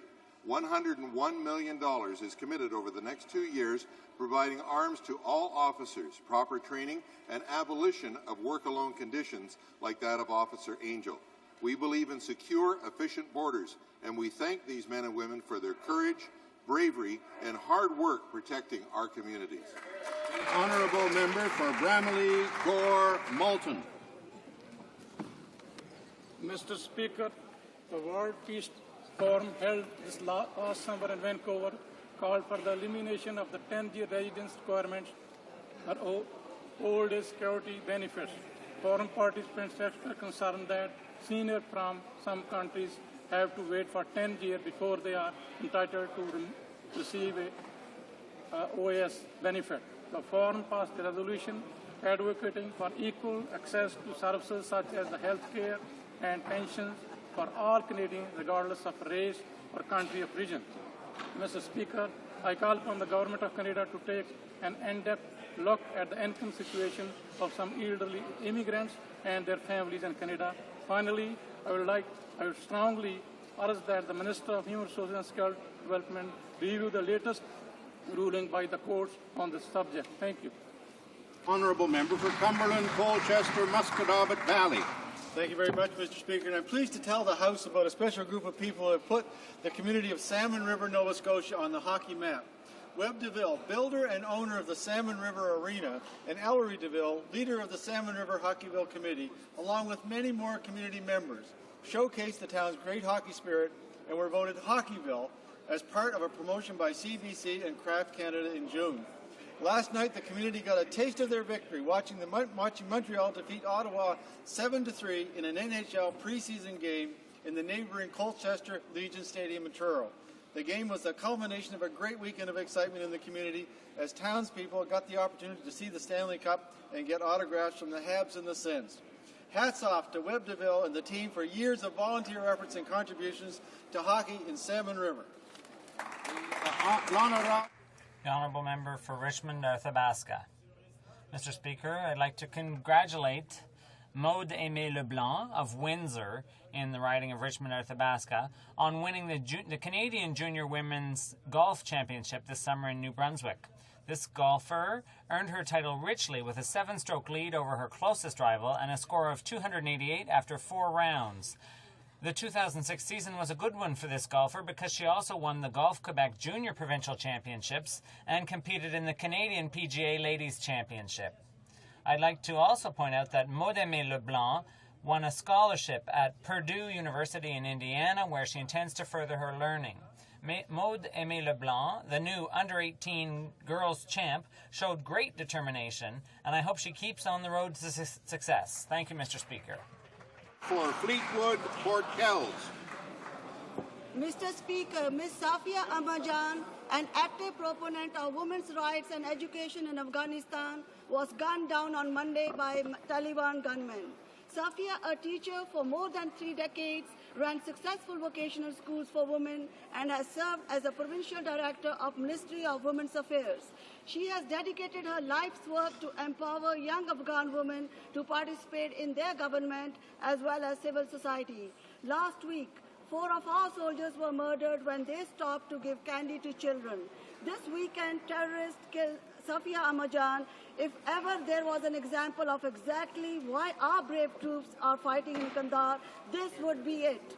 I call upon this House to remember Ms. Amajan for her tremendous spirit, her optimism, and most importantly, her vision. A fitting tribute should be the least we can do to honor her sacrifice by working for peace and prosperity. Safia truly exemplified the courage of the best of Afghan society. Thank you, Mr. Speaker. The honourable member for Moncton Riverview, DF. Je veux attirer l'attention. I'd like to draw the attention of the House to the state of the Petitcodiac River in southeastern New Brunswick. Government in New Brunswick and the current federal minority government have failed in their duties by choosing to ignore the plight of this once mighty river. The Petitcodiac River has been in jeopardy since 1968 when the causeway was built. This caused the disappearance of fish, increased flooding, the disappearance of the tidal bore, and more. The loss in terms of tourism and trade is over $50 million. Former Liberal government in Ottawa had offered up to $27 million of the final cost of the project. That offer was promptly rescinded by the incoming minority Conservative government. I urge the federal government to restore this vital resource and act promptly on the 2005 EIA. Any delay will compromise the condition of our community's environmental and economic health and show that this government does not care about the environment. Honourable member for Oshawa. Mr. Speaker, in Budget 2006, Canada's new government promised to review all government programs. This ensures taxpayer dollars spent are spent wisely on priorities for all Canadians. Yesterday, our government announced $1 billion in savings identified through our government expenditure review. The measures announced yesterday demonstrate our commitment to accountable spending. They reflect the prudent reallocation of money from programs that are either undersubscribed or have lapsed funds in the past budget years. But it's important to note, the programs that have saw reductions still have sufficient funds to meet their mandates. The decisions made on these restraint measures represent sound fiscal management and leadership. Our government is committed to using tax dollars efficiently and effectively. We promised Canadians that we would bring accountability and transparency back to Ottawa. Once again, this government delivered on a promise made to the taxpayers of Canada. This is what Canadians expect from their government. This is what they deserve. Honourable member for Windsor West. Mr. Speaker, yesterday in this House, the Liberal member from Scarborough Rouge River made an appalling comment when he referred to our brave men and women who guard our borders as, quote, wimps. His derogatory slur just displayed his ignorance to the fact that 17% of these workers are either veterans of the military or the police forces from this land. They have defended our country, protected our communities, and stand watch at our borders, continuing to put their lives on the line every day to enforce the laws of this nation. To have from this chamber, the place where those laws are created, a member disparage and disrespect those charged with enforcing those laws is a disgrace and a shame brought on this House. He must apologize and admit he was wrong. The fact that he's repeated his outbursts brings into question his understanding that our borders are understaffed and our guards are not armed. We need more recruits and more training now and not an interim plan. We need to have a long-term solution. This 10-year delay is nonsense. The Liberal leadership and the member must apologize for not only his outrageous attack, but his own government's neglect and inaction on this file. Honourable member for Etobicoke North. Mr. Speaker, since 1997, the YMCA has been providing a great service to young people with the federal public sector youth internship program. Delivered in partnership with the Government of Canada, the YMCA is creating the opportunity for thousands of young people to gain valuable employment skills, training, and internship experiences. The program aims to help the children with the worst dropout problems, whether from secondary or post-secondary institutions. This program and can see the path to a more secure future for themselves and their families. Without this program, they might still be struggling to find their way. Mr. Speaker, the Minister of Human Resources and Social Development must renew this program today so the YMCA can continue to provide this opportunity to our young people for years to come.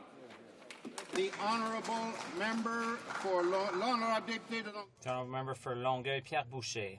Mr. Speaker, we were shocked to hear of the death of Ms. Safia Amajan, a teacher and provincial head of the Department of Women's Affairs in Afghanistan. Known as a champion of women's rights and education under the Taliban regime, thanks to her, 6 professional schools and other institutions for Afghan women were opened. Safia Ahmadjan, who believed in the reconstruction of her country, was killed outside her home yesterday morning. Leaving your house to go to work is one of the most routine things you can do, but for Safia Ahmadjan, it was the last thing she did. All of these daily activities, abruptly interrupted by violence, cause chaos. That's why my colleagues from the Bloc Québécois and myself support all efforts to bring lasting peace to Afghanistan. Our sincere condolences to the family of Ms. Safia Ahmadjan. Thank you, Mr. Speaker. For Fredericton. Mr. Speaker, Atlantic Canadians take exception with the government's decision to cut $7.7 million in ECOWAS funding for not-for-profit organizations, credit unions, cooperatives, and community economic development organizations. The economy is not limited to private enterprise. These groups contribute to the economy just like private sector companies. The government is cutting seed loan programs that provide direct funding for youth entrepreneurship. These are a successful mechanism for organizations to provide that first job and worse experience for youth across the country. Yesterday's cuts highlight the Conservatives' lack of creativity and understanding of this reality. And, Mr. Speaker, the elimination of the $20 million aid package for New Brunswick's aquaculture industry is shameful. Mr. Speaker, these cuts verify what we've said all along, that the fisheries money was clearly budgeted and that Canada's new government simply let New Brunswick down once again. Right. The honourable member for South Surrey, White Rock, Cloverdale. Mr. Speaker, yesterday during question period, the member for Scarborough Rouge River criticized Sunday's job action by Border Service officers in my riding. He called these constituents of mine, quote, a bunch of wimps. Shame. His remarks are incredibly offensive to the brave men and women of our border services whose own personal safety is often put at risk in defense of Canada's national security. Shame. Our border service officers do not suffer from any form of cowardice. These officers seize more than 1,000 firearms every year. That's an average of 3 per day. And they do it unarmed because of the negligence of the previous Liberal government. Canada's new Conservative government is spending an additional $101 million to fix the problem. We will train and arm our officers and eliminate work-alone posts. This member should be ashamed of himself, and I hope that he will personally find the courage to apologize to our frontline officers. Apologize. Order. Oral questions, questions orales. The Honourable, the Leader of the Opposition. Mr. Speaker, the vindictive, mean-spirited cuts targeted at the weak, the needy, the vulnerable and the marginalized in Canada and they're laughing. Could only have been dreamt up by the insider group of Conservative Mike Harris holdover ministers in this government, Mr. Speaker. Conservatives have continued their them versus us mentality. People without money or clout get clobbered by them. But how, Mr. Speaker, in a country as blessed as ours, does the Prime Minister justify cuts to funding for immigrant youth, Aboriginal women, adults with literacy problems, housing for the disabled, and vulnerable workers, Mr. Speaker?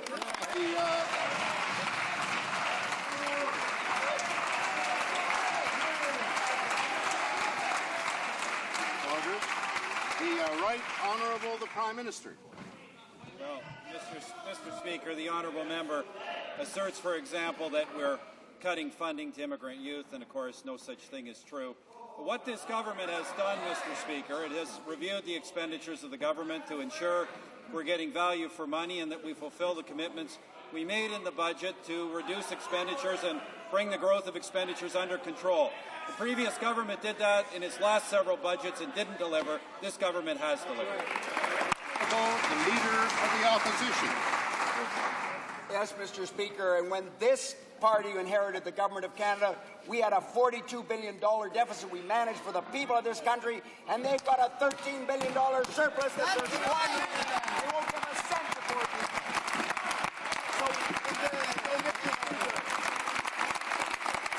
So I ask you, Mr. Speaker, why on earth is the Prime Minister eliminating research on the health of visible minorities, on child abuse, trafficking in women, support for voluntary groups for soup kitchens, and training for Canadians with disabilities? Aren't there Canadians too? Don't they deserve value for their money, Mr. Speaker? Hear, hear.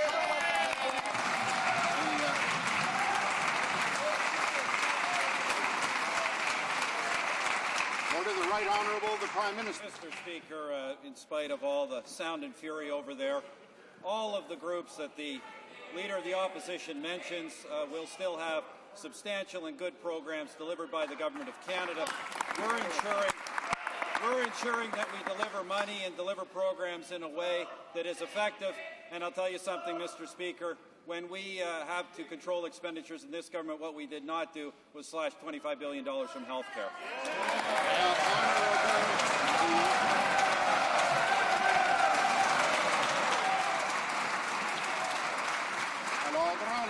Order. The Honourable Leader of the Opposition. Mr. Speaker, affordable housing for the elderly, that's been cut. Rights for minority communities abolished. Upgrading for older workers finished. Help to young refugees looking for jobs, let's forget all of that. Equality for gays and lesbians, that's in the past. How can this government take this out on the most vulnerable of Canadians? The Conservatives, with all of their money that they've received from Canadian taxpayers, have they no consideration for the human condition of Canadians? Mr. Speaker, the Right Honourable the Prime Minister. Mr. Speaker,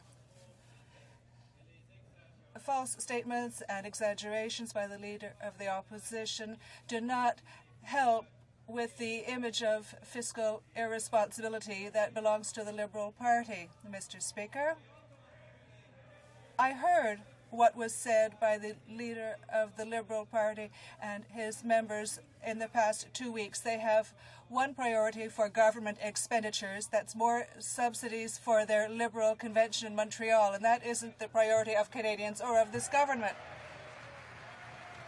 The Honourable Member for Westmount Ville-Marie. Mr. Speaker, the minority government cuts show their lack of sensitivity to social issues and show their true hidden face. We see the true values of the Conservatives. They choose to cast aside women, young people, minority groups, Aboriginals, those who are fighting illiteracy and crime. Why did the Prime Minister choose the ideology to abandon Canadians who need their government when nothing was forcing him to do that? The Honourable President of Treasury Board. Speaker, we believe as a government we have a very important responsibility to ensure that every taxpayer's dollar is spent effectively, is spent responsibly, and is spent accountably, Mr. Speaker. The real concern is that the priorities of the previous Liberal government, the previous defeated Liberal minority government, Mr. Speaker, were not being addressed. That's why this government in our budget has chosen to make new investments into health care, new investments into making communities safer, and new investments to ensure that we provide tax relief to seniors on pensions, Mr. Speaker. The Honourable Member for Westmount Ville-Marie. Mr. Speaker, Canada would be completely different without the huge contributions made by thousands of volunteers here in this country, and the Conservative government with these cuts is hitting the volunteer sector. We know that the social values of the government are not the same as that of Canadians. Why is the Prime Minister letting down these people who spend all of their time and energy to build a better Canada? The Honourable Minister, or the Honourable President of Treasury Board. That the Government of Canada, that all of us, all parliamentarians, support the good work that volunteers do in our communities. But it is important that we look at the priorities of Canadian families, the priorities of health care, the priorities of ensuring that our communities are safe, the priorities of ensuring that there's real and meaningful tax relief for senior citizens and working families throughout this country. Mr. Speaker, the previous Prime Minister, the member for LaSalle-Lamard, said, quote, "Do I think it's possible to make cuts in spending? Yes. Do I think I intend to make cuts in spending? Yes. Do I believe that we can hold spending as a percentage of GDP? Yes. Mr. Speaker, did they do that? No. L'Honourable.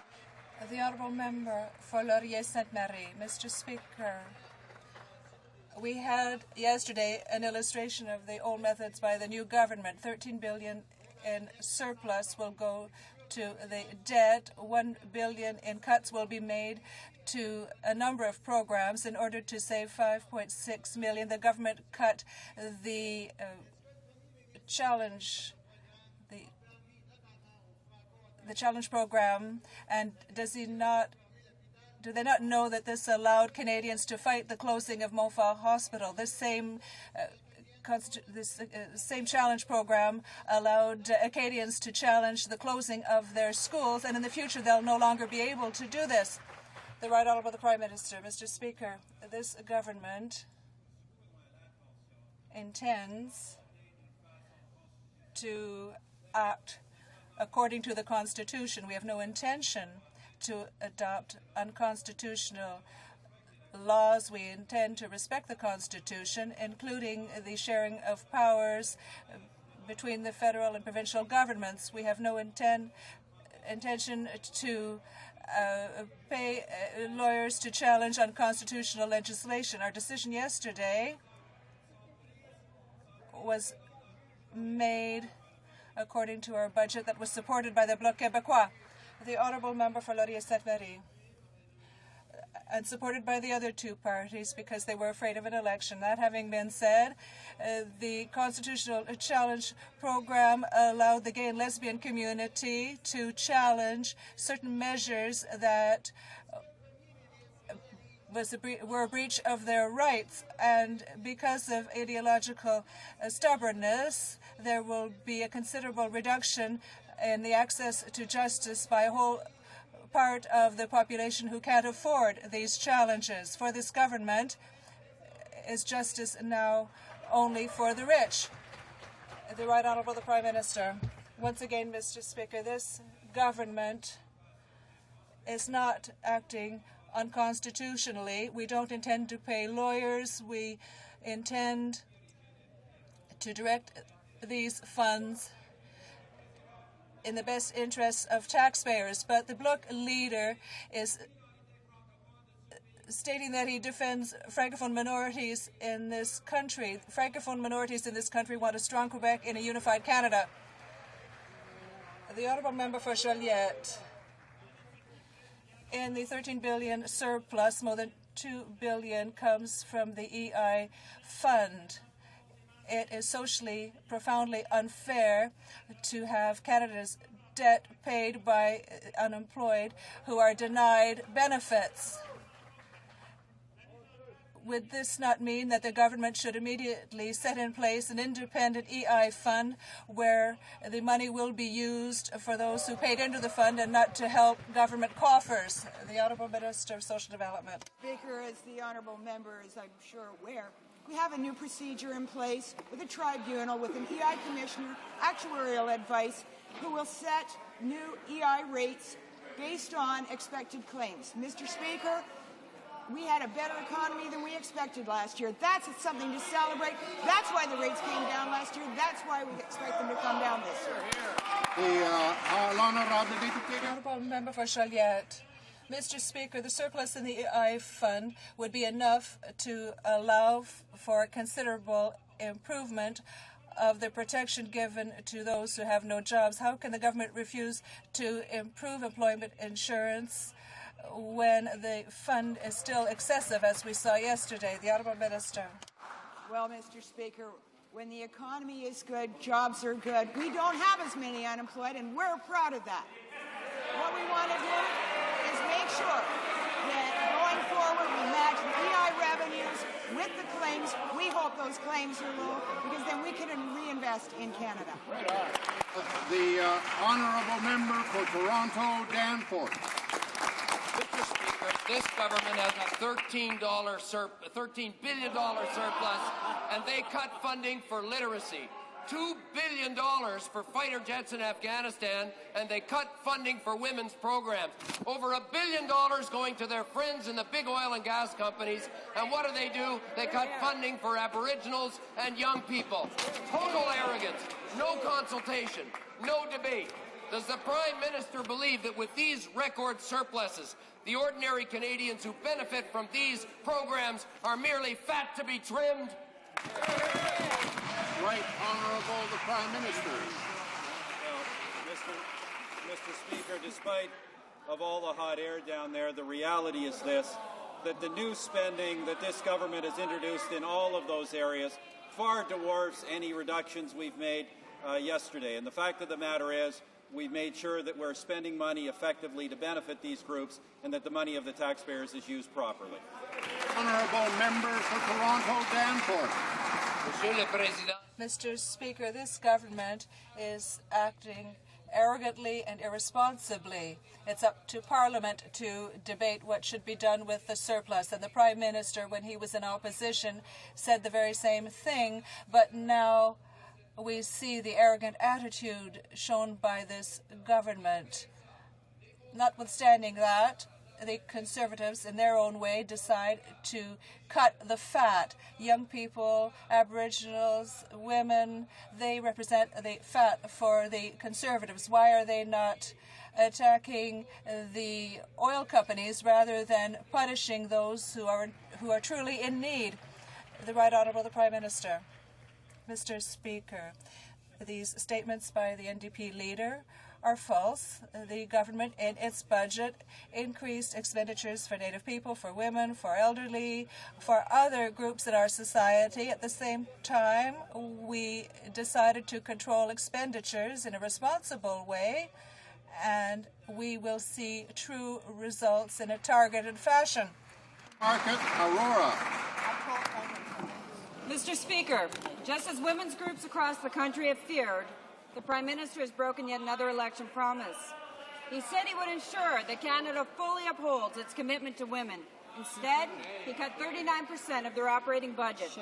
This money means everything to organizations fighting for the equality of women. Why did this Prime Minister break his election promise to the women of Canada? Shameful. Right Honourable the Prime Minister. Mr. Speaker, to be clear, in this program, there are no cuts to women's programs. There are transfers of funds used for the administration and bureaucracy to programs that will directly benefit women. Newmarket, Aurora. Mr. Speaker, an expert panel recommended to a parliamentary committee that funding for the status of women of Canada needed to be strengthened significantly in order to be a better watchdog for women's equality. Is this Prime Minister cutting their funding because these groups are promoting equality for women rather than promoting his anti-choice, anti-gay, anti-equality agenda?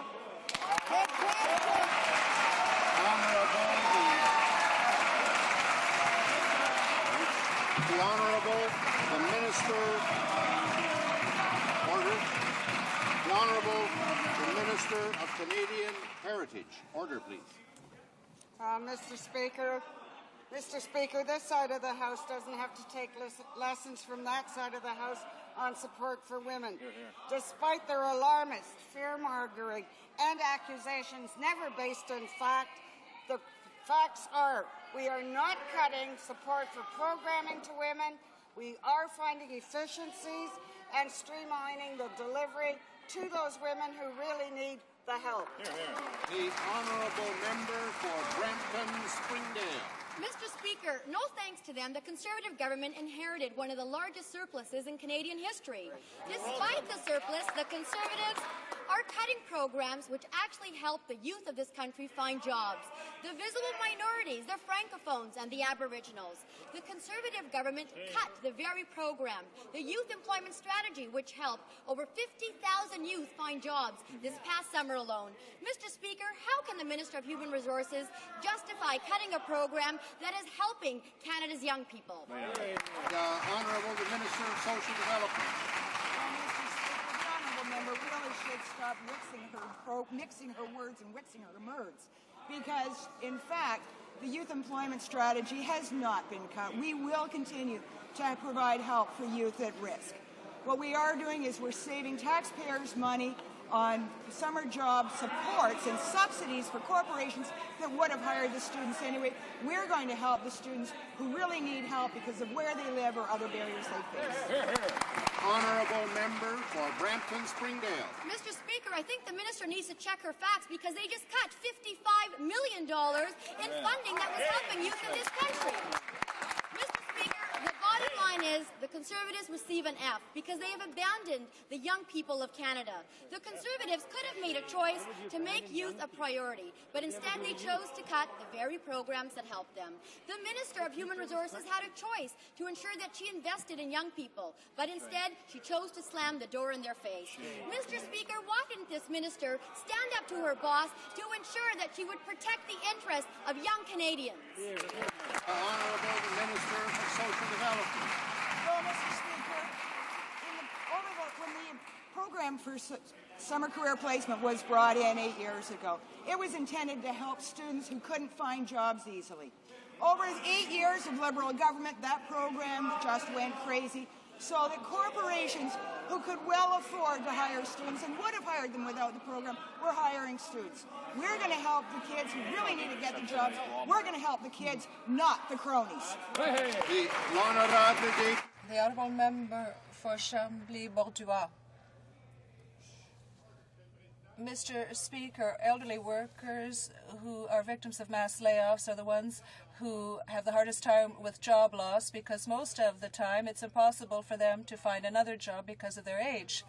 How can the government take the money from the unemployed and at the same time refuse to have a real program to support older workers?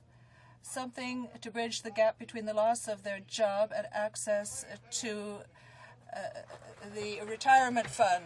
The Honourable Minister of Social Development. Well, Mr. Speaker, as we've said in this House many times, I suggest that the member check the record. During Budget 2006, we committed to a feasibility study on ways to help long-term unemployed older workers over the long term, and we'll be proceeding with that in the very near future. The Honourable Member from Montmagny-Lillet-Kamouraska-Rivière-du-Loup. Mr. Speaker, government surpluses show clearly that the government also had in hand all of the resources it needed to have a true program to help the softwood lumber industry, which is in crisis. But nothing was done, and the industry finds itself in a very difficult situation. What is the Minister of Industry waiting for to set in place a series of measures to help the softwood lumber industry, as the Bloc had been suggested, in a complete structured plan with figures as well? When will we hear from this insensitive minister? The Honourable Minister of Industry. Mr. Speaker, I hope as soon as possible to implement the softwood lumber agreement. The industries in Quebec and Canada and the Beauce will receive more money than they would have had through the previous government because the previous government never came up with a plan. The industry asked us to go and get their money. That's what we've done, and we're proud of this agreement, Mr. Speaker. Thank you. The Honourable Member for HoC. Mr. Speaker, 30% cuts announced in the budget of the status of women Canada is another example that this government is making budget decisions that will affect the lives of thousands of women behind closed doors. The government announces a surplus but chooses to cut in areas that are already underfunded. Through this ideological decision, is the Minister of Finance not being influenced in his choices by groups that want status of women Canada to disappear? This body that strives for eliminating violence, making women self-sufficient, and improving human rights. The Honourable Minister of Canadian Heritage. Speaker, I will reiterate, the women of Canada made their decision when they elected this new Conservative government and put it into power. Mr. Speaker. Well said. Mr. Speaker, members opposite have said women are economically disadvantaged and it is time for action. Canadian women agree with them. That's why they voted last January 23rd, and we will act and we will deliver. Women support Conservative. The Honourable Member for Brome-Missisquoi. Mr. Speaker, CMHC already has surpluses of over $4 billion that the Minister of Finance refuses to use, and he has announced additional cuts of $45 million in the amounts available for programs. Instead of cutting $45 million, would the government not have been better to use all of the CMHC revenue to build social housing and affordable housing. Build, Mr. Speaker, build rather than cut. The Honourable Minister of Social Development. Mr. Speaker, CMHC, through its mandate, spends over $2 billion each year on low-income housing. We're very proud of that. And this year, Mr. Speaker, we added $1.4 billion in affordable housing, and right across this country, including on and off reserve. The Honourable Member for Halifax West. Mr. Speaker, it's hard to believe this government would slash funding for literacy, but it has. We shouldn't be surprised they don't hold learning in high regard. It was their national campaign chair, Doug Finlay, who said you don't need a high IQ to join the Tory caucus. This minister obviously fails to comprehend her duty to our most vulnerable citizens. Why does this minority government insist on being so mean-spirited when they're sitting on a $13 billion surplus? The Honourable Minister of Social Development. Well, Mr. Speaker, we are spending over $80 million a year on literacy programs for adults. That's something to be proud of. What we're going to do is refocus on federal jurisdiction there. But I find it really curious that the member opposite is defending the position of sponsoring post-secondary education when it was his government that cut $4 billion from PSE. Honourable Member for Halifax West. Order. Order. The Honourable Member for Halifax West has the floor. Mr. Speaker, this minority government should be using any savings to expand literacy, not slash it. We've been down this road before. In 1992, another Conservative government cut the same program by 20%. It took a Liberal government to restore it. But once again, we see the regressive Conservatives turning back the clock. When will they restore full funding to literacy programs? What have they got against reading and writing? The Honourable Minister of Social Development. Mr. Speaker, to us it's very important to have a well-educated and literate workforce. That's why, Mr. Speaker, we are investing $80 million in literacy. We are also investing $1 billion in PSE infrastructure.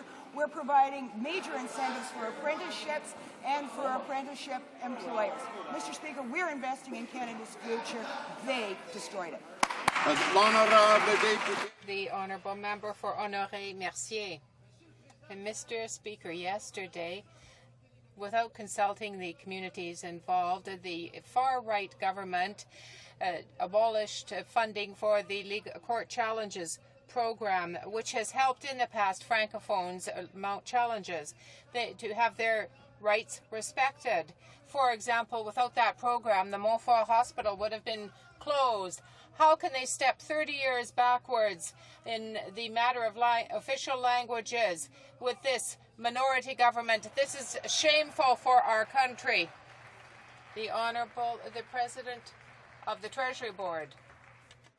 Speaker, it's important that we have every single dollar for the taxpayers is spent effectively. It's important that it's spent responsibly, and it's also important, Mr. Speaker, that it be spent accountably. We believe that it's inappropriate that government pass legislation that is unconstitutional, and Mr. Speaker, that's why we're going to make the choice not to do that.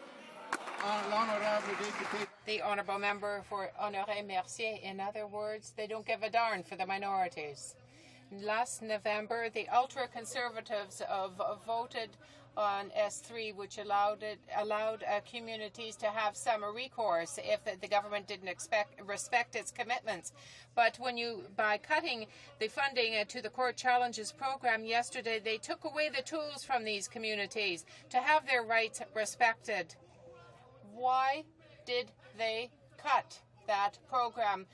Are they above the law, or do they have no concern for linguistic communities? President of the Treasury Board. Speaker, at the end of the day, Mr. Speaker, we think it's important that we have laws that are unconstitutional. And this government, instead of giving grants out to Liberal lawyers, Mr. Speaker, Liberal Party lawyers, Mr. Speaker, we think politicians should accept their responsibility and deal with any issues that are before Parliament to ensure that they're constitutional, Mr. Speaker. We have to say that the priorities of things like health care, of things like education, of things like ensuring that our seniors feel safe in their community are also a priority and didn't receive enough attention from the former Liberal government, Mr. Speaker. The honourable member for St. Catharines. Well, Mr. Speaker, while the ghosts of the Liberal Party were being haunted again yesterday, the Government of Canada was continuing to work on behalf of all Canadians. Mr. Speaker, the Western Hemisphere Initiative concerns many, many Canadians. I would please ask the Prime Minister to comment on the decision by the United States legislators to extend the deadline of new identification measures at the Canada-U.S. border for 17 months. Oh, that's tremendous. Honourable the Minister of Public Safety. Well, Mr. Speaker, we understand there will be a vote in the House of Representatives tomorrow on extending this implementation, as my honourable colleague has just mentioned. We don't know how that vote is going to go. We're optimistic. I will remind members, Mr. Speaker, that it was our Prime Minister who led the charge on this initiative a number of months ago. We're very pleased with the progress. We hope the vote is a positive one tomorrow, Mr. Speaker. Honourable member for Winnipeg North.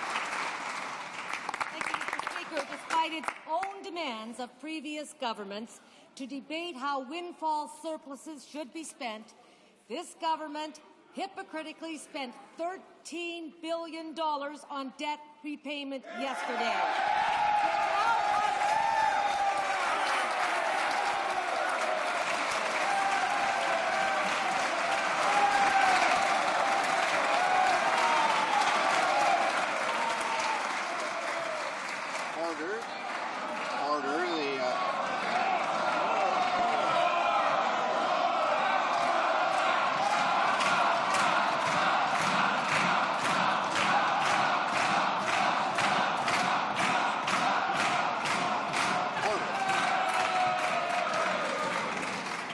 Members will not want to waste time in question period. The honourable member for, given the limited times, there's an outcry for more questions. The honourable member for Winnipeg North has the floor to ask her question. We'll hear the honourable member for Winnipeg North, and no one else, please.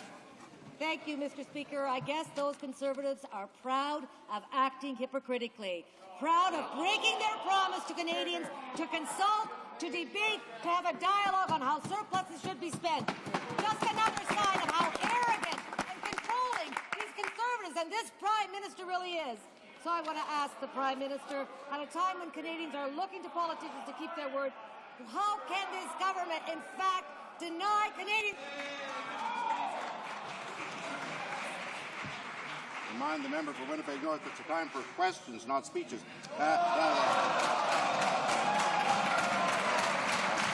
Stretch the time on that one. We'll have the Honourable the Minister of Finance give his 35-second maximum Thank you, reply.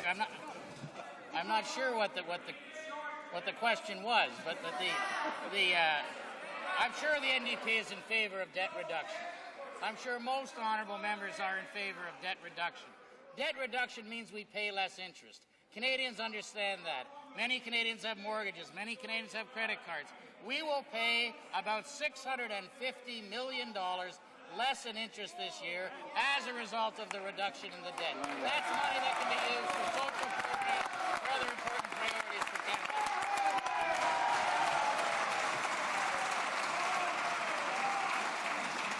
Order.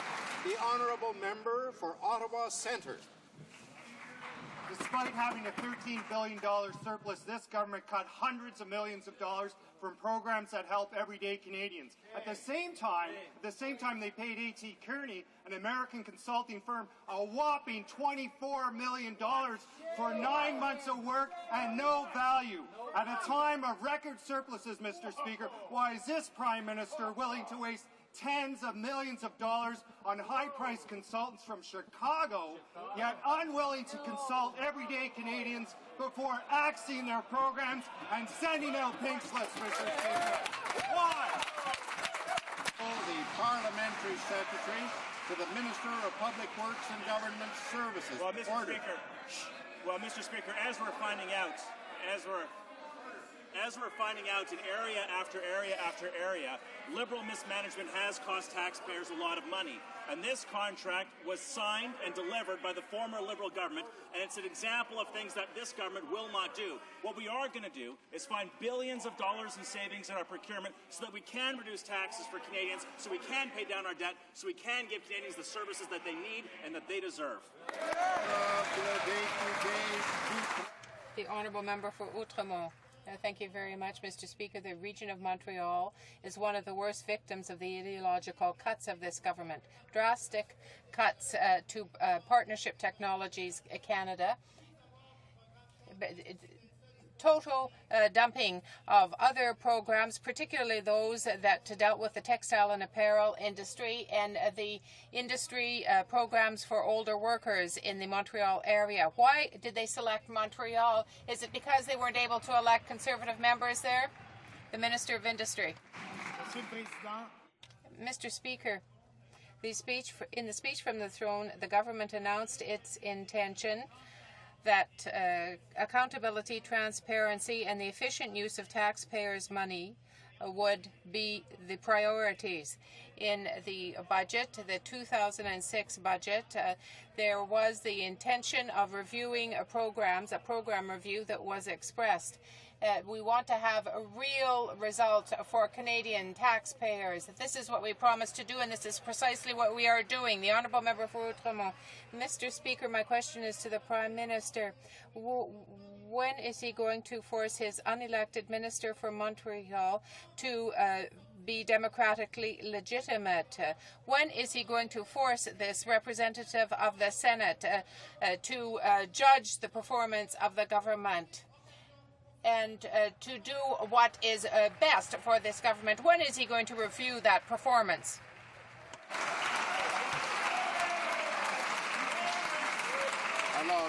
Order, please.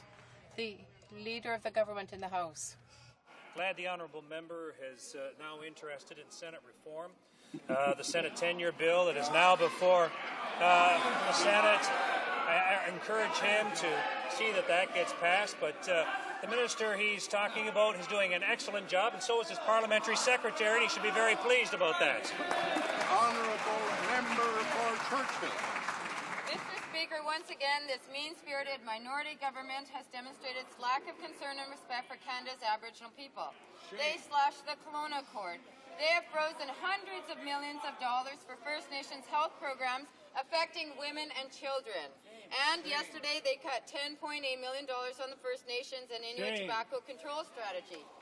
Why is this government condemning First Nations and Inuit people to third world health conditions? The Honourable, the Minister of Health. Well, thank you, Mr. Speaker. I want to assure the Honourable Member and through you, this House as well, that in fact spending for Aboriginal health care under a new Conservative government has gone up.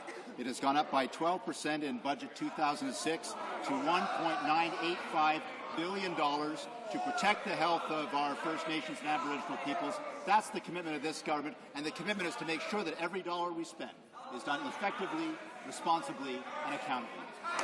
The Honourable Member for Churchill. Mr. Speaker, it surely would be nice if that money would start flowing so that pregnant women and children at risk of suicide or people that are at risk of diabetes and cancer could start to have some health benefits. They can't certainly believe that refusing to help Aboriginal people stop smoking is in the interest of Conservative voters. Cancer and diabetes and health prevention is more cost-effective than treatment, yet the minority Conservative government chooses to ignore the facts. My question again is, why is this government condemning First Nations and Inuit people in Canada to third world health conditions? Good question. The Honourable Minister of Health.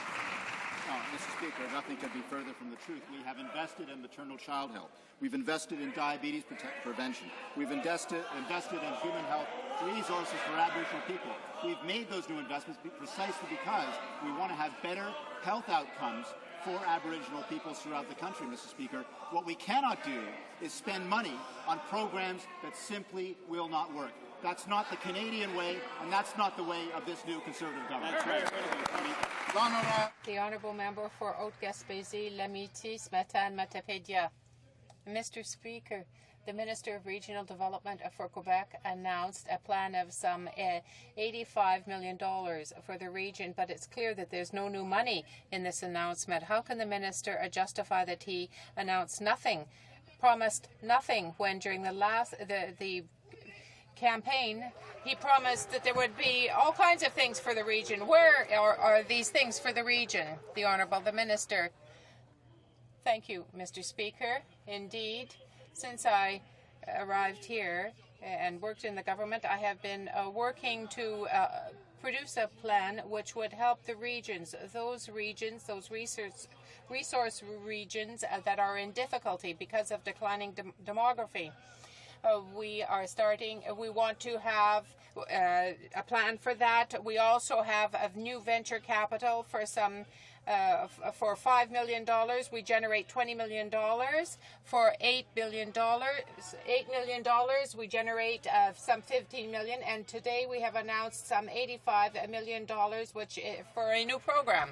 The Honourable Member for Roberval-Lac-Saint-Jean. Mr. Speaker, in a context of budget surplus, some $13 billion budget surplus, how can the government explain the reluctance of Cabinet and this government to find the sums of monies that are needed, which will exceed the so-called Marshall Plan that was promised during the previous campaign by the minister? All they've done is exchange 35 cents for a dollar here. Order, please. The Minister, Mr. Speaker. As a member who comes from the Saguenay-Lac-Saint-Jean, who knows what economic difficulty really is, I can say that the tools that have been offered by regional economic development are tools that will be well adapted to the needs of entrepreneurs, not those entrepreneurs who just want to speak. I can say, Mr. Speaker, that it's extremely difficult in certain regions of Quebec. We have, though, also found that there is demographic growth in regions, and we have been able to give those regions the accessibility that they require. Markham, Unionville, order. Never have Canadians seen such mean-spirited cuts at a time when Ottawa is swimming in money. This minority government cares only about its political base. As my colleagues have explained, these cuts offend the sense of fairness of the vast majority of Canadians, and we Liberals will fight them with all our energy and at every step. When will this finance minister when will he do what is right for Canada and not what is right for the Conservative Party?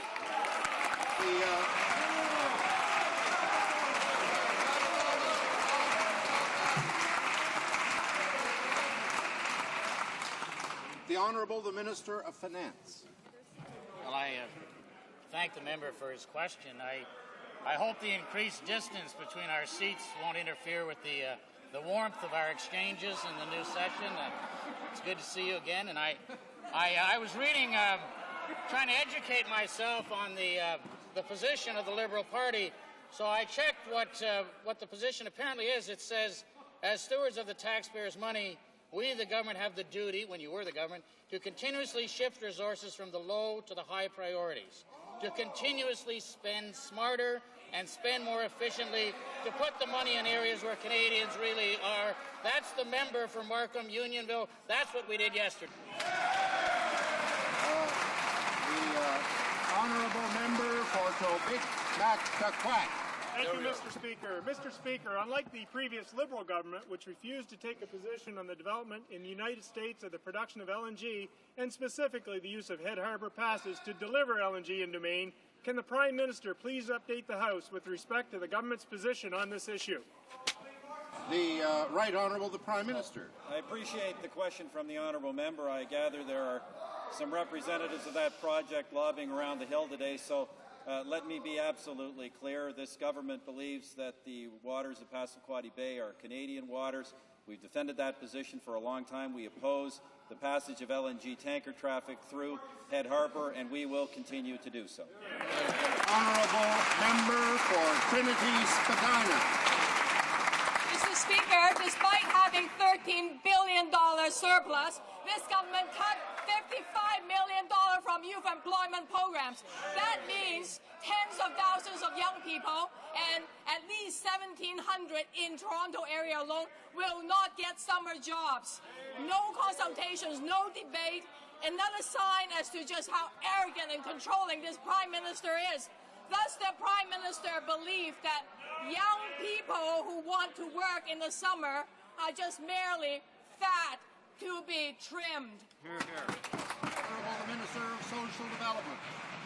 Mr. Speaker, the honourable member should get her facts right and the details too. It would help her understanding. Mr. Speaker, we're going to focus on helping the students who really need help getting jobs get them. There's no point, Mr. Speaker, in subsidizing job creation in the major centres like Calgary. Mr. Speaker, we want to help students who face real challenges because of where they live, perhaps they're in rural or small communities, or other barriers. Mr. Speaker, we're going to help the kids who need it, not the Liberal cronies. Honourable member for Western Arctic. Speaker, despite having a $13 billion surplus, this government cut $10 million for the First Nations Inuit tobacco control strategy, meaning that more Aboriginal Canadians will get sick and die due to smoking. No consultations, no debate. Another sign just how arrogant and controlling this Prime Minister is. At a time when this country has record surpluses, does the Prime Minister believe saving young Aboriginal lives is fat to be trimmed? Honourable the Minister of Health. Well, Mr. Speaker, obviously nothing could be further from the truth. Indeed, we have increased spending for First Nations communities, and we will continue to do so, I'm sure. The question before this House is, can we deliver more effectively? Can we deliver more responsibly, more accountably? And in this case, we are doing so, Mr. Speaker, because we believe that the taxpayer, including the Aboriginal taxpayer, deserves no less. The honourable member for Markham Unionville. Thank you, Mr. Speaker. Haven't gone away yet. A mean spirit may come naturally to two ministers from the right wing of the Mike Harris government, where mean-spiritedness was nothing less than a badge of honour. Yet, as even he himself, the Prime Minister's thinking has evolved over the years, as he has said, maybe from Attila the Hun to something approaching Genghis Khan. But in the case of the Finance Minister, do the cuts to affordable housing prove that his thinking has not evolved even one iota from the days when he advocated jailing the homeless? The honourable...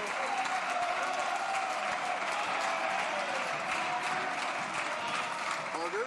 The Honourable, the Minister of Finance has the floor. We'll have a little order so we can hear the answer. I'm very disappointed, Mr. Speaker, that the member is not reflecting the warmth that I'm extending to him in the new session. It's very disappointing. Having said that, I want to congratulate the member for his continued opposition to the GST. He was the president of the Save the GST Club. We reduced the GST by a full percentage point. Now he's the president of the Raise the GST Club for the next federal election. The honourable member for Brandon Souris. Thank you, Mr. Speaker. Mr. Speaker, yesterday Canada's new government announced that it has cut $1 billion in federal spending. Right. Could the President of the Treasury Board tell this House and all Canadians how refocusing spending on the priorities of Canadians and trimming the fat in government is a benefit to all of us? Honourable the President of the Treasury Board. Mr. Speaker, order. Spending wisely and spending effectively is very important, Mr. Speaker. As the member knows, we had a $13.2 billion surplus, Mr. Speaker.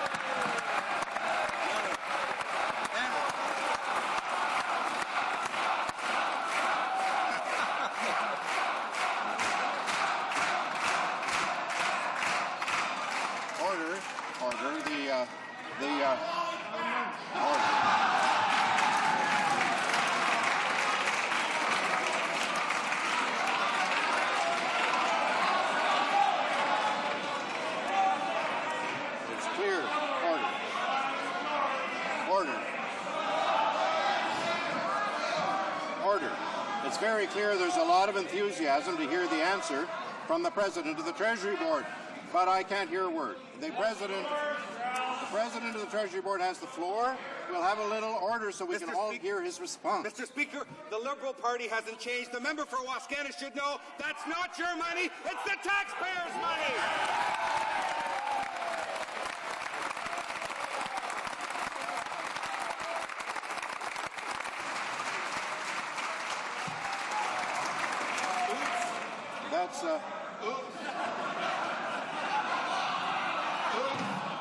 I think we've had enough. The question period is over for today. It started off so well. Now, the honourable member for Edmonton Sherwood Park has a point of order arising from question period. Thank you, Mr. Speaker. I distinctly remember quite some time ago this question of the use of the term mean-spirited came up in the House. It was in the previous Parliament. And I believe at that time, Mr. Speaker, that you ruled that it was to be unparliamentary.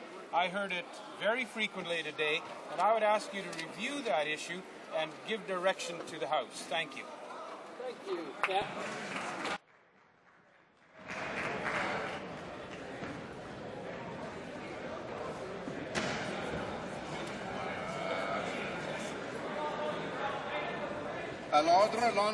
Order. The honourable member for Mégantic-l'Érable has a point of order too. Yes, Mr. Speaker. Yes, Mr. Speaker. Yesterday I took part in the debate on softwood lumber, and I got a nasty surprise when I heard my colleague from Abitibi, James Bay, say, with respect to the member for Simcoe Grey, and I quote, the member said it was a good deal. It might look nice, but it's embarrassing.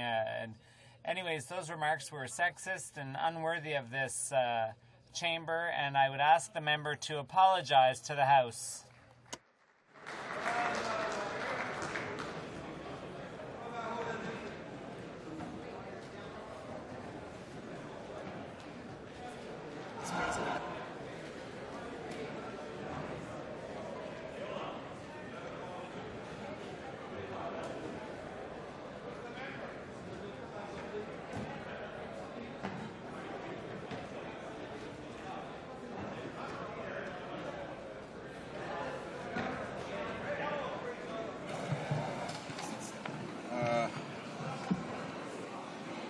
Is that the member? Just a second.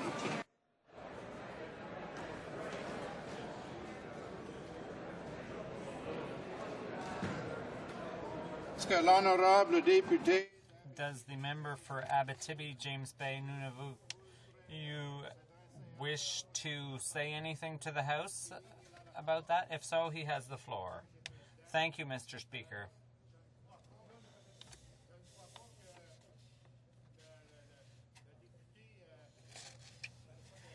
I don't think the member, I don't know where he's from, but I don't think he needs to intervene on another member's behalf. If that person was offended by what I said, well, she can ask for an apology herself, and then I'll see.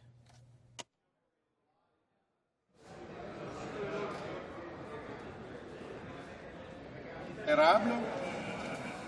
The member for Mégantic-l'Érable. Mr. Speaker, those comments were unworthy of the House. The member doesn't have to ask for an apology herself. I'm asking for the apology to the House. Okay, an answer. I'll have to look at answer yesterday to see if indeed there was a problem with the standing orders, and if so, I'll come back to the House soon. Today, order du jour. Government business. C-24, the Softwood Lumber Products Export Charge Act, and on the sub-amendment of Mr. Julian. When the debate was interrupted, the honourable member for Brant had the floor. I understand there are 4 minutes remaining in the time allotted for his remarks. I therefore call on the honourable member for Brant. Thank you, Mr. Speaker. I was referring, Mr. Speaker, to various components of the Liberal Party supplementary aid package for the industry, and I had listed 3 of those components, and if I may continue, Mr. Speaker, fourthly, we are proposing the provision of $200 million over 2 years to fight the spread of the pine needle in forests in British Columbia. Fifthly, Mr. Speaker, the provision of an additional $30 million, again over 2 years, to develop new markets for our wood products. Lastly, Mr. Speaker, the provision of $30 million over 2 years to improve the competitiveness of the workforce, to promote the upgrading of workplace skills, and to provide assistance to older workers who have been impacted upon by forestry industry layoffs. Mr. Speaker, with respect, the Prime Minister is incorrect when he asserts that we will get full and free access to the U.S. lumber market. In reality, under the terms of this negotiated deal, our market share is capped at 34%. Other countries, to whom we have already lost market share since the imposition of duties and tariffs in May 2002, can export lumber to the United States completely duty-free. Mr. Speaker, as have others, I wonder about the haste with which this deal was negotiated. Obviously, one hopes that our so-called new government is not playing politics with the livelihoods of thousands of Canadians who expect to have positions in the industry here in Canada for many years to come, not just 2 years to come. The deal has been trumpeted by the Prime Minister and members opposite as an achievement which eluded the previous government. Well, Mr. Speaker, some achievement, a capitulation to the bullying tactics of the U.S. industry and the U.S. government. Mr. Speaker, the large question remains.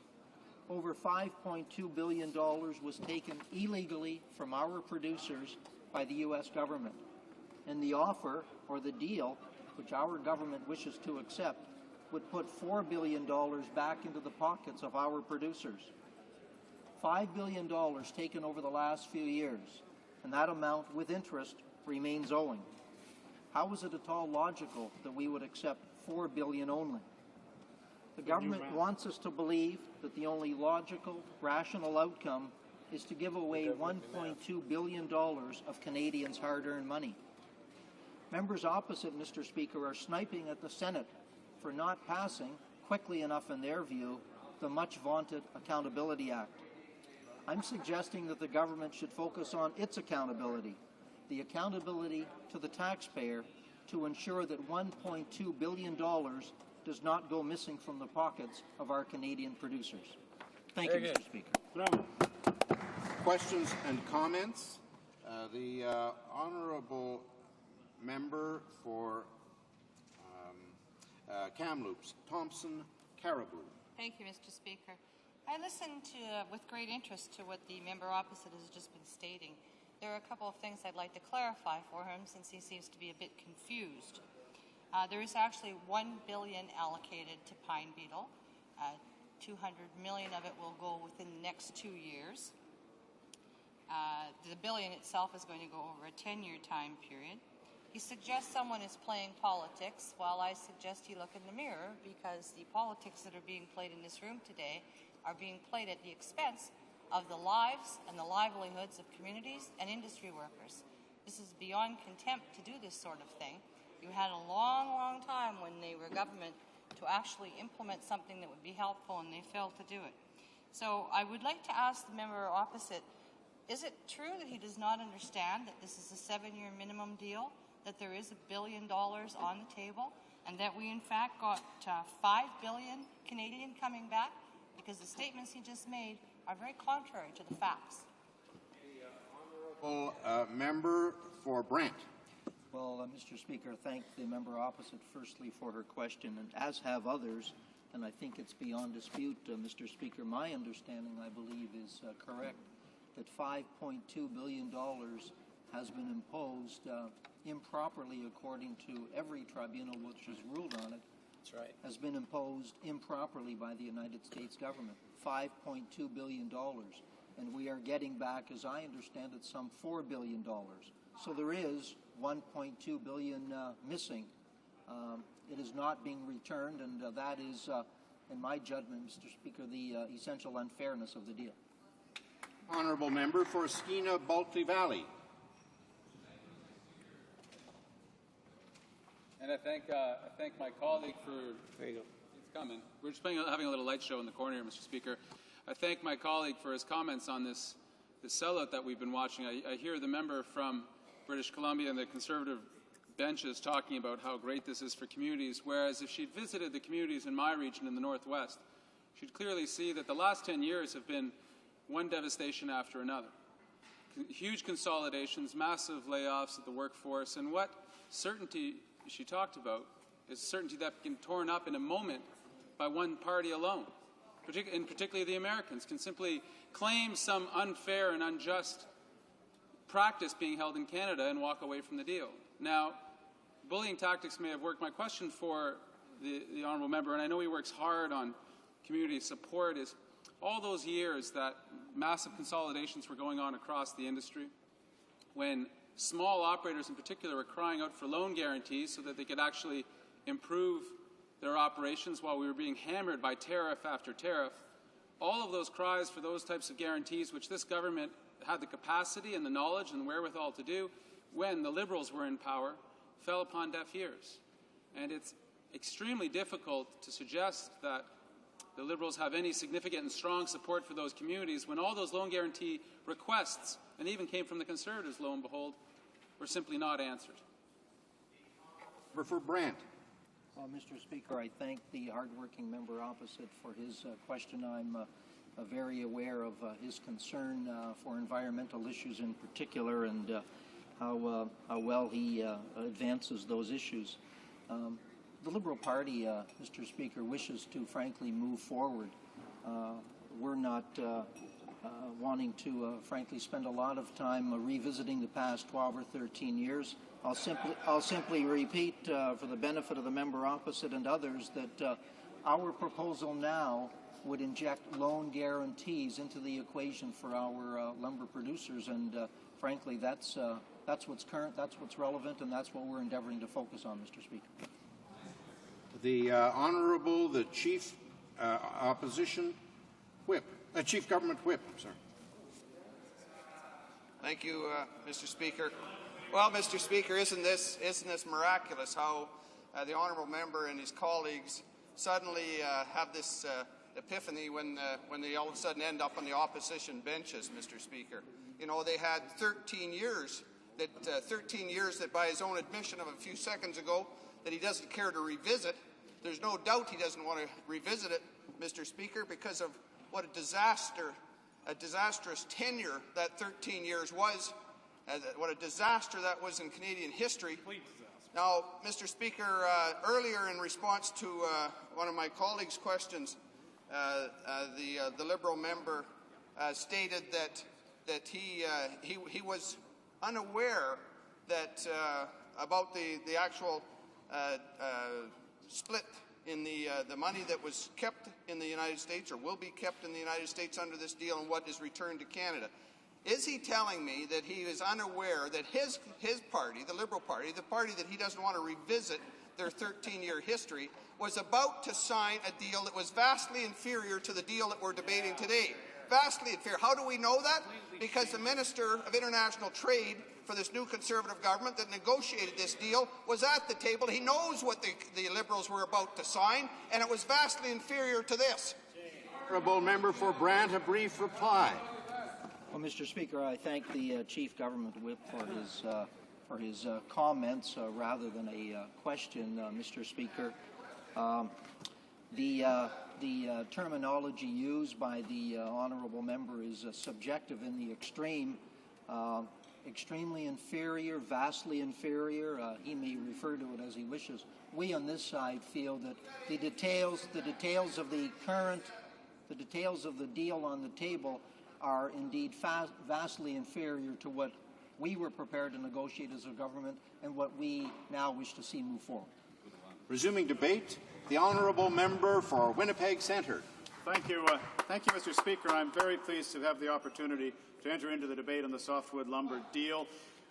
Speaking on behalf of the people that I represent, I want to tell you that we believe firmly in our hearts that this deal is bad for Canada. It was poorly negotiated. It undermines our interests, and it serves only to protect American interests, and therefore we have to speak profoundly against it. It's part of a worrisome trend, Mr. Speaker, and I can quote to the Vancouver Sun, who published the details of a leaked letter from the Bush administration to the U.S. lumber lobby. And in that letter, and this is a Vancouver Sun article, the American administration confirmed the objective was to hobble, this is their words, to hobble the Canadian industry. And nor does it end there, this sellout. $450 million of the $1.2 billion they left on the table in illegal duties, the Americans will get to grease the re-election wheels of the protectionist American government who are facing tough fights in the upcoming midterm congressional elections. So Canada's timber industry will be subsidizing the ongoing illicit attack on itself. We're going to subsidize and pay for their renewed ability to keep attacking us because we know they're protectionist, and that's what they will continue to do. And there's more. When the industry balked, the Conservative government began their bullying tactics, and which has become a now familiar tactic. And again, quoting the Globe and Mail, they quoted a senior government official warning that opponents to this deal, quote, should prepare themselves for the consequences of rejecting it. They might want to start contemplating a world where Ottawa is no longer the business of subsidizing softwood trade disputes. Now, it makes you wonder whose side are they on, Mr. Speaker? On whose behalf were they negotiating? Not ours. I've negotiated a lot of collective agreements in my former life as a union leader, and I can tell you this could not have been hard bargaining. Our negotiating stance was flawed from the premise, Mr. Speaker. Our negotiating stance, I'll show you, our negotiating stance was on our knees, Mr. Speaker. It was like this. It was, please, please, U.S., leave us with some of our dignity and our respect and allow us to maintain our industry. But no, when you go in with a bargaining stance on your knees, you're going to come out with a bad package, Mr. Speaker. Now, we've put together here now a softwood deal that will be managed of the people, by the people, and for the people, but it's the American people. In fact, this is one of the most shocking things about this deal, Mr. Speaker, that I have come to learn recently. I mean, as a fiercely proud Canadian nationalist, this, if for no other reason, is good enough excuse to vote against this deal. It turns out, Mr. Speaker, that as an aspect of this deal, Canada, there's an unprecedented clause which requires provinces to first vet any changes in forestry policy with Washington. Unbelievable. In other words, if the province of British Columbia wanted to substantially change its, perhaps its harvesting, rate of harvest because of the pine beetle infestation or some such thing, they will be duty-bound to consult Washington first. In other words, get permission, or else they'll be in breach of this deal, and then the Americans can unilaterally state that the deal is broken. They can carry on with their illegal tariffs. So this, Mr. Speaker, I keep coming across good reasons why any patriotic Canadian would not participate in what I call economic treason of this sellout in the softwood industry. Now, this is the second time. A lot of people may not remember this, but this is the second time a Conservative government has snatched a defeat out of the jaws of victory on this lumber file. In 1986, the GATT, the World Trade Organization's predecessor, issued a preliminary finding on the legality of U.S. lumber duties against Canada. And Brian Mulroney's government at the time, hell-bent on negotiating a free trade agreement with the U.S., aborted the challenge. We were about to win it, and they aborted the challenge just before it came down on in Canada's favor, because they wanted to make the argument that they needed the free trade agreement because the current regime was not working. These findings weren't published until after the free trade agreement came into effect. I mean, it seems like a pattern developing here that the Conservatives are willing to undermine the best interests of Canadians to make some ideological victory in their own mind, or to pander to the demands of the Americans. The same is true, Mr. Speaker, with the assault on the grain industry with their attack their overt attack on the Canada Wheat Board. I mean, there's real parallels here. In fact, the sellout on the softwood deal and the assault on the Canada Wheat Board are both in the interests of and at the service of the Americans. The Americans began gunning for the Canada Wheat Board before the ink was even dry on their initial signature of the Free Trade Agreement in 1989. We know that. And since then, the Wheat Board has been subjected to 11 separate U.S. trade attacks, 11 times. And in the same way that in the same pattern as the lumber duties and tariffs, they're claiming unfair subsidies. But the U.S. doesn't just want to eliminate one of their competitors in the world wheat market for its multinational agribusiness. It wants the agribusiness to capture the price advantage enjoyed by superior Canadian wheat. That's what it really comes down to. It isn't even ideological on the part of the Americans, their opposition to the Wheat Board, although they do allege that it's some socialism realized, the fact that we act collectively in getting the best price for our farmers through the single desk selling. Really, it's the price advantage that we enjoy, we earn, because our wheat is superior. Our product is superior. So, Mr. Speaker, this is another issue in this worrisome pattern that has become the defining characteristic of this new Conservative government, which seems to be to integrate Canada's security, defense, foreign policies with the U.S. and to shred our competitive advantage against the U.S. in the matter of lumber and of wheat. It's a worrisome motif that we sense in many of the things that the Conservative government is doing, Mr. Speaker. I mean, free trade is one thing, but this is not free trade. Let me tell you, while I'm on the subject of the Wheat Board, in relation to the softwood lumber deal, what Terry Pugh, the spokesman for the National Farmers Union, says: a dual market kills the Canada Wheat Board because its monopoly seller position is precisely what earns farmers premium prices in global markets. And the empirical evidence is established to prove that. So you're acting in the best interests of someone else if you're advocating dismantling the Wheat Board. Let me tell you the effect it would have locally for my area of Manitoba. The Canada Wheat Board's demise wouldn't just affect farmers, but have a ripple effect across the Canadian economy. Closing of the port of Churchill, my home province of Manitoba. Probably seriously impacting Thunder Bay, even the ports of Vancouver and Prince Rupert, you can predict. You know why? Because Canadian grain would go south and be mixed with American grain and shipped through American ports.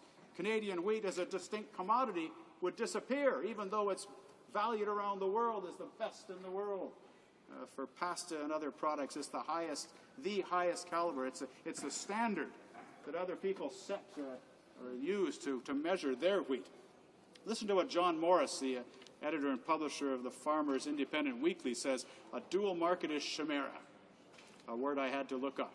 He asks farmers to recall the voluntary central selling agency run by the pools in the 1920s and the voluntary Canadian Wheat Board, which began in 1935. Both had spectacular bankruptcies, likely the two biggest business failures in Canadian history. The voluntary Canadian Wheat Board, a model of which is being advocated now by our current Minister of Agriculture, lost $62 million in 1938-39. Can you imagine what that would be in dollars today? That model failed. That model was built for failure. The model cannot succeed. The reason the dual market won't work is because if the open market is higher than the initial payment, the board gets few deliveries. And if the initial payment is higher than the market, it gets the deliveries, but it has to sell at a loss. If you can't understand that, you've got no business advocating dismantling the Canadian Wheat Board, because that's it in a nutshell. That sums it up in a nutshell, but still we have this zeal, this unreasonable ideological passion for dismantling the Wheat Board. I've used this analogy earlier, Mr. Speaker, and it's commonly said that a beaver bites off its testicles when it's threatened. Now, if that's true, the beaver is certainly an appropriate symbol, if not for Canada, then for two successive Conservative governments, because when faced with ceaseless bullying and browbeating by the Americans, they react by carving off pieces of Canada as a nation. Significant pieces, important pieces that they carve off, such as our sovereignty in regards to being able to unilaterally set our own independent forest policy without having to consult with Washington, D.C. and getting their permission, and such as having our own Canada Wheat Board establish single desk selling for the best interests of Canadian farmers. The Conservatives either don't understand this or they understand it and they're serving some other master than the best interests of the Canadian people. There are questions and comments. The honourable member for Malpeque. Thank you, Mr. Speaker, and I enjoyed many of the members' remarks. But I was interested in his comments on the Canadian Wheat Board, Mr. Speaker, because similar to what has happened under the softwood lumber agreement, where we have really in the softwood lumber agreement we've won all the legal challenges, but the government decided, even though we have won, they want to go to a negotiated settlement, and the Americans are basically operating in a way that we know you've won by the rules, but now we don't like the rules, so we want to change them, and so the government of Canada caves in. The same situation is really true under on the Canadian Wheat Board. We've won, I believe, 11 challenges from the United States as it relates to the Canadian Wheat Board. But what the government is proposing to do by doing away with single desk selling is basically selling out to American interests who have for time eternal tried to undermine the Canadian Wheat Board through the legal process. So and we're never successful in doing so. So I'm wondering if the honourable member could explain to us how he sees the advantages would go, whether he sees there would be advantages go to the Americans as a result of the the government proposal to take away single desk selling, and what would be the loss to Canadian farmers as a result. The member for Winnipeg Centre. Thank you, Mr. Speaker. With the bit of time that I have left after that question, I can say that I agree that Canada tossed away a significant victory, one not before some useless North America Free Trade Agreement panel, but before the U.S. Court of International Trade. On April 7th, it ruled that U.S. duties on Canadian softwood were illegal. April 7th, just about the time our high-priced negotiators were down selling out Canada and Washington, we were winning significant rulings, and we're poised to win 2 more. We're that far away. They snatched defeat right out of the jaws of victory, and now claim that they're saving money by not having to spend the legal fees to win the case we were going to win. It's unbelievable, Mr. Speaker. But my colleague's question, connected, directly related, is the Wheat Board issue. That the polls show that 73% of Western wheat farmers support the board. The Conservative government, just as it is in lumber, is preparing to do the Americans' dirty work. The Americans don't like the Canada Wheat Board. The Canada Wheat Board gives good service to Canadian farmers, to prairie farmers. It gets them the best prices. It makes us a real competitor against the American multinational agricultural business, and they want it dismantled. The Conservatives are willing to do their dirty work. Here, here. We have time for maybe a quick question and a very quick comment, if there are any. No? Resuming debate. The honourable member for South Shore, St. Margaret's. Thank you. Thank you, Mr. Speaker. It's certainly a pleasure to rise today to speak on the softwood lumber agreement as negotiated by this new Conservative government and the Minister of International Trade. Mr. Speaker, I'm not quite sure how the former Speaker, a member of the NDP, and the question from the Liberal benches opposite got on to the Wheat Board in discussion of the softwood lumber agreement. But the member from the NDP said that the Wheat Board enabled farmers to get their highest price possible. I'm certainly not the expert on the Wheat Board, but my understanding that the way the Wheat Board works, you cannot sell your wheat outside of the Wheat Board, and therefore you don't have the option of going for the highest price possible. As a matter of fact, you may have to sell your wheat for less money than you could have got if you sold it independently. So it's not, you know, Mr. Speaker, this chamber and this debate really should stick to the facts. And if we do stick to the facts, this is quite a clear debate, and I think there would be unanimity from all parties present that there would be nothing but massive support for this bill and for the change, the positive change, Mr. Speaker, it will bring to the lumber industry in Canada. And when I start my speech, Mr. Speaker, there are a number of issues that I want to talk about. You know, I certainly want to deal directly with a number of the statements made by my Atlantic Canadian colleagues in the Liberal Party and in the NDP Party who have criticized this agreement. Mr. Speaker, that is not the case. This is a good agreement for Atlantic Canada. And to spread a false argument based on no criteria except rhetoric, based on no facts except rhetoric, and the belief that if you say something enough times, people will believe you, that's not credible, and that diminishes the work that we do in this chamber, Mr. Speaker. Mr. Speaker, to begin my debate, I'd like to actually read a quote from the Minister of International Trade, who spoke in the House yesterday. And in his opening statement, I thought it was very cognizant of the issue. It spoke directly to the issue, and it's worth repeating. Canadian softwood lumber producers have been an industry that has been plagued by trade disputes. I don't think anyone would disagree with that. It's been plagued by border measures and various types of trade harassment for basically a quarter of a century. Over nearly 25 years, 24 years, Mr. Speaker, of nothing but harassment from our American neighbors on the softwood lumber file, we have finally put to rest. And, Mr. Speaker, we are talking about organized trade, about clear rules, about definite boundaries. We don't have a quota system in place. We have a trade that flows north and south across this border, this long border between us and the United States. This agreement will provide stability and a dispute-free market access to the United States market. It will provide stability for a period of at least 8 to 9 years. It will provide a trajectory for the evolution of the softwood lumber industry to a world of complete free trade.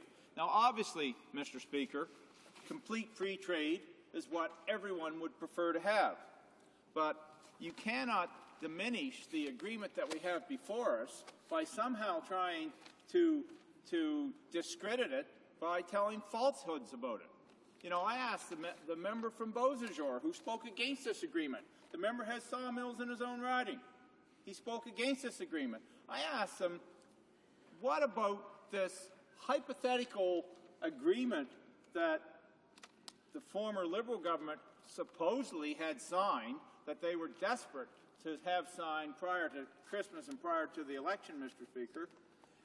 What about it? What about that agreement is supposedly better than this agreement? Put it on the table. Table it. Never got an answer to that question. I would be very interested, Mr. Speaker, in comparing the two.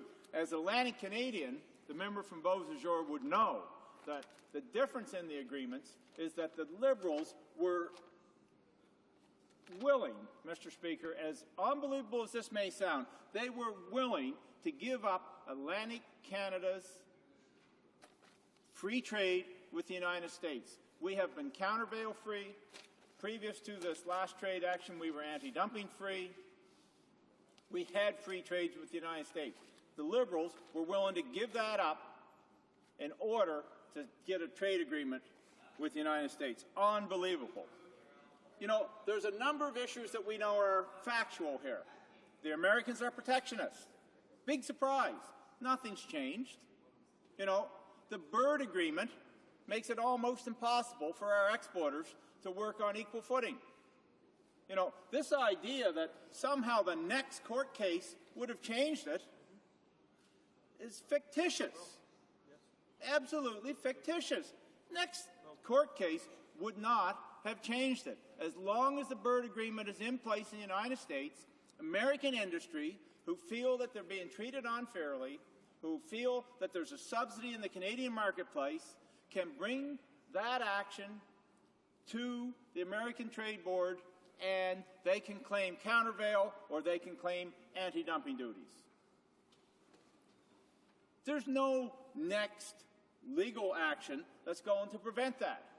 Now, if the Byrd Agreement, which shouldn't be there, Mr. Speaker, wasn't there, then the avenue of going to the courts and having the courts settle this once and for all, that avenue would be open.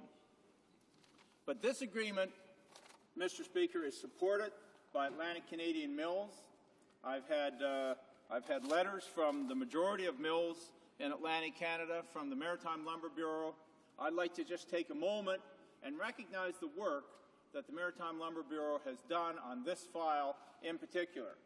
When the previous government was not looking out for the interest of Atlantic Canada looked out for their own interest. We saw over a period of time a shift in east-west trade in lumber that used to go to Europe to north-south trade with the United States. Some of that was market-driven, some of that was driven by the American dollar, which was extremely high, but it was driven by circumstance. We in Nova Scotia, Newfoundland, and PEI and New Brunswick, with the primary lumber producers being Nova Scotia and New Brunswick, got shut out of the European market. So that $1 billion in trade, $900 million in softwood lumber trade that Nova Scotia used to do with Europe suddenly became trade with the United States. So there was a dramatic shift. And there was a dramatic shift in Europe, Mr. Speaker, because of non-tariff trade sanctions by the Europeans. The non-tariff trade barrier that the Europeans put in place was the pine borer nematode. They came up with an excuse that the insects would somehow infest the pine forest of Europe. Of course, after 500 years of trade with Europe and no insect infestations from pine nematode, we thought we had a scientific argument to actually prove that wouldn't happen. However, we couldn't have that argument heard clearly by the Europeans, and much of that market was lost unless it was pressure-treated or kiln-dried lumber, Mr. Speaker. Mr. Speaker, you know, I just want to continue for a while longer on my Atlantic Canadian colleagues' on acceptance of this treaty. This is a good agreement. This is a good agreement with the United States. It's a great, I can't believe I only have a minute left because I have a lot to say. It's a great agreement with the United States. It's a great agreement for Atlantic Canada.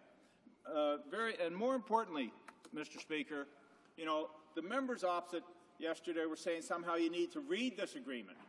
Well, unfortunately, they hadn't, because the one small change that needed to be made to this agreement to ensure Atlantic Canada's continued exemption from countervail and anti-dumping duties actually was the fact that we have been exempt. And that exemption had unfortunately been neglected in the bill, and all of the Liberals who were stating they had read it so closely obviously hadn't, and the member from Cumberland-Colchester actually picked up on it, spoke directly to the minister, and was able to have that exemption guaranteed. So, Mr. Speaker, it is a matter of dealing with the facts here, not falsehoods, not fiction, not fantasy, only the facts. Thank you. Questions and comments? Questions and commentaires? The Honourable Member for West Vancouver, Sunshine Coast, Sea to Sky Country. Thank you, Mr. Speaker. I listened intently to the words of the Honourable Member across the way, and I've got three questions for him based on what he just said. First, I want to ask the member if he's aware that on October 1st, if this deal goes through, the conservative export tax of 15% is going to be greatly higher than the current U.S. duties of 10.8% that are imposed right now. Secondly, I'd like to ask the Honourable Member if he's aware that the 19% penalty tax will now come into effect, that any softwood lumber company that does not sign on to this agreement will now be imposed a 19% penalty tax on their exports. And thirdly, I'd like to ask the Honourable Member if he's aware of the dangerous precedent that this deal is setting, and is he aware that the Americans are just in the process of appealing Canada's recent win on the Byrd Amendment, which will open up the door for other U.S. industries to attack Canada? Thank you. The honourable member for South Shore, St. Margaret's. Thank you, Mr. Speaker. You know, I think the part of this agreement that I'm going to try to answer your three questions. The first thing that the honourable member should realize is this brings a minimum of 8 to 9 years of stability in this industry. And this industry has struggled over the years. It has had its high points. It's had its low points. The 15% supposedly export tax is at the bottom of the cycle, and the member would know that. At least 50% of the time, our exports to the United States are at the top end of the cycle. When we're at the top end of the cycle, there's zero tax. What happens when you're at the bottom end of the cycle, people feel they have to produce more in order to make the same amount of profit they were making, so they will produce more. That'll flood the United States and American market, the United States market. Protectionism will rear its ugly head at the bottom of the cycle. So we put the export tax in at the bottom of the cycle. When it comes up to where if there's some real profit in the lumber industry, there is no export tax and there is free trade. The 19% for not signing, why should someone who is not in agreement with this, why should they benefit? Why should they not have to pay their fair share and benefit from the agreement when all of the rest of the mills are willing to pay? And they are willing to pay. There's no discussion among them. They want this behind them. They want stability in the marketplace, and we need that 8 to 9 years of stability in the marketplace. The idea that the Byrd Agreement is going to be changed by going to court in the United States, I don't think that's correct. The Byrd Agreement will only be changed by the American Congress and senators themselves. It's not going to, I believe it's in the Congress actually, it's only going to be changed there. It's not going to be changed by us. Questions and comments, questions et commentaires. L'honorable député de Chicoutimi. The honourable member for Chicoutimi-Le-Fjord. I'd like to thank the member for his presentation. The member has been boasting about the agreement that has just been signed between Ottawa and Washington. Obviously, he's not speaking about countervail, compensatory measures, assistance to those in the industry who have suffered. We propose an action plan, a type of POWA program, is something we have also proposed for older workers. My question to the member is this. What do you say about the consequences of a lack of measures for the forest industry? A lack of measures to help the sawmills? Can the honourable member explain to us the consequences that this will have for communities, workers, and the industry overall? The honourable member for South Shore, St. Margaret's. The consequences for the communities and the workers, and I come from a rural riding with a big forestry base, will be very positive. First of all, there will be stability in the marketplace. Second of all, will there be the ability to export into our largest marketplace, which is the United States of America. And thirdly, this is a very good agreement, in particular, a good agreement for Quebec. You know, there will be 32 border mills in Quebec that will be completely exempt from any border measures under this agreement. There's also built-in flexibility in this agreement. So at the bottom of the cycle, Quebec mills can choose to pay 5% export tax if they control their exports. So there's flexibility. There's flexibility also there for BC. There's flexibility for all the provinces if they want them. We don't have an homogeneous lumber market in Canada. It's different on the East Coast than it is on the West Coast. It's different in Quebec than it is in Ontario. And this agreement reflects the differences. Resuming debate, the honourable member for West Vancouver, Sunshine Coast, Sea to Sky Country. Thank you, Mr. Speaker. Today I stand to debate and discuss a unique event in Canadian history. Never before have we as a nation snatched defeat from the jaws of victory as we have from this Canada-U.S. softwood lumber dispute. Never before have we fought a trade dispute in the courts, won case after case, and then dismissed these victories. Never before have we thrown the rule of law out the window. Never before have we given up our leverage in negotiating before the agreement. Never before, Mr. Speaker, have we caved in to meet an artificial timeline of our own making. And never before have we bullied our own industries to please the United States.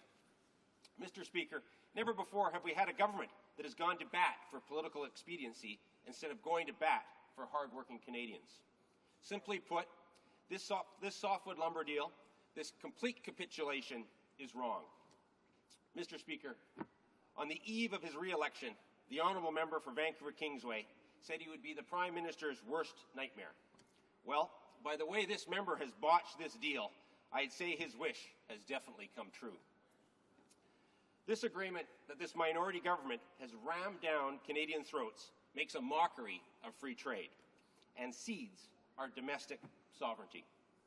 It creates a sliding scale export tax that at current price levels is actually higher than current U.S. duties. It abandons all our legal victories and gives up $1 billion to secure peace for only 2 short years. It cedes our decision over domestic resource management to the United States.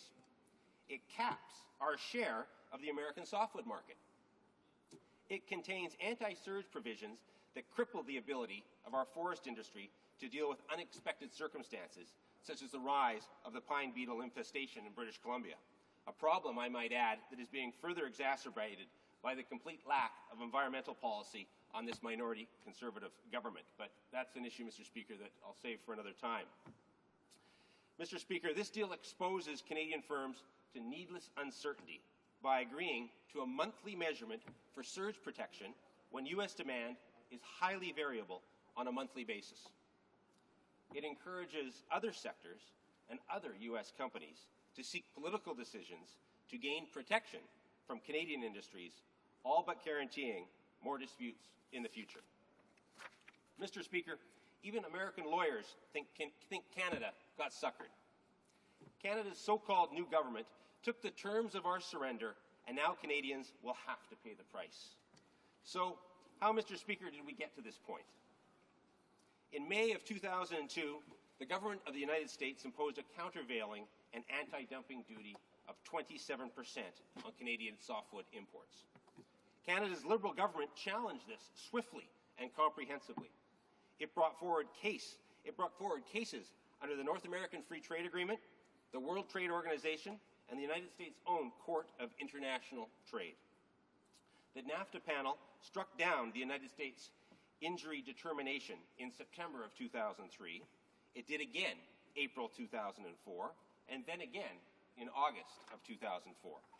These legal victories brought the duties down from 27% to 20% on December 20th, 2004, and then from 20% down to 11% on December 12th, 2005, steadily relieving pressure on our lumber industry and its workers. We prove, Mr. Speaker, that our lumber industries are not subsidized, do not cause injury, do not threaten injury, and do not dump their products in the U.S. markets. This past March, a NAFTA binational panel decided definitively that Canadian softwood lumber is not subsidized. That panel's decision was to take effect on April 28th. The United States had to either comply with this ruling and drop its duty to 2% or file an extraordinary challenge on April 27th. So, Mr. Speaker, the United States used their last legal trick. It, in fact, did file an extraordinary challenge, allowing it to continue to force Canadians to pay $40 million a month. $40 million a month in illegal duties. Yet, far from being just another legal stalling tactic, this would have been, Mr. Speaker, their last tactic. NAFTA's strict timelines for challenges required a decision no later than August 10th, and not even the Americans thought it was going to go in their own favor. Once that decision had been made, it would not be appealable. 5 years of litigation were about to pay off. There were no more tricks left in the book, except one. In January, the Conservative Party came to power and determined to end the softwood lumber dispute no matter what it would cost the industry. Then, in April, this minority Conservative government, eager to get any type of deal together, no matter how bad it was going to be for Canada, hastily agreed to a two-page deal with Washington, signing it before the provinces or the industry had time to analyze its effect. What happened next, Mr. Speaker, was a naked betrayal of Canadian lumber producers. This Prime Minister agreed, eager to please his new buddy, George W. Bush, agreed to a U.S. request to suspend our challenge, wiping away years of legal victory. This Prime Minister gave up our biggest bargaining chip for absolutely nothing. Compounding this error, the minority Conservative government then announced that it wanted a final text by June 15th so that it could get legislation through this House before the summer prorogued. Mr. Speaker, if you want to get concessions in negotiations, you don't give away your bargaining chip, and you don't announce your own artificial deadline. Industry representatives called these blunders amateur hour at the negotiating table, and amateur hour it was. To meet its self-imposed deadline, this minority Conservative government gave up a lot and got nothing in return. They gave up $1 billion in illegal duties. They agreed to a convoluted set of export taxes and quotas. They agreed to end litigation that we were winning. They lost control of our very own forest industry, and they got no concessions in return. Mr. Speaker, this deal was botched by the member from Vancouver Kingsway, and it was botched badly. Now, our forestry industry, our forestry workers, and Canadian communities from coast to coast to coast will have to pay the price of this minister's blunders. Mr. Speaker, over 360,000 Canadians are employed in the softwood industry.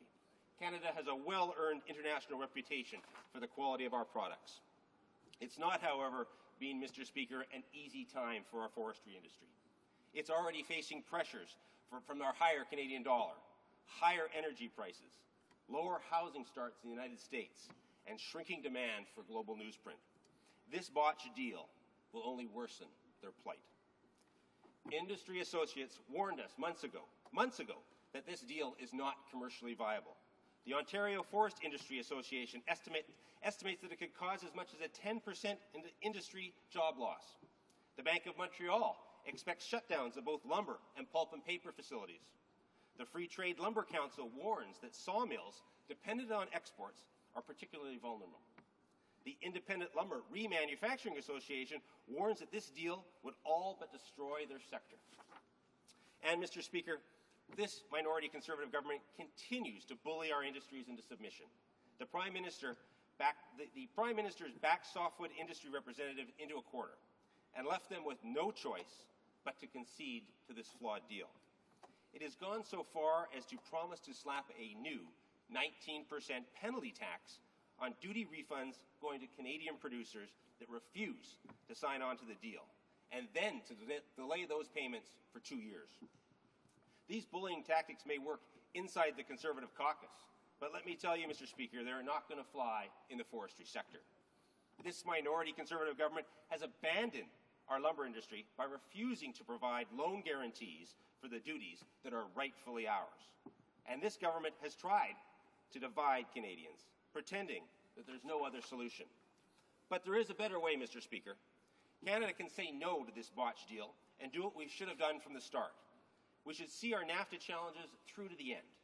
We should immediately implement an aid package that, 1, invests in improving industry's competitiveness, 2, invests in skills of our workforce, 3, works to develop new overseas markets for our wood products. And we all must remember, Mr. Speaker, that it is not just Canadian producers, but American consumers that lose from these illegal duties as well, because they are the ones that will have to pay higher prices for their homes. We should continue our effort to build political alliances of lumber consumers in the U.S. against these illegal duties. Indeed, before this minority Conservative government caved in, we had already secured the support of 150 congressmen and congresswomen to oppose the restrictions on softwood imports. Mr. Speaker, the Liberal Party cannot support this deal in good conscience, not when there is a better way. It is our duty as the official opposition to stand up for the interests of Canadian lumber producers and the interests of 360,000 hard-working men and women who are employed in this sector of our economy. Mr. Speaker, the Liberal Party of Canada stands opposed to this minority Conservative government's humiliating surrender and opposes this botched softwood lumber deal. Questions and comments. Questions and commentary. The Honourable Parliamentary Secretary to the Minister of International Trade. Well, thank you, Mr. Speaker. I'm really not sure where to begin with all this misinformation that's coming from the honourable member, but I will do my best. First, let's remind him that we have two national governments, both Canada and the United States, who are both supporting this deal. We have all of our major softwood lumber producing provinces, including the province of British Columbia, where this honourable member comes from, who are supporting this deal. The Premier of BC is supporting this deal. I've got a letter from one of this honourable member's constituents who says here, as one of the larger independent sawmills in your constituency, we urge you to support the upcoming bill on the softwood lumber agreement. And also, Mr. Speaker, I have to point out that just September 20th now, we have the BC Lumber Trade Council. Today, they underlined the importance of their ongoing work with the Government of Canada to implement the terms and conditions of the agreement. They said, we are pleased with the progress made to date and the responsive efforts of International Trade Minister, I won't say his name, Mr. Speaker, because I do understand we can't do that in here, and his officials in making this important agreement a reality. Now, the honourable member has chosen to ignore the industry. 90% of the industry in Canada is supporting this deal. Now, he makes some comments that there's a 19% charge for those who choose not to support the deal, which again, I remind you, it's 90% of the industry that is supporting this deal. I have to tell the honourable member that it's the industry that asked for that 19%. They wanted a level playing field. All of the industry in Canada will be receiving 81% of their money returned, and every single part of the industry, 100% of them, will benefit from 7 to 9 years of stability and predictability within the industry, and that's what they've asked for. Can the honourable member please tell us why he's choosing to ignore the Premier, his constituents, the industry, and even BC's Forest Minister, Rich Coleman, who is urging all federal members to put aside their politics and support this deal? The Honourable Member for West Vancouver, Sunshine Coast, Sea to Sky Country. Well, I thank the Honourable Member for her questions and for her comments. She's got some of the facts wrong there, and so I'd like to correct her and then raise another question as well. When you take a look at this deal, why is Canada at the deal, at the negotiating table, caving in at this point in time? Every single case that we've taken before the Americans, we have won. Every single case. And I've got letters from a lot of businessmen and businesswomen in my community that say, in business, if you've got a dispute and you're winning in the courts, you're not going to go to the negotiating table and cave in and leave $1 billion on the table. And, Mr. Speaker, it wouldn't be so bad if it was just $1 billion on the table that was going somewhere. But the way it breaks down is $500 million is going to be used by the U.S. lumber lobby group against Canadian industries. Why would we be bankrolling our competition? But to make matters worse, $450 million of the $1 billion goes directly to George W. Bush to decide on which way he wants to use it for other Republican means. So, you take a look at just that one point alone, and you can't agree with this deal, let alone the fact of the surge mechanisms and the increase in Canadian taxes that they're going to put on. It doesn't take an accountant to know the difference between a 15% tax and a 10.8% duty. The 15% tax is going to cripple our industry. Thank you. Questions and comments? The Honourable Member for Parkdale High Park. Thank you, Mr. Speaker. The Honourable Member opposite has described the history of how this government has betrayed the softwood lumber industry and how it has sold out Canadian communities.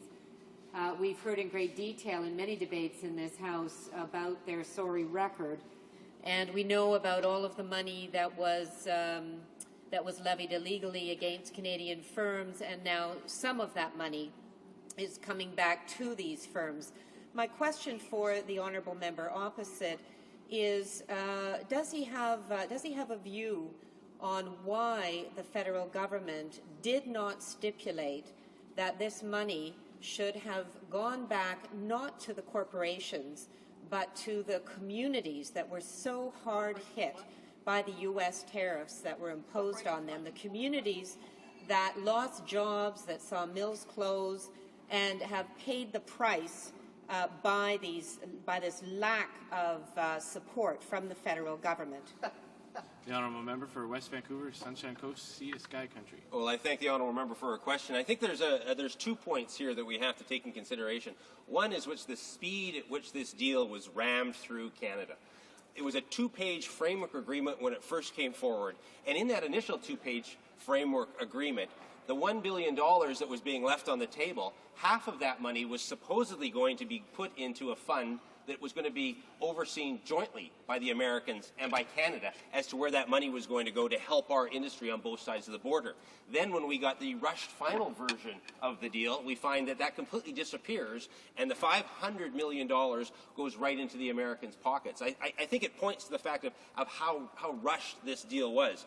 But the other issue that she raises as well is the support for our industry. And it's the support in our lumber industry with respect to the pine beetle infestation in British Columbia. And we learned yesterday, that this new minority conservative government has just cut, now what is the number? $11.7 million for pine beetle research in British Columbia out of the 2002 funds. So if this conservative government cared so much about British Columbia, why is it cutting $11.7 million that we could use? Please do débat. Resuming debate. The honourable member.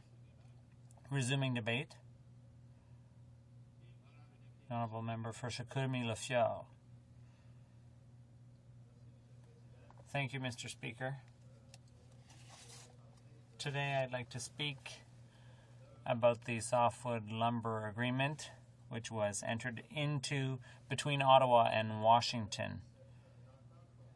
The agreement reached by the governments of Canada and the U.S. on softwood lumber exports is not the agreement of the century.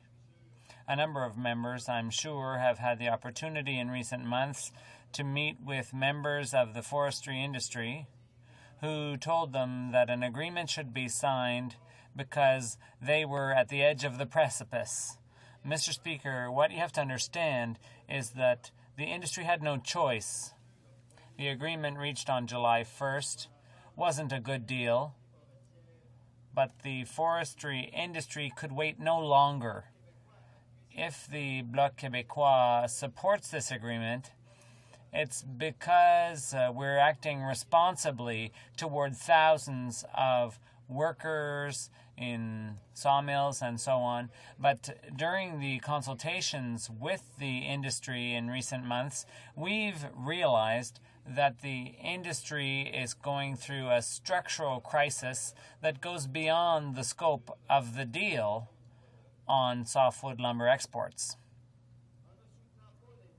By not supporting the softwood lumber industry in recent years, both governments, Liberal and Conservative, have created irreparable harm. No business can get out of a trade crisis that has lasted for 4 years and hope that everything will return to normal. It's even worse when it's an industry of the entire economy that's in crisis, the whole industry.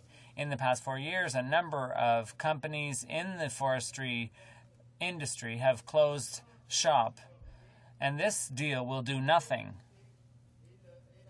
to help the industry survive.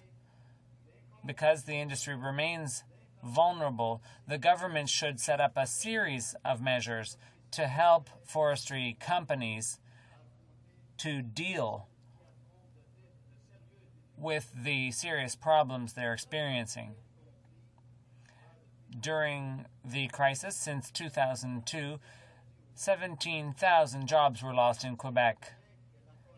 In Quebec, the forest is the main employer in 260 towns and villages, and in 134 of those, the industry makes up 100% of jobs.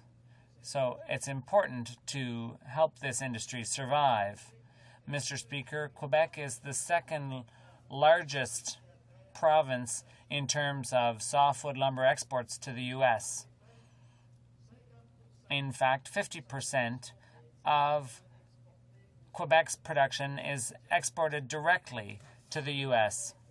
And now that we know that major measures have been taken around softwood lumber, including quotas, a number of companies will have to rationalize or downsize their staff as a result of this agreement.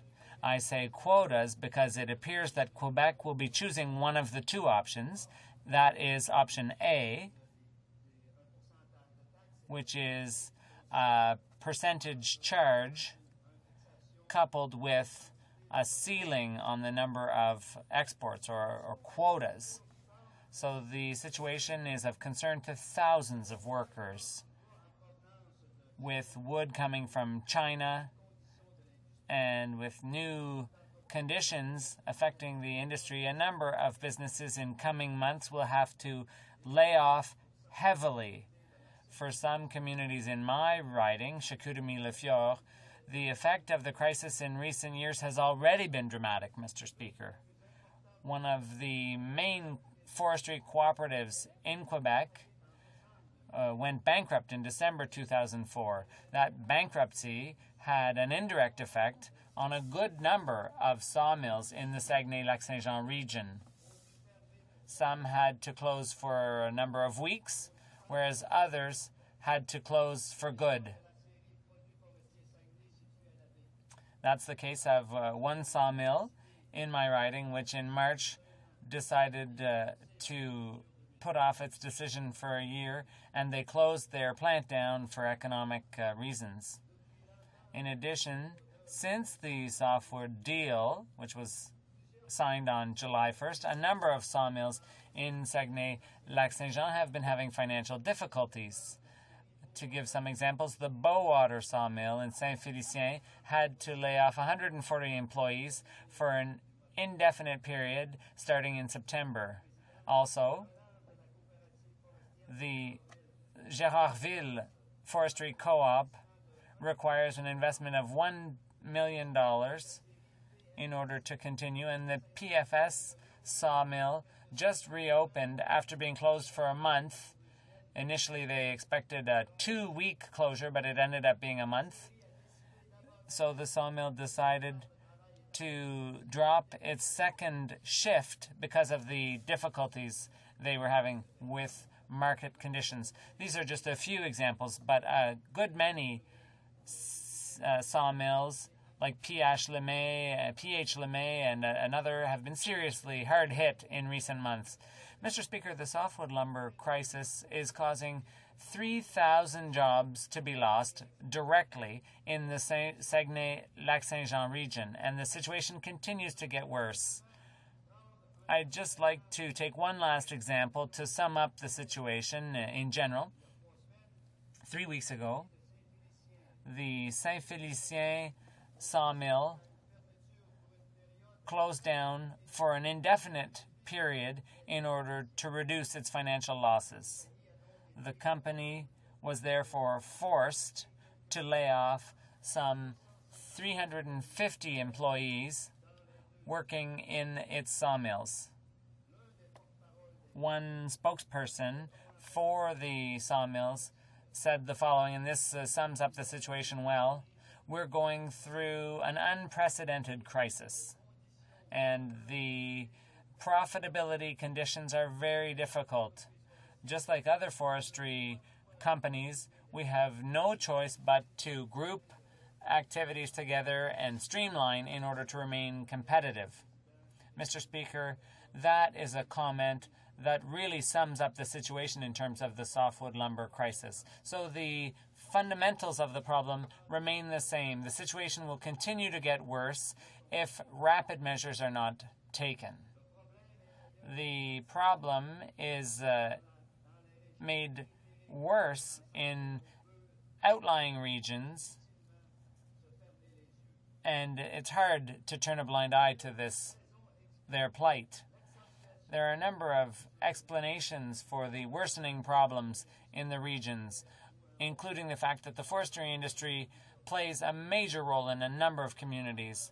For workers in regional areas, the economic situation, coupled with restrictions to EI, make the situation even worse. A number of workers affected by this conflict have no income and have had to leave their region. Between 1994 and 2004, the impact on cutbacks to EI has led to a direct and indirect loss of $875 million for the entire Saguenay-Lac-Saint-Jean region, and that's due to the numerous cutbacks to EI. When you look specifically at the data for my riding, Chicoutimi-Le based on cuts to EI in recent years, the public has been deprived directly of $221 million.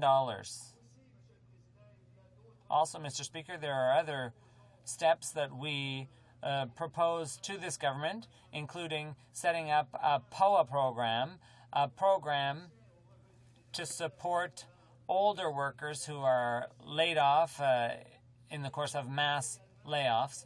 I'd also like to point out, in conclusion, that Bill C-24 doesn't solve the structural problems of the marketplace. In upcoming months, steps will have to be taken to help the collapse of the forestry industry. All industries will have to consolidate to help support the forestry industry, because a number of jobs in resource regions depend on this industry, the forestry industry. And to conclude, Lac-Saint-Jean municipality adopted a resolution on September 19th, and I'll just wrap up with a few words from that, calling on the federal government to support the forestry industry more. On that note, I'd like to thank you, Mr. Speaker, in the hope that the government will take steps to help workers and the forestry industry. Thank you, Mr. Speaker. Questions and comments?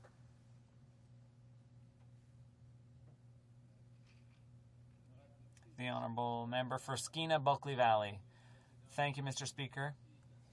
I have a short question for my colleague, because today I've listened to a lot of members from the bloc who talk about how this is a bad deal. There'll be a lot of problems. I know that my colleague comes from an area that's very similar to mine, a place where people work hard, very hard, in the forest. But I have a question about sovereignty in this negotiation between Canada and the U.S., and I'll read it in English because I have a copy of the agreement. In Section 18, the anti-circumvention section, very important piece here. Just so people listening and watching understand that as the statutes stand in Ottawa, the federal government cannot impose any type of administration or delegation of duties to the provinces and how the province manages its forestry industry. Yet in Article 18, Section 1, it says, neither party shall take action that circumvents or offsets the commitment set out in this agreement. And it's Part B, it's very interesting. Any change in a provincial timber pricing or forest management system as it existed of April 27, 2006. Suddenly, in this agreement, we've built in a clause that even the federal government in Canada doesn't have, which is to look at the practices of a province, and if they are in disagreement with that practice, can ask the province and demand it to change. And if it doesn't change, then suddenly we're on the wrong side of the deal. Suddenly we've broken the deal because one of the provinces in Canada, and this is the question sur la souveraineté de Québec, about Quebec sovereignty and Ontario sovereignty and everyone else's sovereignty, to use forestry practices that the province wishes to use. But here there's a condition, and I suppose the Bloc is supporting this, that goes in the opposite direction. The intention, the sovereignty of Quebec and of the country, it runs counter to that sovereignty. Thank you, Mr. Speaker. The Honourable Member for Chicoutimi-Le Fjord. I'd like to thank my colleague for his question. Of course, this is a bad agreement. It can be seen to be a discounted agreement It's a cheap deal between Ottawa and Washington. But you do have to recognize that the industry is at the end of its rope. A number of industry representatives and even a lot of workers have come and met with me in my riding, because in my riding, in my region, we're very concerned about sawmills and the forestry industry. And they recommended to me and to my party that we support this deal, even though it's a discounted deal. Of course, we would have liked to see more of the duties come back to Canada, the anti-dumping duties. But you also have to recognize that the government of Quebec has approved this agreement. But the deal that we consider to be a discounted deal, it has to be accompanied by other conditions like improving the EI program and setting up a POA program. And there's also support for the industry. There has to be a diversification program for communities that depend on forestry. And there should be a special tax status for the 128,000 owners of private woodlots in Quebec. There should be improvement to the Canada Model Forest Program. And in addition, there should be special tax treatment for the $4.3 million in countervailing duties. There should be accelerated capital cost allowance for equipment. There should be measures to stimulate innovation in the forestry industry and to boost productivity. So this deal, and I hope that the Conservative government will get our message. Yes, we support this deal, this discounted deal. But the government needs to come up with a certain number of steps, a POWA program, income support, especially for those laid off in the forestry industry. We know that there have been layoffs and there will be more. So the EI program and so on. Resuming debate, the Honourable Member for Etobicoke North. Thank you very much, Mr. Speaker. I'm pleased to take part in this debate on this softwood lumber deal. I must say I feel for those members who have sawmills in their ridings and the companies come to them and say it's a rotten deal, but we have to sign it. But the reality is that the industry has been coerced. They've been pressured into coming out and supporting this deal. They've been coerced because the Conservative government has said we're going to cut off support to the lumber industry. So what kind of a deal is that? What kind of support is that from the lumber industry? Mr. Speaker, I think there are two issues here. One, why would we cut a deal? And secondly, if we have cut a deal, is this a good deal? So I'd like to deal with the first question. First of all, the record of the Conservative Party, when they were in opposition, how many times, Mr. Speaker, did we hear, why would you cut a deal when we've been winning all the objective panels under the NAFTA? Why would you cut a deal? That's what they said when they were in opposition, Mr. Speaker. And now, of course, they're saying that we have to cut a deal. This is in our best interest. First of all, it's contrary to the NAFTA. NAFTA is meant to provide free and fair trade. Does it do that? Of course it doesn't. It also, Mr. Speaker, the most important thing, I think, it perpetuates a lie. This point was made very clearly and very well, I thought, by the Free Trade Lumber Council. It perpetuates a lie, the lie being that we subsidize softwood lumber in Canada. That has been shown time and time again. Lumber 1, Lumber 2, Lumber 3, Lumber 4, every objective panel. Panels which have Americans sitting on them, saying that we are not subsidizing lumber in Canada. The third thing is that we have prevailed in every single NAFTA panel in an objective review, and these panels have concluded consistently that we do not subsidize our lumber in Canada. Canada has followed the dispute settlement mechanisms that are laid out between Canada, the United States, and Mexico. The other thing, Mr. Speaker, that I think is terrible about this deal is it sets a horrible precedent, and that's where we as parliamentarians, notwithstanding what the industry might say, notwithstanding what communities might say, we're charged here in Parliament to deal with the national interest of Canada. And if the U.S. can win this dispute, where we've consistently shown that there is no subsidy, what does that mean for other products, for other sectors? They'll look upon this and say, well, look, if they can cut a deal on softwood lumber, my goodness, we can do a deal on plastics, on steel, because with lumber, the Canadians were well ahead. They have proved the case time and time again. So this is a horrible precedent. This is a sad day for Canada.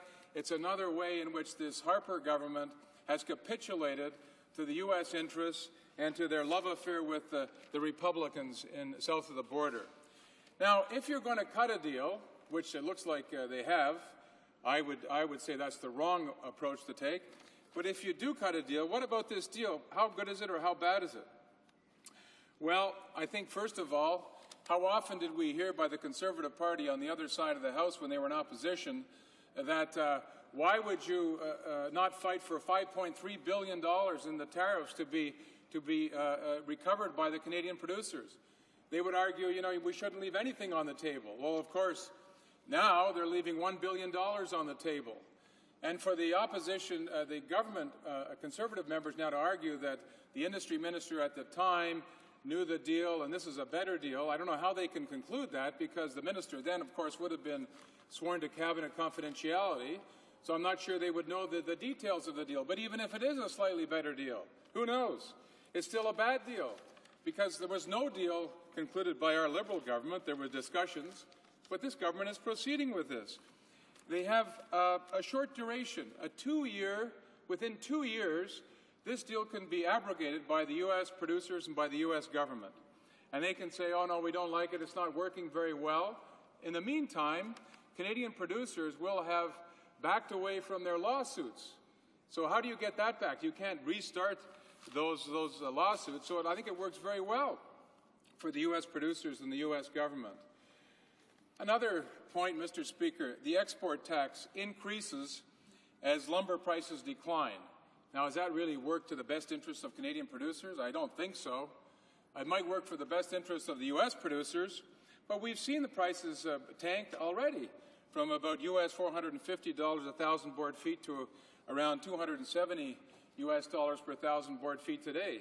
And the export taxes are going up. So you have the compounded problem of low lumber prices and increased export taxes.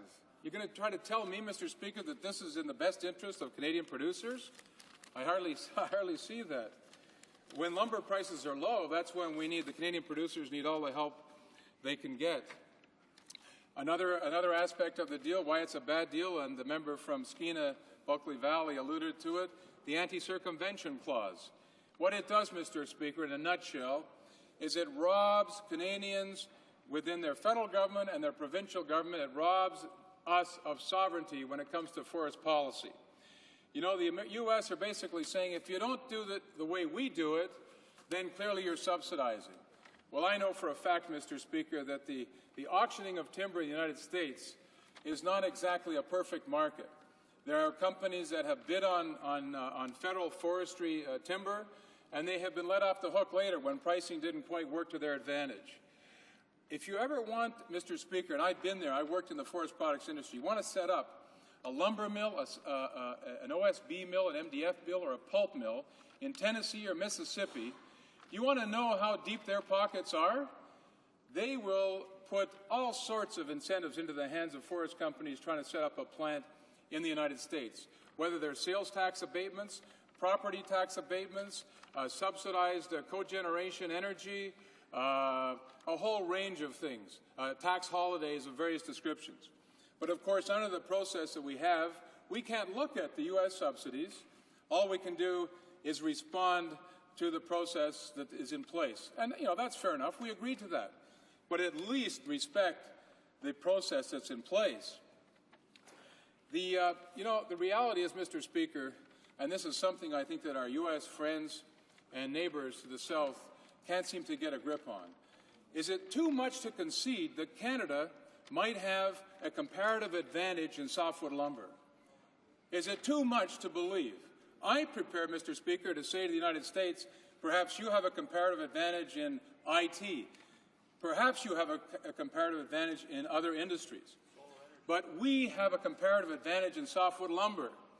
And there was a study done not too long ago, a few years ago, where it showed that in terms of total factor productivity, Canada's forest industry was 40% more productive than the U.S. forest industry. Now, the problem you have, of course, is the little sawmill in Portland or the little sawmill in Montana. What do you do with these workers if they're getting overblown by a very competitive and, industry in Canada? Well, that's a U.S. problem. They have to deal with that. There are examples, for example, in Pittsburgh, in Pennsylvania, where it was a big commodity steel player. They discovered that they couldn't compete with commodity steel because of the Asian producers. So what did they do? They adapted and adopted. They became niche players. They became higher value-added players. And then in Pittsburgh, it became a huge IT economy. But that's not our problem. You can't lay that problem at our feet. If they have sawmills in the United States that can't compete with our highly efficient mills, I've been to many, many mills in Canada, and I've been to mills in the United States, and we should pride ourselves on the fact that we have some of the best sawmills in the world. And now the United States is saying that we're going to pay for that because of the softwood lumber deal. Mr. Speaker, we should never have cut a deal, and if we had cut a deal, this is a bad deal. We should reject it on behalf of all Canadians. Questions and comments? The Honourable Member for Simcoe Grey. The Honourable Member and his party, the Liberal Party, have to admit, and I have said this many times before, have to admit that they were content with 100% of nothing for the softwood lumber industry. For 13 years, they did nothing. They had calls on for loan guarantees. They didn't bother with it. In fact, just before the last election, they were prepared to sign a deal that was nowhere near as good as what the Prime Minister and our Minister of International Trade has achieved for Canada. And we know this because our Minister of International Trade used to be theirs, and now he's on this side, and he had the leadership of this Prime Minister to go forward and to accomplish this deal. So I give my appreciation to our Minister of International Trade. But this member has talked about litigation as though he thinks that if we win this one last court case, that all of a sudden the Americans are just going to want to have a great working relationship with us, we're going to get all of our money back, and all will be solved. Well, I think he's dreaming in Technicolor, because this has been going on for 24 years, in fact, the last litigation for 5 years alone. And the U.S. Lumber Coalition has told us that if we don't have this deal, there is going to be continued litigation. I don't know why the Honourable Member fails to listen to this and understand that, because that is a fact. He talked about them having deep pockets. You're darn right they do, and they will continue to file lawsuits. He talked about this agreement, suggesting that under this agreement that perhaps industry will be paying more in an export tax. That is not true. Nothing could be further from the truth. In fact, there's administrative review that is scheduled for this fall, so that without this deal, what they're paying in duties will go up to almost 15%. With this deal, it will not go past the 15%. They'll have some stability. They'll know what's coming as the year goes on. So if we don't have this deal, the Honourable Member needs to also recognize that with continued litigation, that there will be, of course, new duties, and they can be as high as 20%. So if the Honourable Member could please explain to us why, first of all, his party did absolutely nothing for the past 13 years, and as to why he's choosing to ignore 90% of the industry in Canada who is supporting this, why he's choosing to ignore how our 3 major softwood lumber producing provinces are supporting this agreement. The Honourable Member for Etobicoke North. Well, Mr. Speaker, the member from Simcoe Grey is right about one thing. We did not capitulate during the 13 years. We tried to take the processes through to completion. I find it interesting that she talks about the administrative review.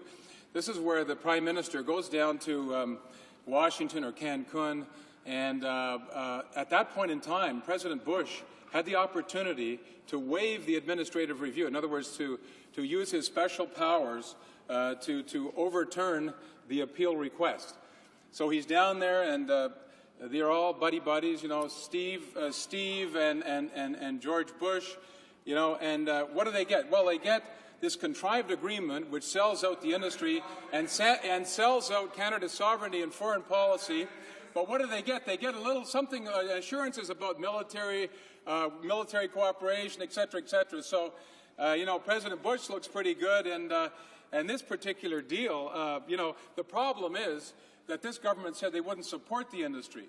And the reality is, if you leave $1 billion on the table, and contrary to the challenge of the Byrd Amendment, which says you cannot take that money and send it back to the U.S. producers, again, the U.S. has totally ignored that.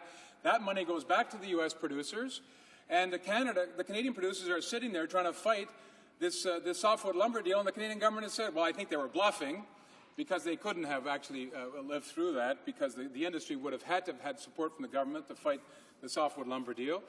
But how can you do that? So this was a contrived deal, and the industry was coerced into agreeing to it. The other thing, Mr. Speaker, just a final point. You know, I know it's hard to imagine that we could outlast the U.S. on this, but the reality is that some of the big producers, like Georgia Pacific and other international paper, were actually bailing out of this coalition in the United States. They were the people with the big bankroll. They were financing the coalition to challenge this. So if the government had stuck to its guns the way they had said they were going to do when they were in opposition, and said $5.3 billion, no money to the U.S., then we may have found that the U.S. coalition might have started to tire of this. This is lumber 4. You know, I know it's hard to conceive that we would tire them out. But, you know, they're just as tired of this as we are, and we're winning every single way. So I think they should have done their intelligence and their strategic thinking a little better, and I think there was an option there to say we're going to outlast them. And I think that the deal is a bad one and should be rejected by this House. Order. It is my duty, pursuant to Standing Order 38, to inform the House that the questions to be raised tonight at the time of adjournment are as follows.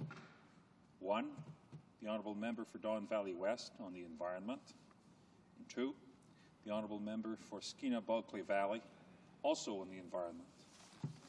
Resuming debate, the Honourable Member for Algoma, Manitoulin, Kapuskasing.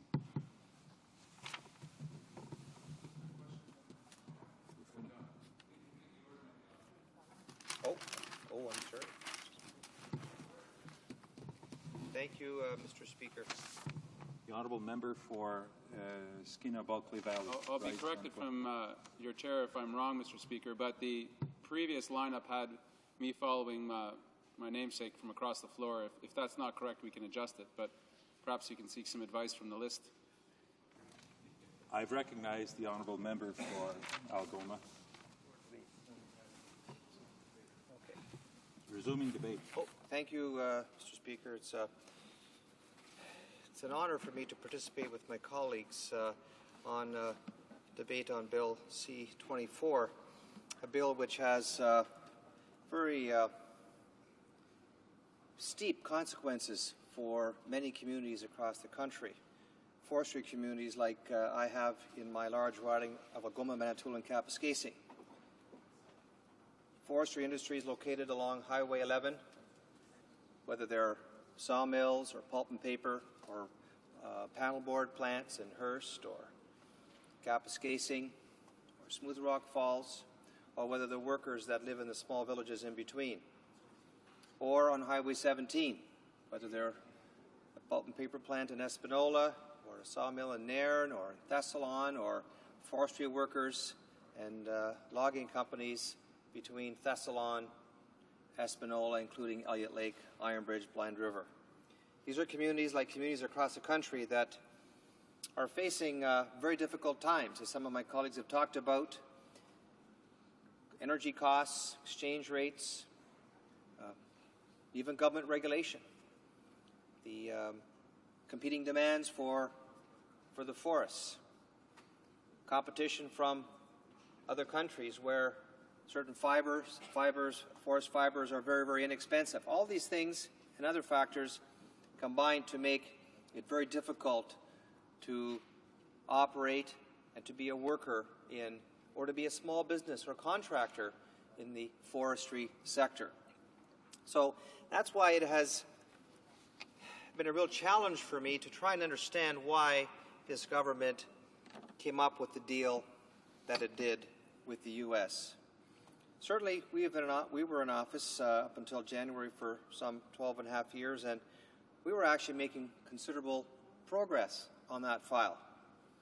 And it's my understanding that, in fact, in November, prior to the election being called, with the help of the Bloc and the NDP supporting the Conservatives, at that time, it was possible to have an agreement with the U.S. that, whether it was better or worse, I'm not sure, but a deal was possible that at that time, too, would not have been satisfactory to our communities, to our industry. So the government declined to proceed. Instead, it took the advice of stakeholders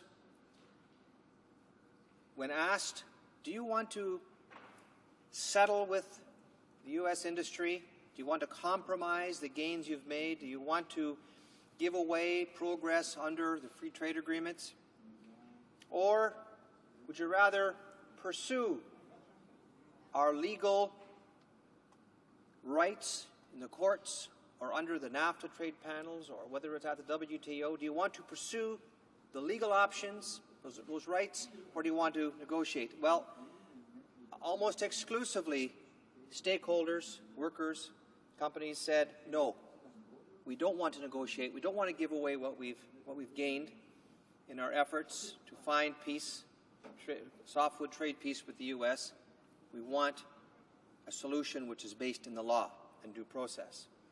And we were getting there. And in fact, decisions, even since this government came to office, have proven the correctness of that position. Follow due process. Get what is right under the law and according to trade agreements. Well, this government, sadly, has, in a rush to find something maybe to make the Americans happy, I don't want to be too cynical, so I won't go beyond saying that much, but in a rush to find a solution, any solution, it seemed that it was prepared to give away all the progress that was made. And that is, among the many difficulties in this agreement, one of the hardest things to take. Why give away so much progress?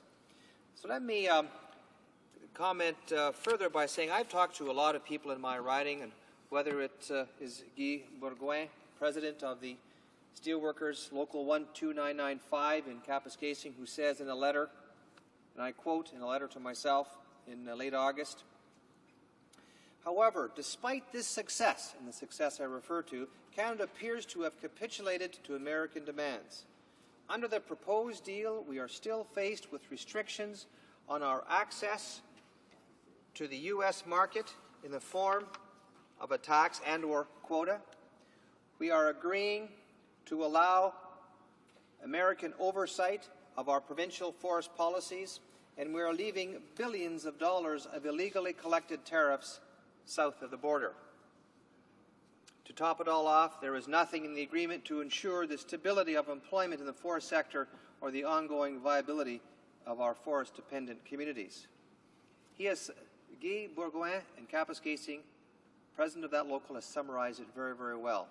And when I talked to Rennie Fontaine, a former Liberal cabinet minister in Ontario, he says that, and he is so passionate about the needs of our forestry sector needing a good deal with the Americans, not this bad deal. And when you consider that among the many measures, if there was one thing that you put at the top of the list of things that were required, it was at least stability. It was at least the idea that, well, gee, this deal is bad, but if I can at least count on this bad deal for 7 to 9 years, well, maybe I can survive. Well, the fact is that this deal can be canceled by either side, Canada or the U.S., after 23 months. Well, that's not stability. That isn't what the industry needs as a top priority. So, yes, we've heard about some U.S. assurances in the letter, well, they won't just casually cancel a deal after roughly 2 years. Well, I mean, what does that mean, a commitment like that? I mean, our friends to the south went to war in Iraq claiming weapons of mass destruction. They had no evidence for that. So how do we accept some assurance that they won't cancel this deal after 2 years based on a letter? I'm sorry, with respect to our neighbors to the south, who are our friends and our allies, we do, as neighbors, expect to be treated fairly. And sadly, we are not. Let me pick out a few other points that Guy has raised in his letter, Guy Bourgoin has raised in his letter. Let's talk about the over $1 billion that's been left south of the border, which, as some of my colleagues have already pointed out, is being shared. Half of it will go to the industry, and you can be sure that money will at least some of it, find its way into a trust fund, a legal trust fund, for some future challenge once this deal unravels. They will be well prepared when it comes to paying lawyers' fees and court fees and research and so on.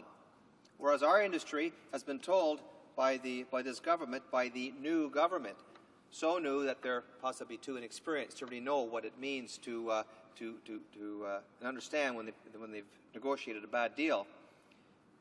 Our industry will not be prepared financially to fight back when the other side has a part of or all of $500 million to fight with. The other $500 million, we're told, is going to be administered through the White House, ostensibly delivering programs, maybe housing, promoting of use of lumber. Well, how many among us would actually believe any of that promotion is going to be of much use to the Canadian industry?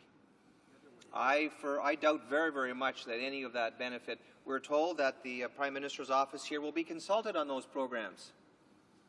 Well, anyway, I'll wait to learn if that's actually the case. But I doubt it very much. There are midterm elections coming up in the U.S., and I suspect that money will find its way into districts that where the Republicans need some help.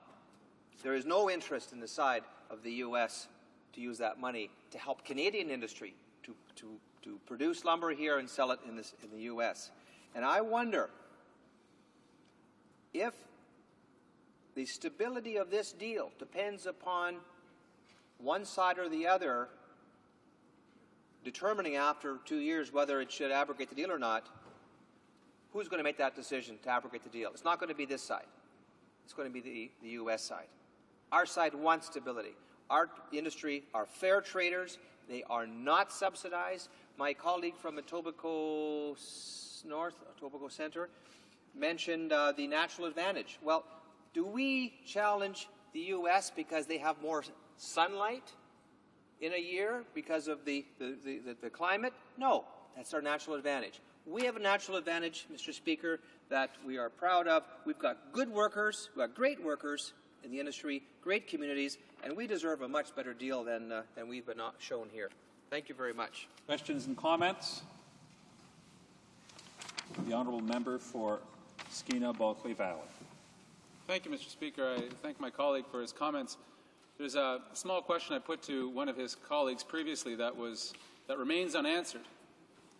That for the years leading up to this flawed deal and his government's previous negotiations to arrive at an equally flawed deal, maybe even worse according to the government now, and they can decide what cabinet confidences were broken in the delivery of that news, but in all those years leading up, one of the things that small and medium producers in particular, these are the small, medium-sized mills, oftentimes family-based, with an extremely high ratio of investment dollars per job.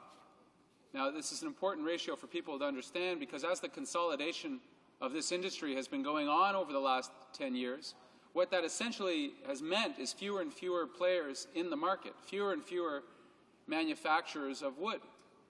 While provinces in particular, the Gordon Campbell government in BC, have increased dramatically the raw log exports going to southern mills and mills in other countries. Anyone looking at the profile of the softwood industry knows that the greatest good is gathered at the processing level, not at the extraction level. While there are a few jobs out in the bush taking wood out to the manufacturing level, they're relatively few in comparison, and with increased technology, there are fewer and fewer still. So through all this consolidation, through this larger format for companies, one of the things we petitioned his former government and this government currently was on loan guarantees. The ability of some of these medium and mid-sized manufacturers to acquire the loan guarantees to allow them to compete with some of the bigger players in the market. And those requests fell on the previous Liberal government's deaf ears, as well as Conservative deaf ears. We simply can't get anywhere with something that industry has called for consistently, and New Democrats have joined them in that voice. I'm wondering if he can square this circle somehow and explain to me now how suddenly the Liberal Party is actually interested in those companies that suffered, in those communities that suffered for so long. Member for Algoma, Manitoulin, and Kapuskasing. I'm very pleased to have this opportunity to clear the record, actually. In fact, it was in the days before the NDP and the Bloc helped the Conservatives cause an election that this government, the former Liberal government, put on the table a substantial package, including loan guarantees to provide funds to companies against dollars held illegally by the U.S. Government. Well, that program, that opportunity, was lost with the election. So I hope he understands that his party is partly to blame for the predicament facing the forestry sector in this country right now. But let me go, and I will also say that it is our position now, as a Liberal opposition, that there be loan guarantees right now to help the industry through a very, very difficult patch. And there have always been supports of one form or another to help with the implementation of new technologies, whether it was TPC, whether it was other Industry Canada programs through FedNor in the case of Northern Ontario to help with the modernization of mills. I know there was a pulp and paper mill, to use that as an example, in my riding that some years ago got some assistance with technology improvement. So I don't think that is really the issue that the member, I don't want to speak for him, but I suggest that that's not really the issue he should be focusing on. The forestry sector, the government says some 90% of people have signed on. Well, they have been forced to sign on. There are some major players who have not signed on, and they will be penalized greatly if they do not sign on. They will have to come up with the 19% of the money that's going to stay in the U.S. They'll have to come up with their share of that 19%.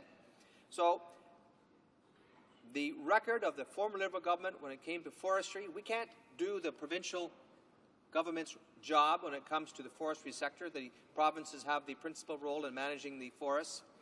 But the federal government has always been there, and this is the first time, I believe, in a long, long time, maybe back to the previous Conservative government prior to 1993, when so little has been made available except take it or leave it, as we are seeing right now. Resuming debate, the honourable member for Skeena-Bulkley Valley.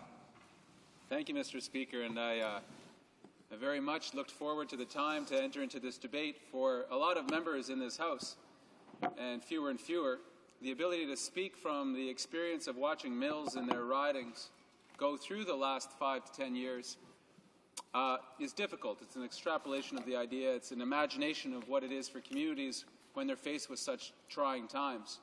The reason there are fewer and fewer members of Parliament who can have that experience is because there are fewer and fewer mills across this country. In my region alone, at one point, not 30 years ago, there were 280 independently operated sawmills. The consolidation has left us with 3, maybe 4 significant mills after all that time. Now, the context of this deal is important for Canadians to understand.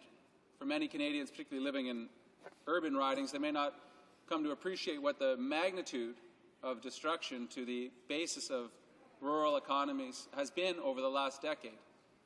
Not only have there been these illegal and punitive duties that have been slapped on from our American counterparts, there's been huge devastation to the industry set up by an amalgamation process that has left small and medium operators completely out of the picture. And there are so many aspects to the so-called deal that we're looking at today. Really, Mr. Speaker, I was coming to a colleague earlier that it's amazing that a sellout takes this many pages to actually write down. You think just the words 100% and total capitulation would have taken a page and a half at most. But I suppose a lot of legal text and jargon was necessary to keep government lawyers funded. The communities that I represent have been suffering under the burden for far too long of a neglect from a former previous Liberal government, and just when things were as bad as they could be, a pine beetle epidemic has swept across our region, heading over the Rockies now. Unfortunately, the rest of Canada may come to appreciate what it is to watch an entire forest devastated.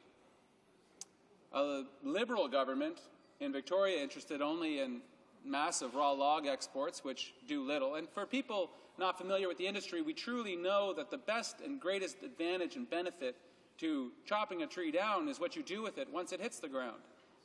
You simply must manufacture, add value. We talk about this. Every politician across this country dealing with primary resources in any way, shape, or form says we need to transform our economy to add further value to the resources that we are endowed with, the endowment that this country has. And yet, this government is forcing industry and provinces, various players to sign on to a deal that works in the opposite direction to the investment needed to actually add value to that wood. And in cahoots with the Liberal government in British Columbia, continues to raise the number and amount of raw log exports that leave our region. When those logs leave, so too do the jobs. Now, for small communities in the hinterlands of Canada, there's a struggle to understand why so little attention is paid to them. They understand that they might not have the great subway systems and huge art galleries and scattering and smatterings of MPs around every street corner in Toronto and Vancouver and Montreal. But they can't understand, after having contributed so much to the wealth of this nation, they are given so little due and so little attention. Now let's get to the deal itself. For while it is complex, the reading is fine and the conclusions are disturbing. What Bill C-24 does is continue the unfortunate legacy of sell-offs and sell-outs that Conservatives governments have left Canada with. Initially, we went to the table for the FTA and then NAFTA. And in that negotiation, the Americans wanted access to our energy. That was one of the clear negotiating pieces that the American interests, and we know this because the negotiators that were at that table have since written books and essays and discourses on what it was like to be there. And I remember one negotiator, chief negotiator of the Americans, calling it not so much a negotiation but a capitulation and a dictation from the American side, that they were dictating many of, and now they wanted access to the energy resources of Canada, which are vast and were clearly seen as something important for the growth of the U.S. economy, but Canada was reluctant, knowing how important these energy resources were for our own growth. And the trade-off became, we'll offer you a dispute resolution panel because we understand that the two negotiating partners are not in balance, that one is clearly stronger economically than the other, a larger market, a more powerful and protected market than the other. So a dispute resolution panel was established to allow us to settle our disputes, and here we have a deal that takes that dispute resolution panel and tosses it out the window. It simply says when we win, when we are right, in fact we lose and we're wrong. That all it takes is a certain amount of political pressure and opportunism by a government to allow us to get the short end of the stick one more time. Now, oftentimes this government will try to talk about certainty. Industry is looking for certainty. The investments that the softwood industry has to make are large, expensive, and can only be paid off over a certain amount of time. Certainty for their product is important. Yet, with having just cut a check for $450 million to put into the war chest of the lobbyists who first launched this agreement against us, leaving over $400 million into the coffers for the same people, the very same people who are fighting and illegally pushing the U.S. Congress and Senate and government to put tariffs on our own duties, we've ensured anything but certainty, Mr. Speaker. We've ensured that this fight will continue another day, because what else are you going to do with $450 million if you're a lobbyist for the U.S. softwood industry other than go after the Canadian industry and ensure that the fair fight can't be fought? We've also left $500 million off for President Bush's electoral campaign into November. I'm not sure if such a sizable check has ever been written by a Canadian government to assist a Republican president, but certainly they are thankful. This is money well needed in an administration in the United States that is on the verge of bankrupting its own nation. So-called conservative economics at play once again. And the money returning to Canada. I've spoken with some of the CEOs that have been advocating for this deal. And I've asked them, what constraints, what encouragement has the Canadian government given to you to take the money that will return, the 80% that will return, and actually invest it in Canada? And their reply, Mr. Speaker, was none. The Canadian government hasn't encouraged us to invest a single dollar in Canada. So while the money is so-called returning, many of these companies involved in this negotiation, due to the consolidation that's happened in this industry for the last decade or more, work both sides of the border. They have plants and operations on both sides of the border. So Canadians have to ask themselves, with a company that has a mill both in Washington State and British Columbia, why would they process a stick of wood in BC if they can move it across the border as a raw log and avoid the punitive tariff that our own government is placing upon a processed piece of timber or product? Why would you invest a nickel in an operation where you're eventually going to be punished for processing that wood? It has created a disincentive for Canadian and multinational firms who operate in Canada to actually invest in Canada and create the type of jobs that we all hope for all these communities that have been through so much over the last numbers of years. Now, as time runs down, it's important to talk about the producers that are actually affected. I'm thinking of a sawmill that has been through much in one of my communities in Terrace, who's struggling to actually get reasonable access to timber to provide 60, 120 jobs, but to a community of 10,000 people that has struggled so much with an absolutely disastrous housing market and little space and room for companies to invest. This was important. And they're looking at this deal as a small producer and wondering where they are in this. A second and important piece of what we've capitulated in here is a basic notion of sovereignty about how it is that we manage the forestry sector. Now it is the provincial jurisdiction. Every member of Parliament will know that. The provinces decide how and where to cut wood, under what stipulations. But in Article 18 of this agreement, neither party shall take action that circumvents or offsets the commitment set out in this agreement, and specifically any change in a provincial timber pricing or forest management system as it existed on April 27, 2006. In black and white. The ability of Washington to dictate terms over the provincial government's own jurisdiction, which our own federal government doesn't have. To conclude, Mr. Speaker, and this is important, that the system and the sellout that has been signed determines the cap by region. And once that cap is broken, then the duties start to increase and the tariffs go up and the penalties go up. For a company that chooses to flood any particular region with wood, it will punish a company that chooses not to. This is collectivism gone wrong and insane. How can you punish a company down the road that's actually abiding by the law when it's a larger company in particular, this is what it will be, who wishes to glut the market? It's a bad deal for communities and a bad deal for Canada. Thank you, Mr. Speaker. Questions and comments? The Honourable Member for Simcoe Grey. Thank you, Mr. Speaker. I'd like to ask the Honourable Member why the NDP never pushed for anything for the softwood lumber industry when they made their backroom budget deal with Paul Martin. They had an opportunity to pretty much ask for anything that they wanted at that time, but they never really cared. To interrupt the Honourable Member, but she's an experienced member and she knows that we do not name by name other members of the House. My apologies, Mr. Speaker, but if the Honourable Member could please let us know why the NDP didn't care about the softwood lumber industry at that time or care about Canadians in the forestry industry then, I'd like an explanation. Member for Skeena-Bulkley Valley. I heard the call out around the House, Mr. Speaker. It was a fantastic deal. Let me talk about the NDP budget for a moment, because this was a remarkable moment in parliamentary history. For those of us in the House who have studied the history of this place in any fashion whatsoever, never before has an opposition party rewritten a budget. And what a budget it was, Mr. Speaker. Here we had $4.5 billion in an unannounced tax cut for the largest and most successful corporations in Canada who hadn't even really asked for it, didn't even mention it in the pre-consultation arrangements by the government.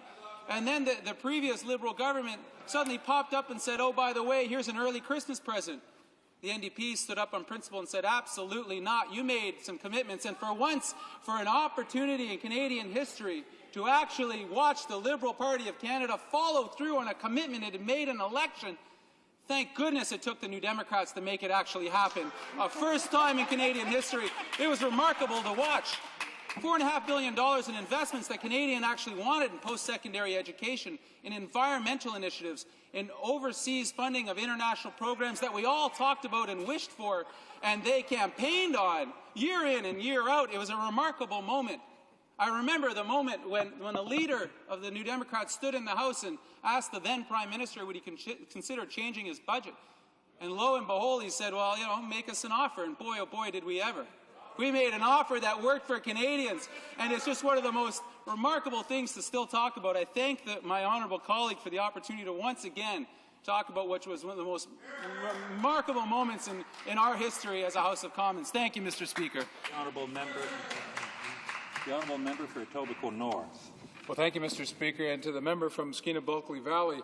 One of the issues I wondered if he'd comment on is the question of raw log exports, and I know in his part of the world, that's a big deal. I had the great pleasure to do some work up in Stewart, British Columbia, on the issue of raw log exports. And of course, it's a very important issue, a very sensitive one. Why should we be exporting raw logs when we can process them here in Canada, where there are very strict rules about how that works and operates? But it was in Lumber 3, the third countervailing duty battle, that the U.S. threw up the fact that, in fact, they imputed a figure of something like 6.9% of a total countervailing duty claim of around 15% that argued that restricting the export of raw logs was an effective subsidy because they said it had the effect on the domestic log prices and deflated them, et cetera, et cetera. But of course, what that does is it argues that we can't really set, if that was adopted, we can't really set our own forest policy in Canada and say we want more value added in Canada. More recently, there's been I think it's a Chapter 11 lawsuit filed by a big U.S. company that has some private lands in British Columbia. They want to export their raw logs into their sawmills in the United States, and that's been denied, so they're suing under Chapter 11. But, you know, there are some raw logs now. This is the final irony, and I'll ask the member if he could comment on raw log exports in the context of this deal, particularly the anti-circumvention clause, which might allow the Americans to say you have to export raw logs to us now. Raw logs in British Columbia that are feeding U.S. sawmills in Washington State and Oregon State.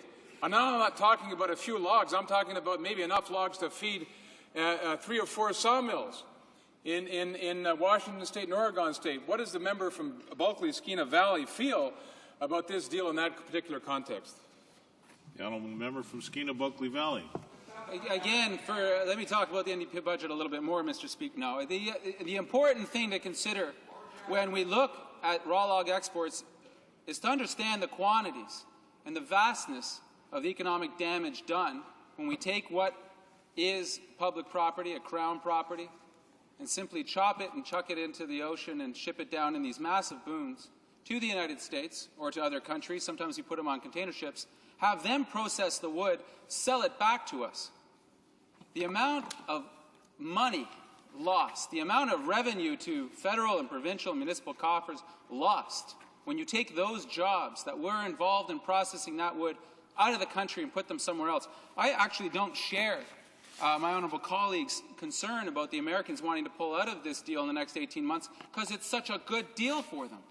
They can use so many different elements to hammer away on us and destroy the very basis of the manufacturing base in British Columbia and other provinces. They'd be insane to pull out of this. Our government could have gotten a better deal. They know it, and the previous government didn't even try. Thank you. Resuming debate, the honourable member for Nanaimo Cowichan. Oh, here we go.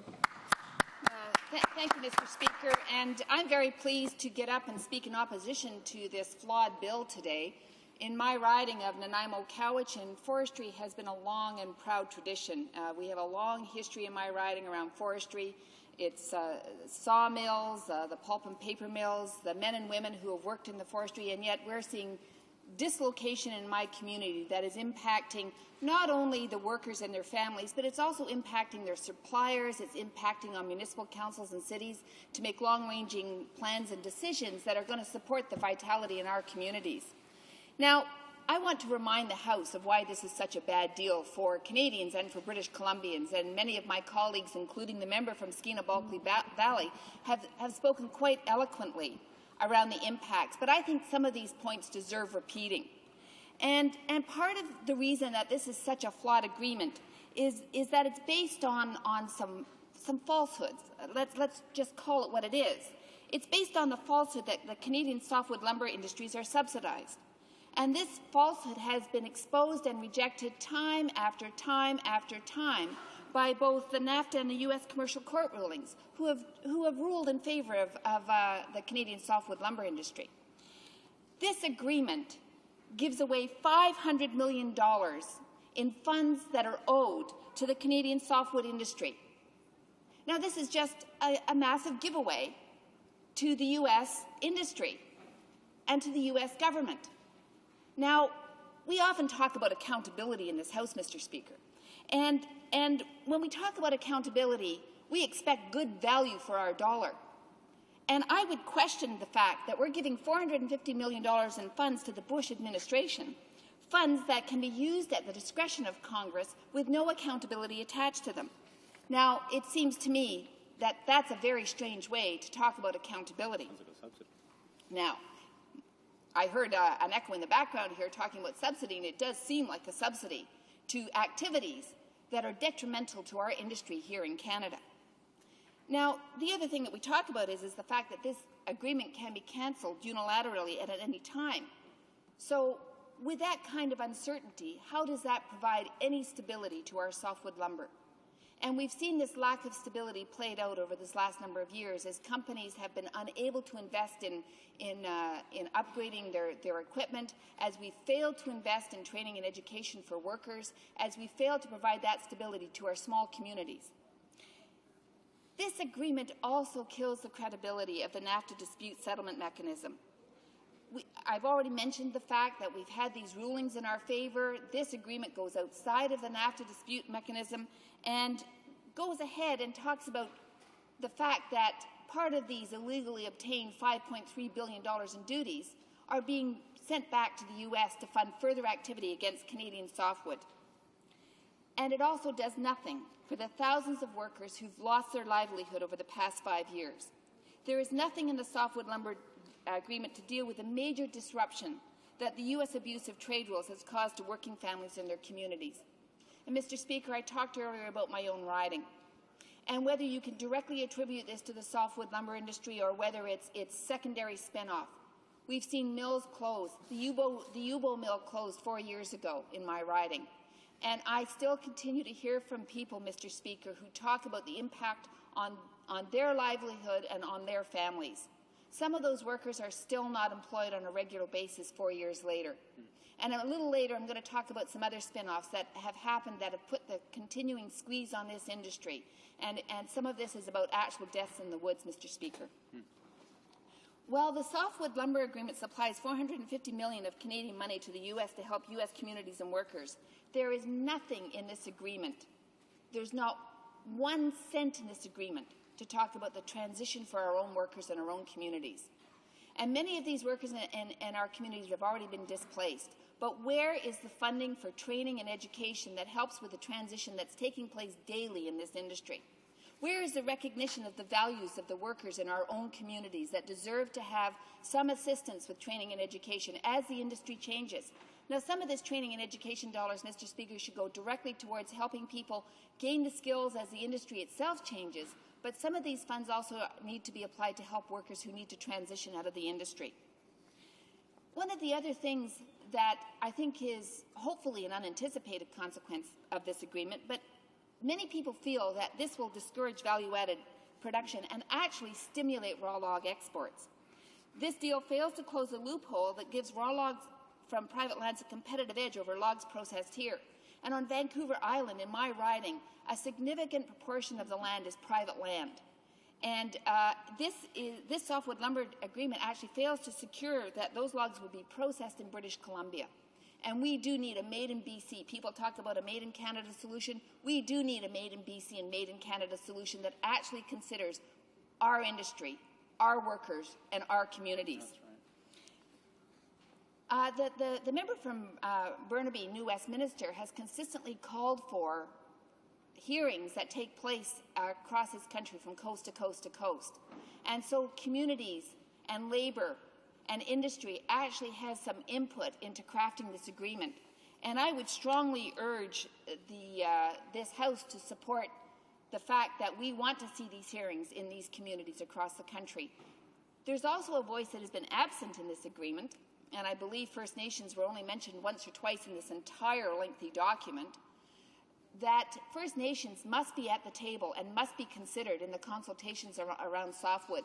In British Columbia in particular, we're engaged in treaty process and land claims and the management of resources, and First Nations must be at the table as equal partners in any discussions that go forward. Now I want to talk a little bit about statistics for a moment, and I know many of you in this House are thrilled with statistics, but there is a need for an industrial strategy in Canada. In British Columbia, according to the BC government, since 1999, we have lost 20% of our workforce just in British Columbia alone, and the workforce around direct forestry activity has declined from 31,000 to 21,000. Now, this kind of massive dislocation in an industry calls for a national strategy. We as a country must determine whether we are going to commit to us being a processor, a hewer of logs in this country, and we must have an industrial strategy that talks about the kind of reinvestment that keeps us competitive both domestically and internationally. Now, according to the International Steelworkers, and they've used the government's own statistics on this, we can talk about the value that's lost both in our province and in our country. In 2001, logging produced revenues of $5.2 billion, while solid lumber and pulp and paper mills produced revenues of $11.2 billion and $6.5 billion, respectively. It is clear that the real value in our wood is when it's milled, not when it's shipped as raw logs. And for every $1 million that forest companies invest, they create 3.9 direct jobs in their industry and 5.9 indirect jobs. In 2005, there were 3,300 direct jobs which were foregone due to exports, which means $250 million in lost earnings. Now, Mr. Speaker, if you just want to talk about economy, we need to talk about the fact that the more we do closer to home, the more it results in not only direct jobs in our community, but indirect jobs in terms of suppliers and transporters and all those other industries that support our forestry industry. Now, Mr. Speaker, one of the things is we talk about economics, we talk about industry, but let's talk about real life on the ground, what happens to people in their families and in their lives. And overall, it feels like there has been increasing pressure on industry over this last several years. And there's been little relief for them. The NDP has called for loan guarantees to help the industry over this tough time. We've called for additional investment in training and education. But the sad reality is there's increasing pressure on the industry. And this agreement contributes to that overall pressure. And I talked about this not being just about dollars. I want to talk about last week's inquest into the death of Ted Gramlich in my hometown of Duncan. And there have been a number of health and safety issues that have been exposed as a result of this inquiry about these new regulations in the BC woods. Responsibility for health and safety has been downloaded to individuals and contractors instead of the companies who buy the woods, creating huge gaps in the safety net. Last year, 43 loggers lost their lives on the job. And the Vancouver Island Logger Safety Group continues to work to raise awareness amongst politicians and the province as a whole. So, Mr. Speaker, I see that you've asked me to wrap up here, but I'm just making a plea for this House to consider the impact not only on industry but on communities and individual lives, because this agreement will have a long-ranging impact, and I would urge us to think very carefully before members of this House support such a deeply flawed bill. Thank you, Mr. Speaker. Questions and comments? The Honourable Member for Skeena-Bulkley Valley.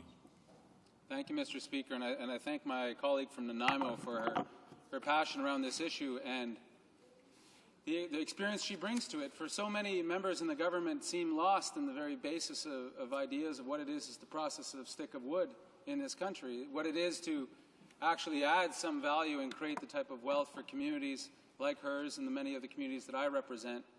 and why such a deal as this, such a flawed, well, it's an excellent sellout, actually, Mr. Speaker. Page after page, it's quite remarkable in its consistency and in its depth of advocating on the interests of exporting more jobs to other countries and then buying the products back. I wonder if she could comment, as someone representing an area that has been hit hard, and she quoted those statistics from British Columbia. When you talk about 10,000 jobs out of a sector, certainly if there are other sectors maybe a little bit more politically salient for this government and for the previous government, we would have had a deal that actually met the requirements of our country and our interests. But what the effects are on a community of Nanaimo and those surrounding, when even a single job or a set of jobs from a particular mill are lost and moved across the border or overseas. The honourable member for Nanaimo Cowichan. Thank you, Mr. Speaker, and I want to thank the member from Skinnabalcley Valley for his question. In British Columbia, and I'm going to talk specifically about British Columbia in this context because British Columbia is one of the largest largest softwood lumber producers in the country. 95% of the land in British Columbia is provincial crown land. And it seems to me that between the federal government and the provincial government, and I talked earlier about an industrial strategy, that we need to reinstate that social contract that says that when we have crown land where we are producing logs, that there needs to be a social contract that says there's some direct benefit to Canadians. Absolutely. And we certainly see workers who are in the forestry working to cut the logs, and we've seen the transportation benefit from shipping the logs south. But I know the steel workers, Local 180 in my riding, is clearly calling for an industrial strategy that says that these forests must benefit all of British Columbians. We must reinstate that social contract that says not only do we cut the logs, but we process them close to home, that we make sure that our communities remain viable and sustainable, that we make sure that there is a direct benefit in our communities, that keeps our province healthy and vital. And we shouldn't just be those hewers of logs that ship them somewhere else to be processed. So I think it's absolutely critical that we examine this softwood lumber agreement in that light, and that we call for those reinvestments in industry and in our communities. Here, here. Further questions and comments? Resuming debate, the honourable member for West Nova. Thank you, Mr. Chair, Mr. President, Mr. Speaker. C'est un grand plaisir pour moi. I'm very pleased to rise in this House to speak to this agreement, an agreement which is not responsible, which doesn't truly represent the interests of all Canadians. When we signed a free trade agreement with the United States, we did so with some apprehension because we were negotiating with an economy which is larger than ours, which has more clout, and which tends to be more protectionist. But there are also advantages because it gives us access to an immense market. We are producers, we're exporters. Our main market is the United States, so we entered into the agreement. But instead of defending the agreement, defending ourselves and our producers, we're giving in to American interests. We are maintaining our responsibilities within the agreement. We have to continue to sell them. Oil and the products that we have to live with the agreement, but all of the advantages are disappearing. They are crumbling, starting with the forestry sector, and we wonder what other industry will be sacrificed for this agreement so that the Prime Minister might someday be invited to lunch at Crawford. What other segment of the economy are we going to abandon? Great boasts about the number of entrepreneurs, the number of mills, the number of producers who have signed on to this agreement. The Inquisition made great boast that all of the witches they burnt at the States had also signed some declarations of guilt because they were forced to do that. And in this case, this is what we see. We see the industries, the provinces coerced into signing into an agreement that they're not advantaged. They tell us that. They say it's not a good deal. We don't like that deal. In April, we had started into a process that we could buy into, where we had a framework agreement and we could discuss. But all of a sudden, producers were left out of those discussions. A few were discussed. The Minister for Can 4, of course, made sure that a few large ones were taken care of where he has an interest and where he's had an interest in the past. But if you had an organization that were representing mills or producers in more than one province, you weren't part of those discussions. Most of the producers were left out. So we enter into an agreement where we maintain our responsibilities. We give them $1 billion. We thank you very much, $1 billion for partial access to your market. Our money that the tribunals at the WTO and at NAFTA have agreed belongs to Canadian producers. We give it to the US and we say, but you'll continue to let us sell into your market under your terms. So there'll be quotas and there'll be taxes and it'll cost us to pay. And how do these taxes work, Mr. Speaker? They work that when the price goes down, when producers are squeezed, they have to start paying an export duty. At the time when they can least affect it, you understand as I do, that accelerates the risk of bankruptcies, of closures, and of foreclosures. Then from the American side, they can, if for some reason they don't like it, they can step out. They can step out of the deal. They keep our money, but they step out of the deal. I'd say that that's about equivalent to a kidnapping, where you catch the kidnapper with the victims, you bring them to court, you go through preliminary hearing, you go to trial, all the evidence is in your way, and right before the jury comes out of the room, you strike a deal and you say, okay, here's the deal. You're going to be found not guilty, but you keep the ransom money, and if at any time you're not happy, you can come back and get the victim. This is the way, and you can ransom me again. You can ask for ransom. This is the deal that we've struck to. This is what we're so proud. We've seen once again in this world there are giants in the forestry sector. Canfor is a giant. The Minister for Canfor understands that. And there are smaller ones. There are shrubs. There are shrubs, little bushes. There are people like our Prime Minister, a shrub, who will do anything to have an agreement with the U.S. market, who will come with the U.S. President. He'll get to Crawford, I've got no doubt. He'll get to the ranch, and he'll be happy. But where will we be left? Why? How are they coerced, these mills, into signing? They're in debt, Mr. Speaker. They've been through a long battle at NAFTA and at WTO, and they've had restricted access, and they've had to pay to the Americans the ransom money these days, and they're in trouble, and the banks have been backing them up. And the bankers are now seeing, if you sign on, we get our money. We get our money back. So the bankers are putting the squeeze on these mills. So they're signing on. And the bankers are going to get their money. And the mills are going to be okay for a little while. But we see what's happening in the U.S. economy. We see the downturn there. Eventually, we're going to hit those magic numbers where they have to, and I think it'll be immediate, where they have to start paying ransom, or where there is limited access. And the banks, do you think, Mr. Speaker, do you think that the banks are going to be so supportive that they're going to let them get in debt again? Because they're going to understand that there's no longer money that they can get back from the U.S. side, that they will not have the support from the federal government, that they will not be there. So we'll have an accelerated round of closures in our Canadian softwood industry.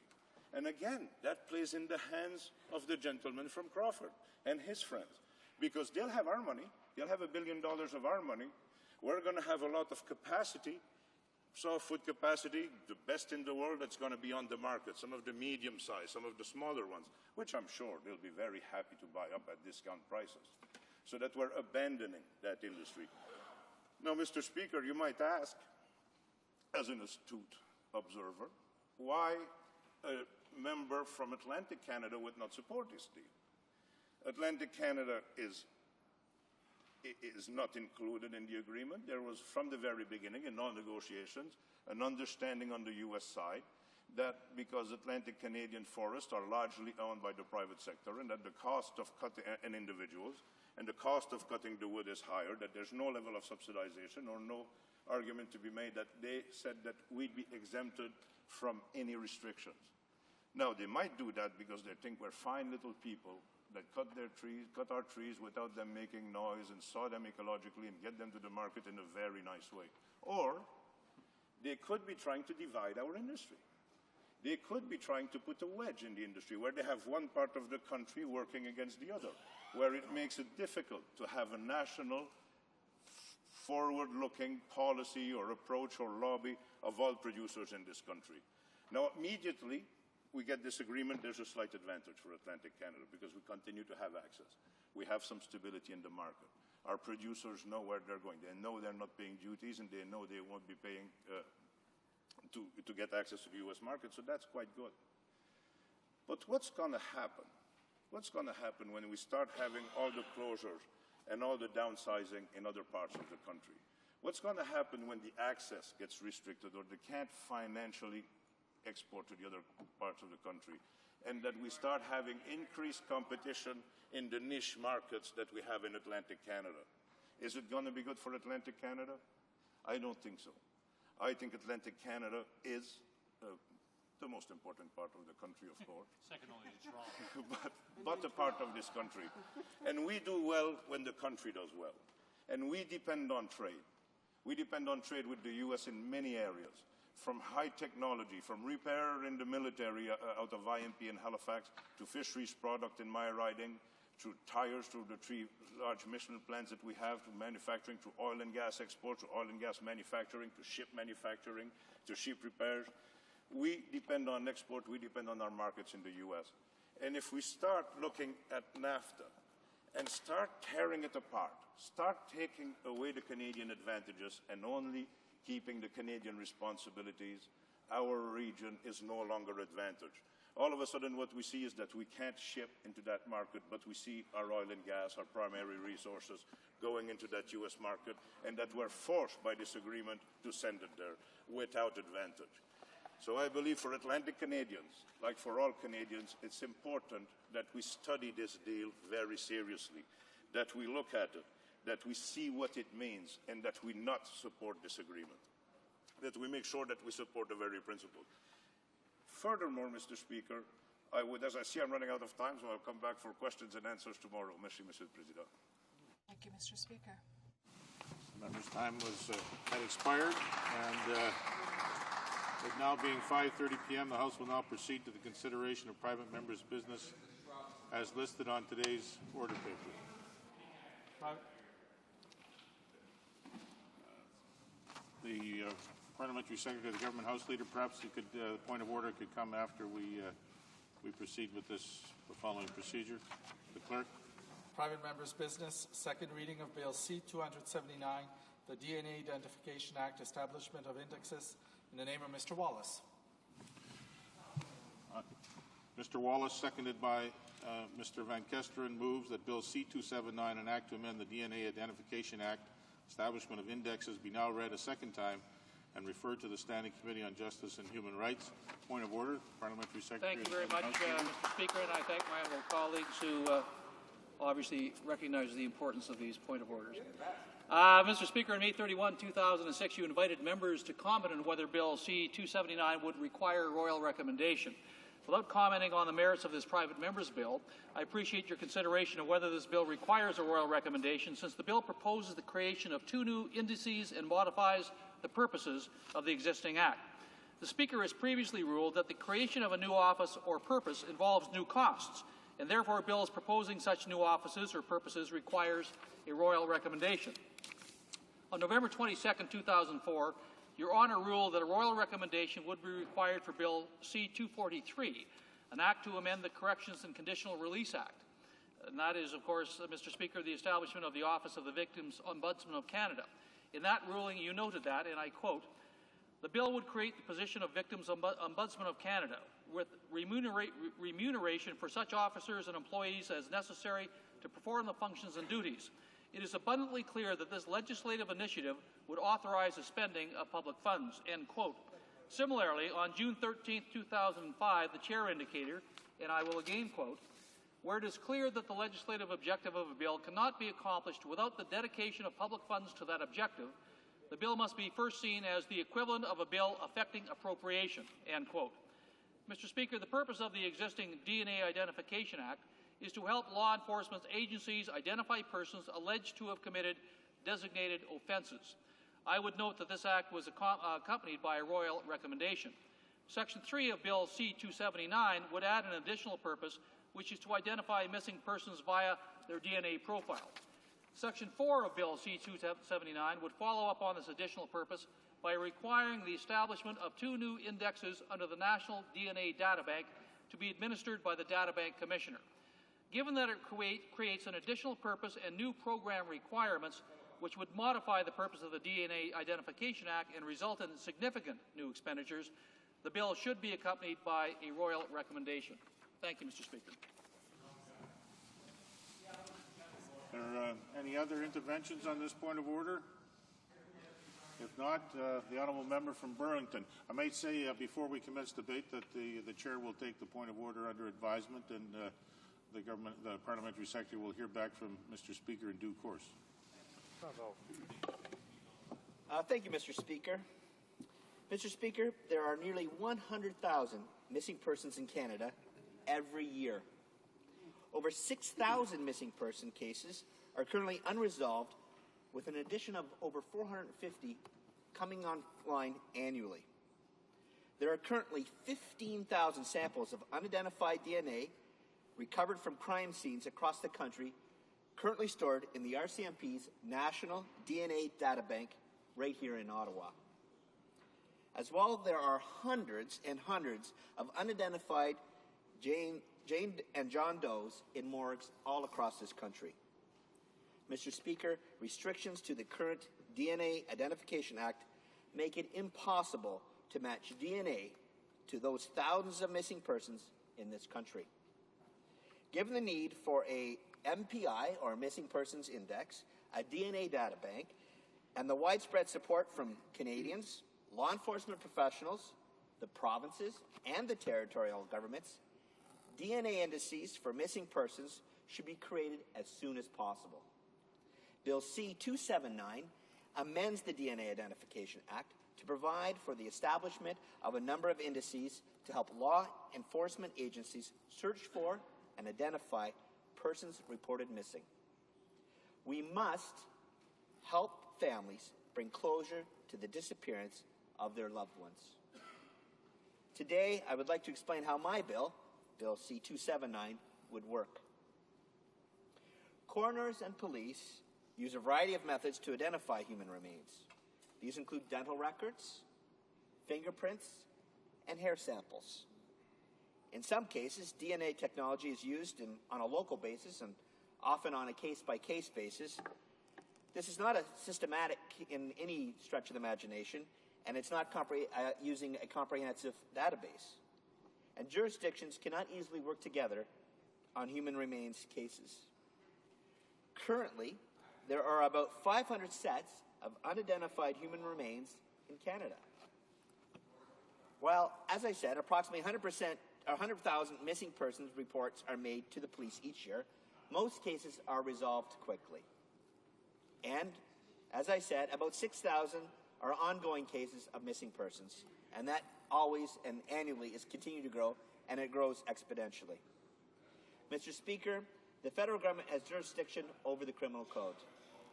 In cooperation with the provinces and the territories, it has established the National DNA Databank that is used for criminal investigations, as we just heard.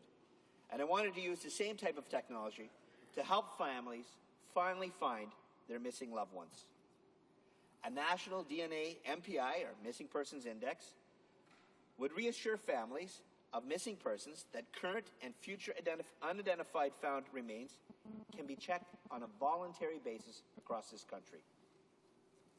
Many stakeholders also believe that MPI might also be of assistance in certain ongoing criminal investigations, while still being consistent with the humanitarian principle of an MPI. Mr. Speaker, I would like to highlight some of the key elements of my bill, Bill C-279. A number of new DNA indices would be created to help find missing persons. The provinces and the territories have been working over the summer to help develop a new MPI regime. The bill provides for a full cross-checking between all profiles held in the MPI and those held in existing crime scene indexes and the new Human Remains Index. Bill C-279 proposes to incorporate an MPI into the current provisions of the current DNA Identification Act. I'll be frank, some amendments are needed, and I'm willing to work with the Committee of the House of Commons to make that happen. And for instance, Mr. Speaker, I've had feedback that we need to better identify the definition of what a missing person is, and I'm more than willing to work on that. The use of a police report that actually starts the process is not identified in the Act and needs to be there. And finally, another piece is the role of the RCMP Commissioner. It's defined in the Act, but needs further clarification, and at committee, I'm more than willing to work on those issues.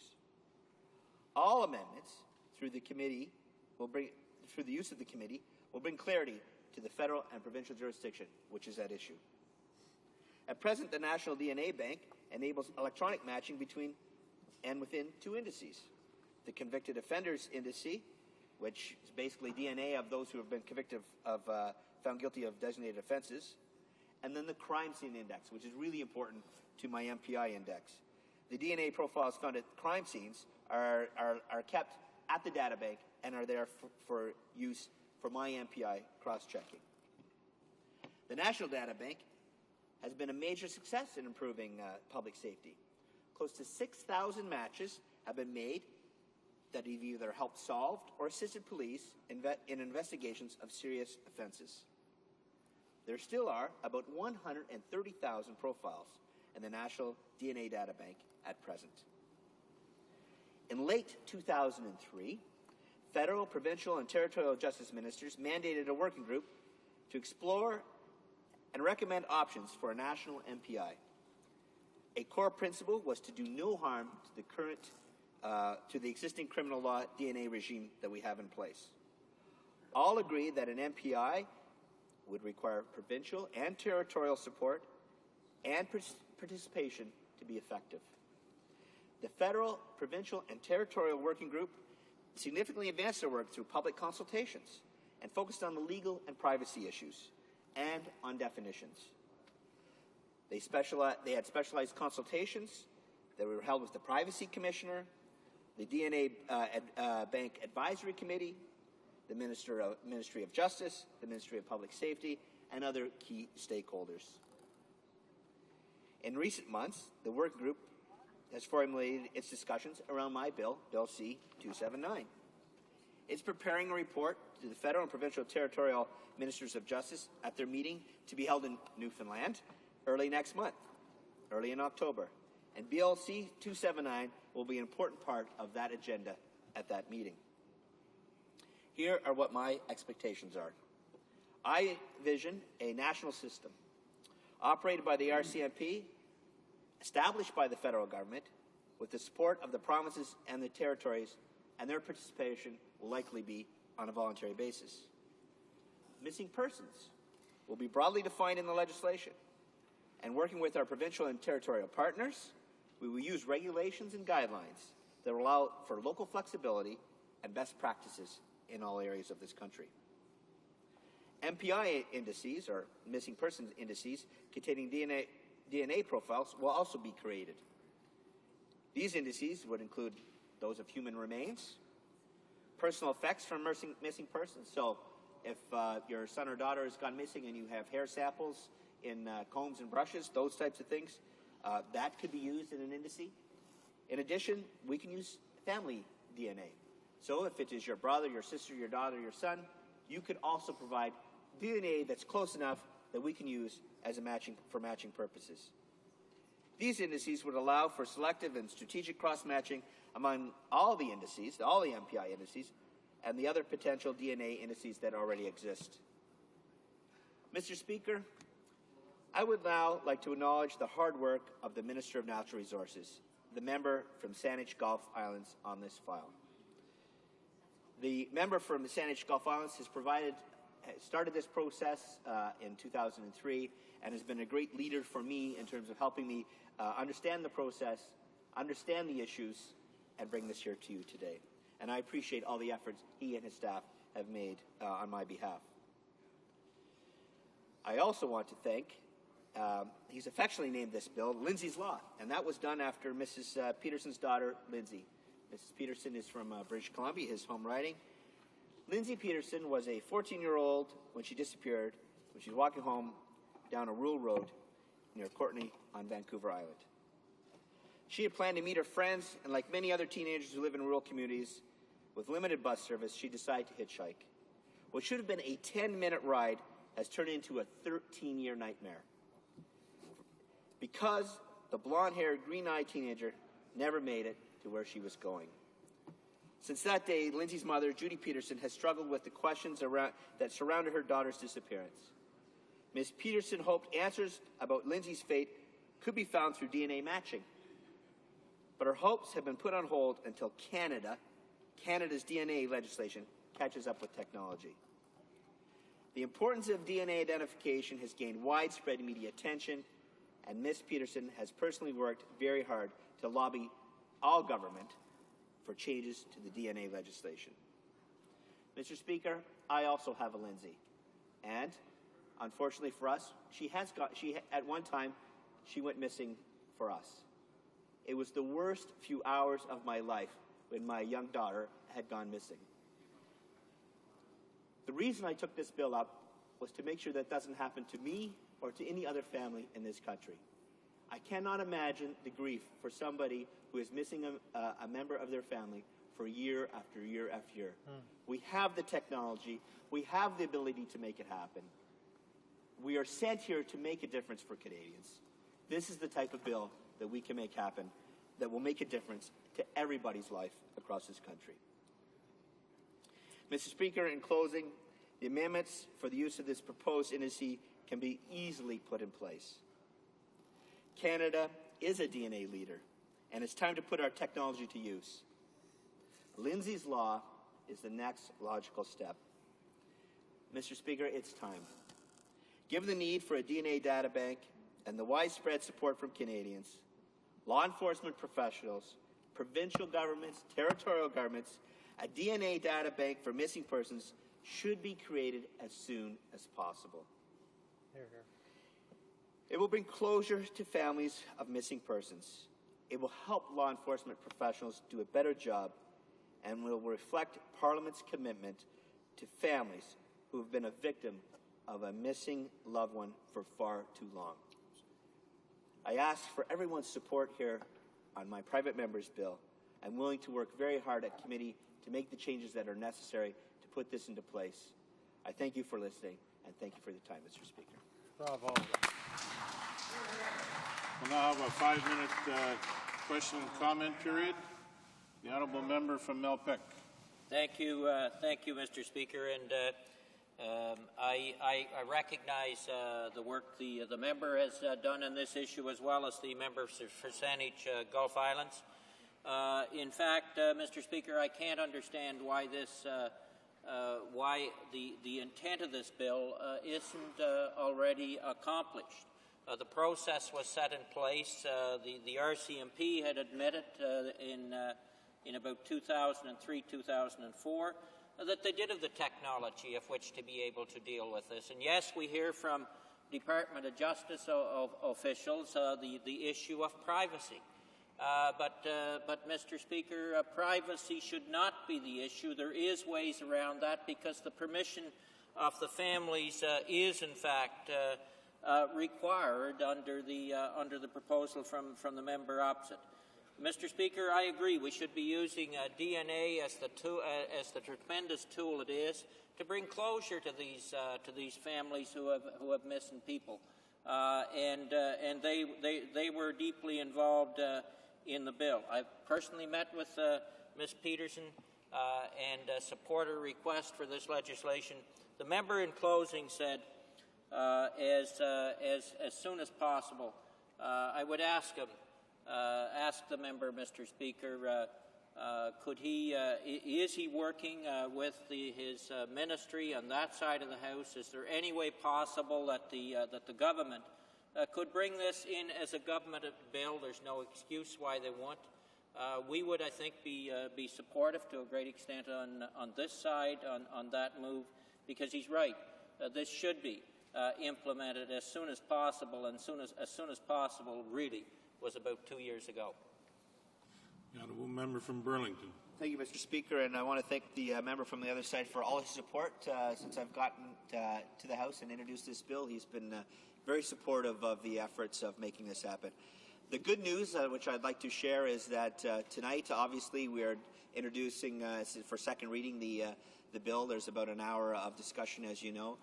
I think the good news is that in Newfoundland, the Minister of Justice and the Minister of Public Safety will be discussing the bill with his provincial counterparts, and they have the attitude of making it happen. I'm not in a position to say whether it will become government business and whether it will become a government bill, but I can assure the member on the other side that I have met with not only the RCMP, but with all the ministry staff and all the administrative side. They all are looking to try to make this happen. I fully expect that if it continues on the private members' bill approach, that there will be another second hour of discussion shortly after the October event in Newfoundland, and that I am hoping that we will be able to get this to the floor for third reading and passage as soon as possible. Thank you. Questions et commentaires? Questions and comments. The Honourable Member for Marc-Aurèle-Fortin. Thank you very much, Mr. Speaker. Obviously, we are all very sensitive to the subject that has been raised by the member in his private member's bill.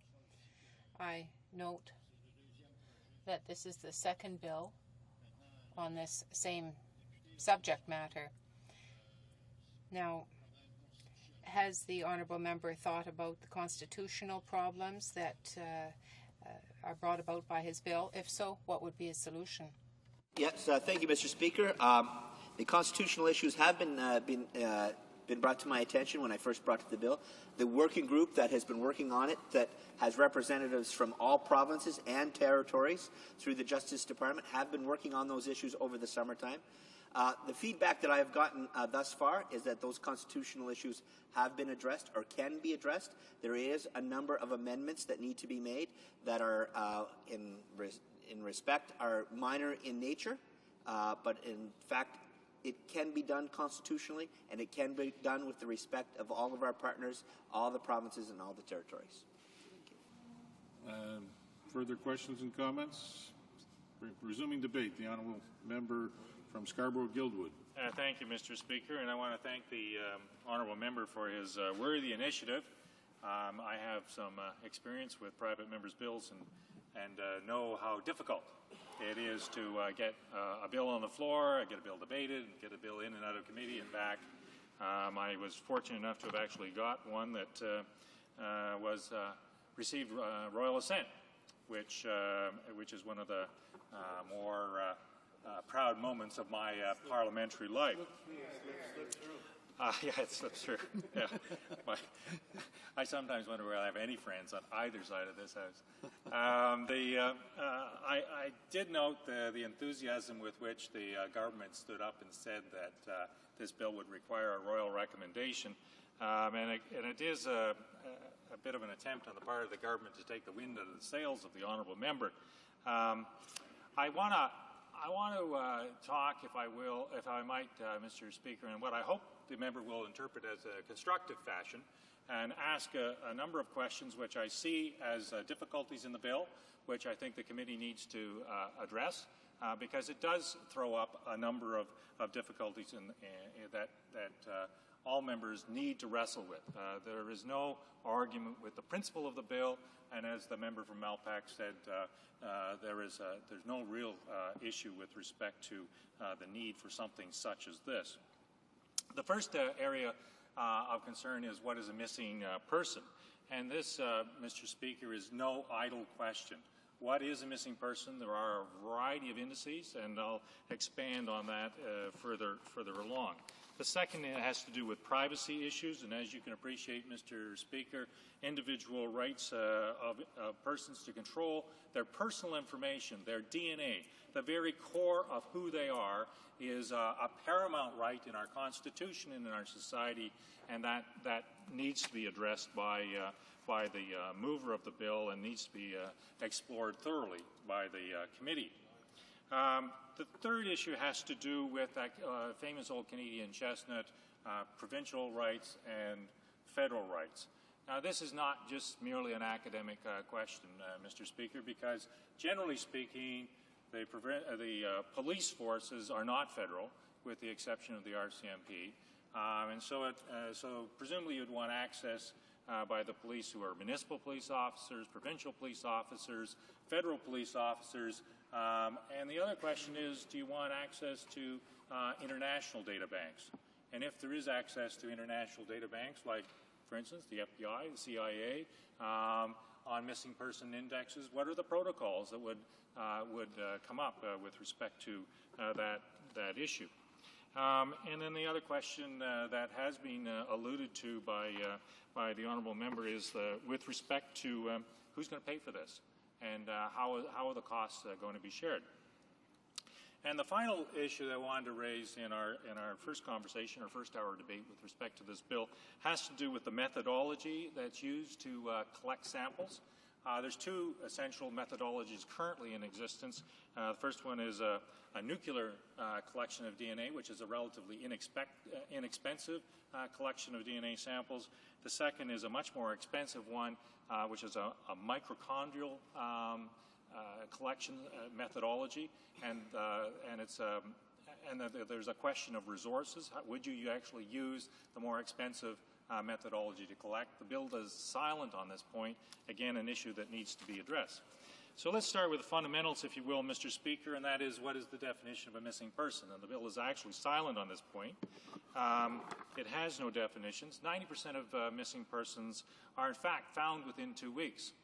And 99% of missing persons are found within 22 weeks. So the question is, where do you start? Should we put somebody into the index after 2 weeks, after 22 weeks, or is it another point? And do you have to have exhausted all other methodologies before you get the person into the missing persons index? At the other end of the spectrum is, when will the profile be destroyed? As I said, Mr. Speaker, this is the core of yours and everyone's identity, this material. And so what will be the protocol for the removal of the individual from the missing persons index and from that DNA collection?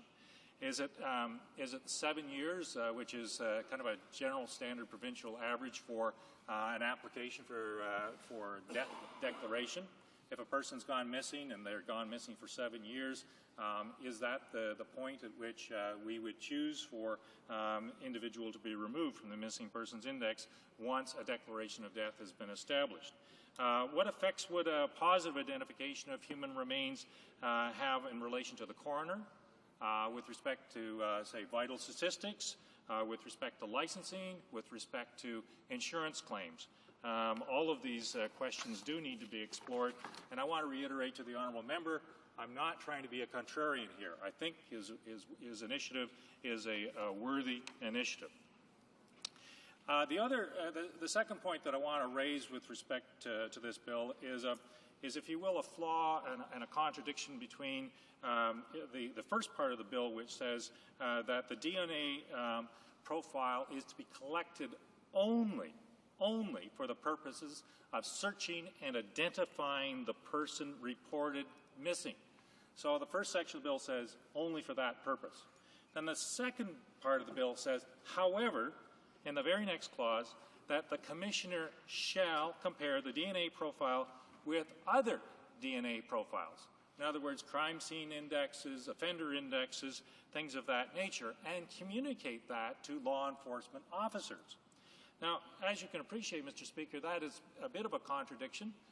Again, I'd like to hear from the honourable member how he proposes to resolve that contradiction, but it's relatively easy to see how a person who is reported as missing, a DNA sample is given. The police officers compare that with an offender index or a missing persons index, or a crime scene index, and they come back to the relatives, the aggrieved relatives, and say, well, we've made a positive connection. The positive connection is that your missing son or daughter is not the victim of a crime. Your missing son and daughter is the perpetrator or a person of interest in the crime scene. And I don't quite think that is what the relatives, the aggrieved relatives, had in mind, to put their son or daughter at a crime scene. and that may be, again, an unintended consequence. Another section in the bill says that the relative himself or herself can be required to provide their own DNA sample. And again, they may well do that voluntarily. And then we do a bit of a comparison that, how should we say, an unresolved crime, a number of years old, turns up a positive match to the relative.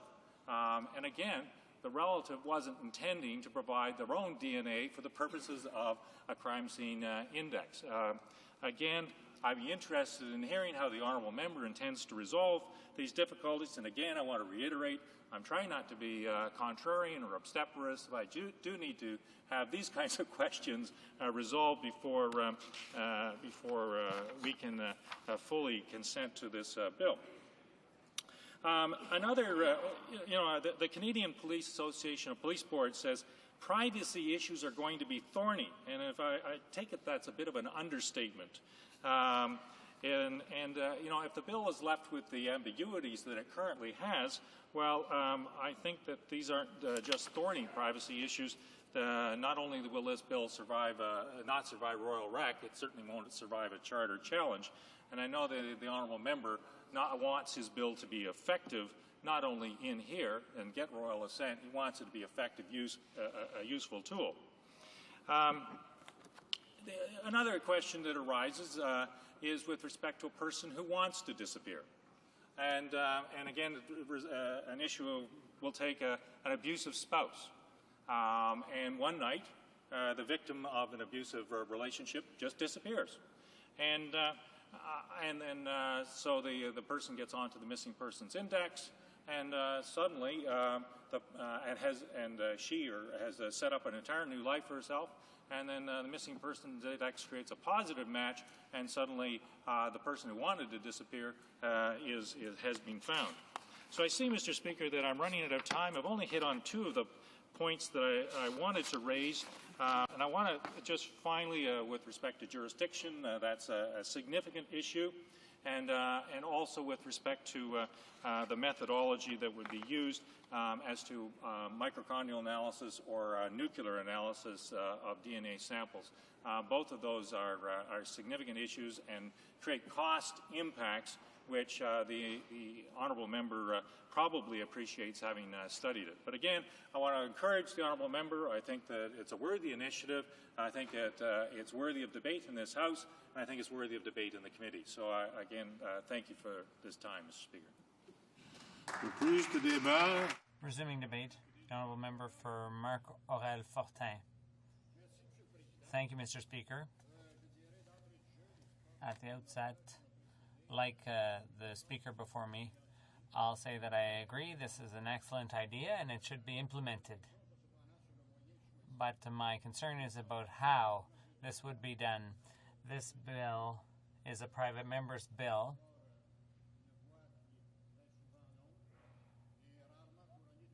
And basically that's often a lone voice in the wilderness. These initiatives are rarely successful, but this hopefully is something that may come to be within a year. Of course, there are constitutional issues that the sponsor of the bill thinks can be resolved.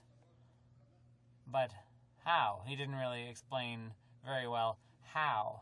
So I have a few suggestions for him. But first, what is the constitutional problem? The DNA Identification Act was justified by this House as an exercise of a right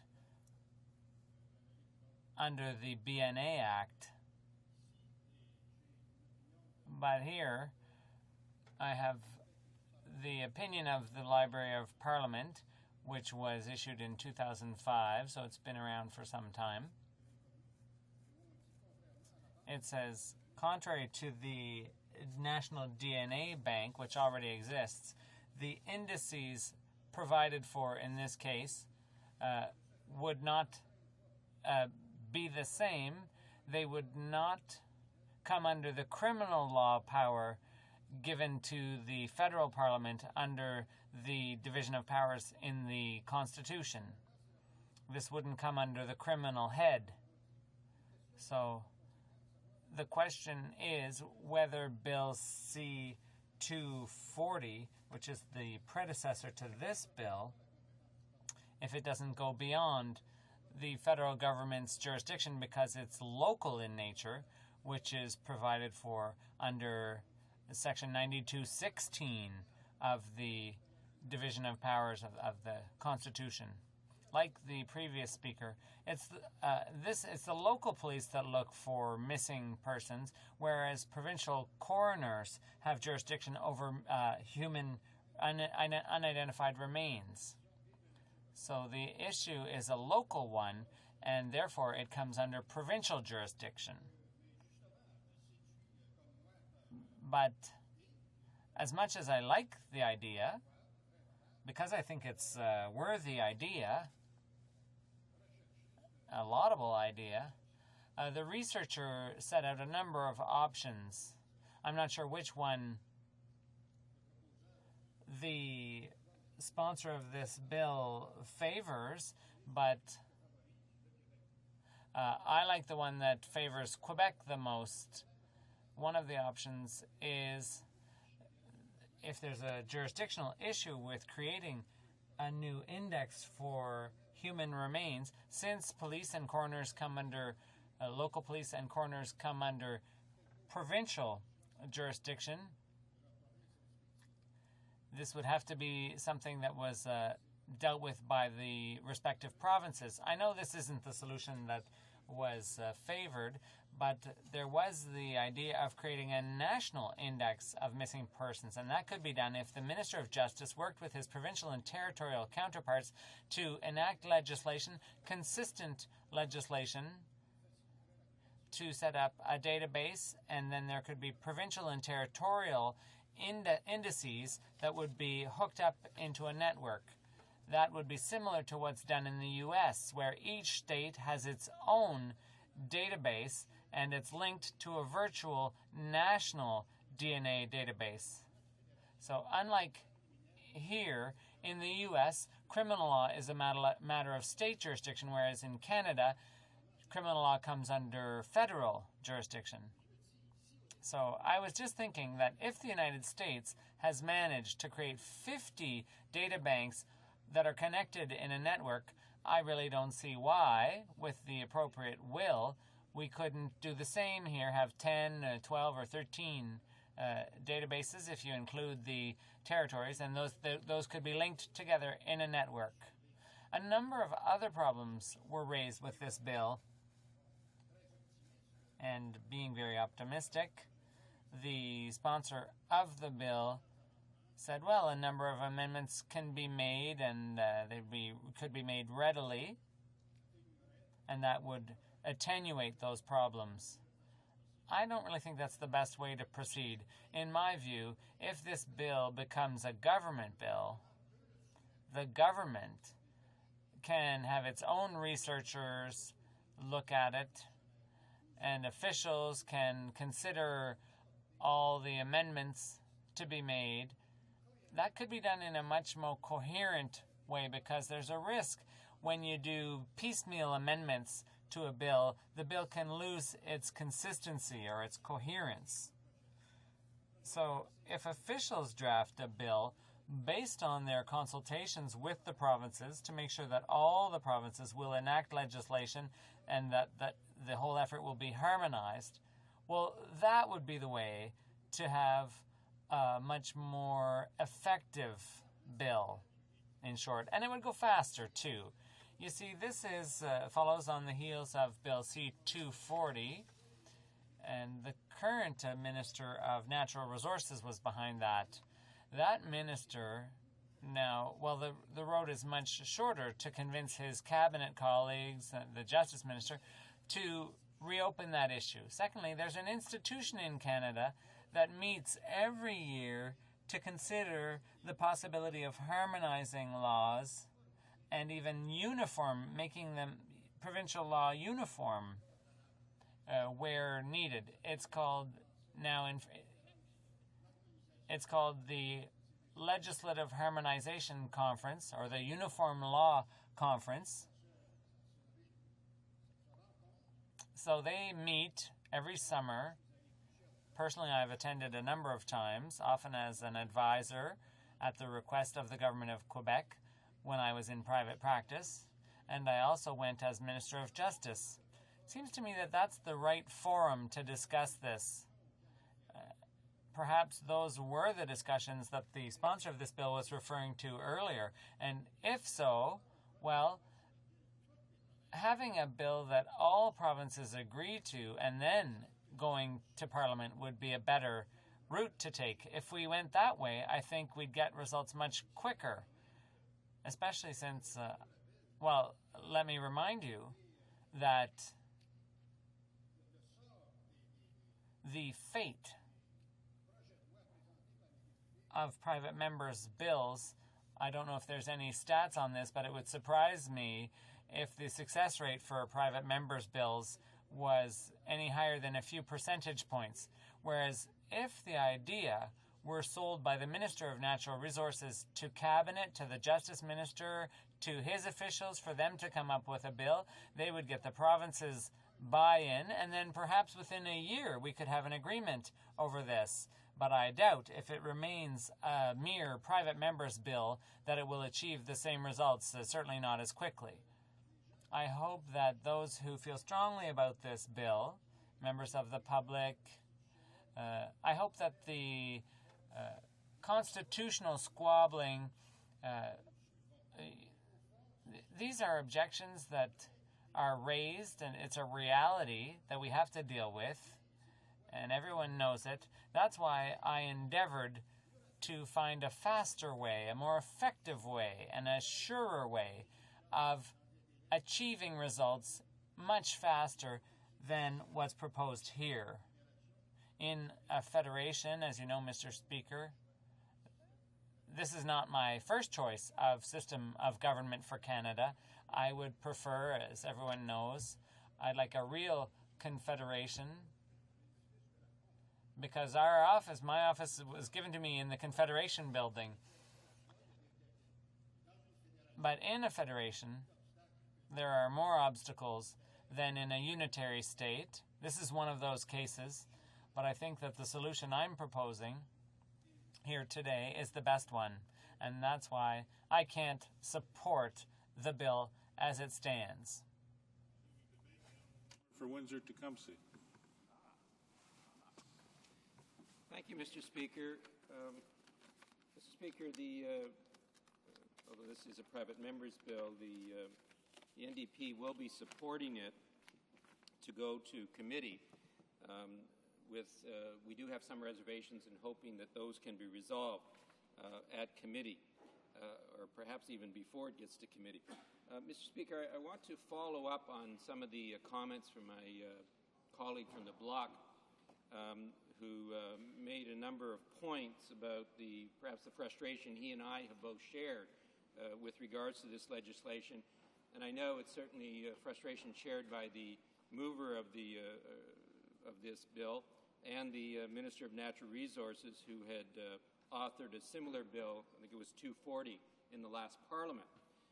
And Mr. Speaker, it was frustrating trying to deal with in spite of the fact that we had reasonable support for the concept from certain individual members of the Liberal Party.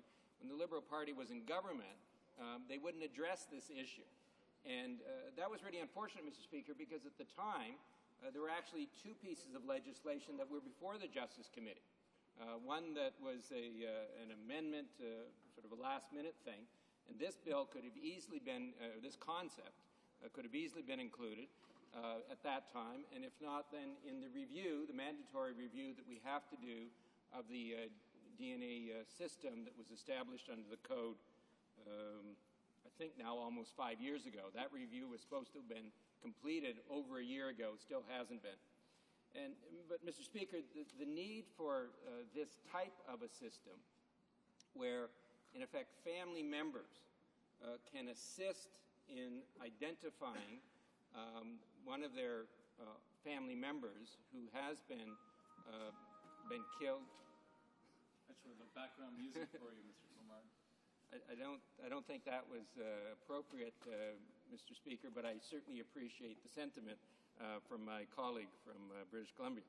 But coming back, Mr. Speaker, the need for this, for a family member to be able to assist in identifying another family member who has, whether it's a sibling or a child, who has been generally killed or died as a result of other trauma, and are not be able to be identified, that this would be a major step forward in giving that family, surviving family, relief by knowing what in fact has happened to their loved one.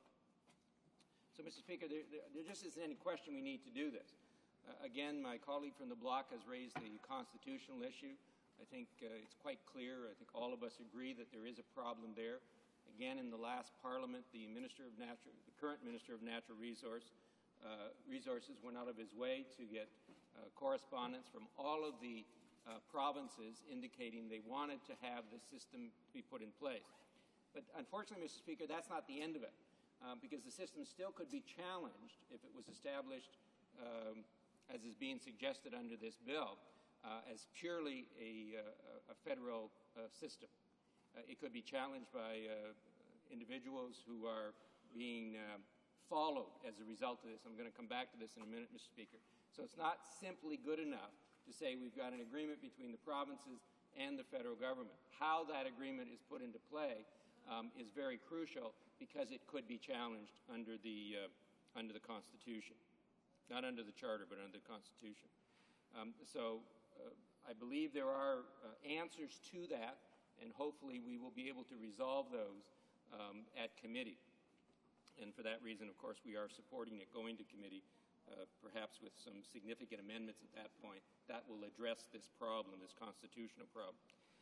In addition to that, Mr. Speaker, there are some other problems with the legislation, in that I don't believe it goes far enough to deal with privacy issues that could come up. Although the bill is very clearly intended to only deal with DNA samples of individuals who are deceased, it's not the end of it, because the bill does not prohibit, I believe as extensively as it should, as it needs to, getting at the DNA sample and comparing it to another sample of a person who is in fact still alive and may be the subject of some investigation by the police. And that's not clearly what it's intended to do, but it is open to that kind of use by the state. And we have to, I believe, build some additional amendments into this to prohibit that from happening. And finally, Mr. Speaker, with regards to the concerns, the third concern that I have, it is a privacy issue. And that is, we have, I'm sorry, Mr. Speaker. We have this potential scenario where I'm going to use the example of an abusive parent, a sexually abusive parent, who is attempting to trace their offspring who has run from the home because of the abuse, and are using this as a methodology. And what they can do under the bill, the way it is presently composed, is they can offer their sample. If the sample is then compared to one that's found at a crime scene or in some other fashion comes into the hands of police officers in this country, that would be indirectly a methodology of them being able to trace that person. And again, I know both in the previous bill and again in this one, there have been, I think, very specific attempts to thwart that from ever happening. I don't think it goes quite far enough, and I will be proposing some amendments to deal with that more specifically when it gets to the committee, assuming this House sees it appropriate to do so. And those amendments would shut those doors off from any invasion of privacy in that regard. I believe it can be done with further amendments to this bill and perhaps amendments to our Evidence Act that would prohibit that from occurring and, in fact, prohibit police forces from ever using it in that way. So, Mr. Speaker, if I can, in summary, I will be recommending to my caucus that we do support the bill It's certainly a registry that we need. We've needed for a number of years. We've identified a number of years ago. I'm sorry, Mr. Speaker, I'm going to sidestep for a minute before I do that. There is one additional problem, and that is, and we learned this when we went to the laboratory here in Ottawa, there is a problem with destroying DNA samples. I think I've got enough time to do this. The way the samples in the system that we have now are collected, Mr. Speaker, there are a number of them put on one sheet. And if you then go to destroy one of them, you almost inevitably destroy either the whole sheet or a great number of them. They were still working on that problem about a year ago. I do not believe they've resolved it. And it is a problem under the current system because we have outstanding court orders that order DNA samples that were taken improperly to be destroyed, and they can't do it. The system doesn't allow for it. So it may be possible to create the samples in a different fashion and store them in a different fashion, but as of right now, it is not possible to do that. And that is a concern under this legislation. They address the final part of the legislation that's being proposed, speaks specifically about the need to be able to destroy samples in proper circumstances. So that's a final point that needs to be addressed. If I can summarize then, we will be supporting this bill, at least I expect most of my caucus will be, but we do have concerns around the constitutional issue, we have concerns around the privacy issue, we have concerns about its potential abuse, and we have concerns over the ability of the system to be able to destroy samples. All of those issues, with perhaps the last one, can be resolved at committee. The issue of whether the samples can be destroyed, we will have to take additional evidence on that. But in summary, it's a bill that's long passed. It's one that, again, I'm going to be critical of the former government that it wasn't dealt with in the last parliament. It should have been and could have been. Hopefully we will be able to get this through.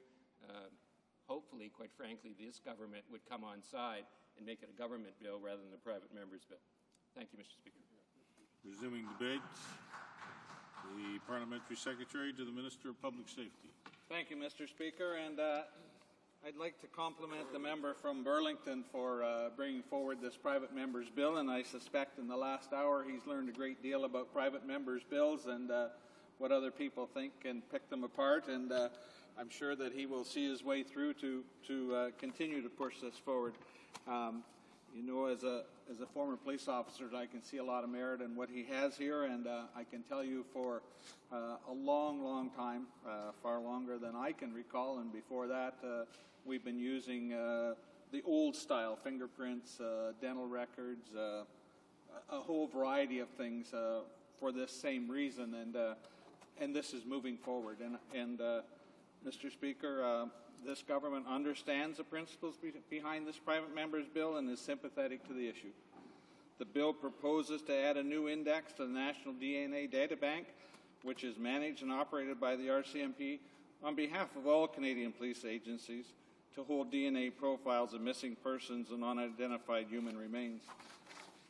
Mr. Speaker, profiles that would be cross-checked against each other and against the convicted offender and crime scene indices in an effort to identify human remains.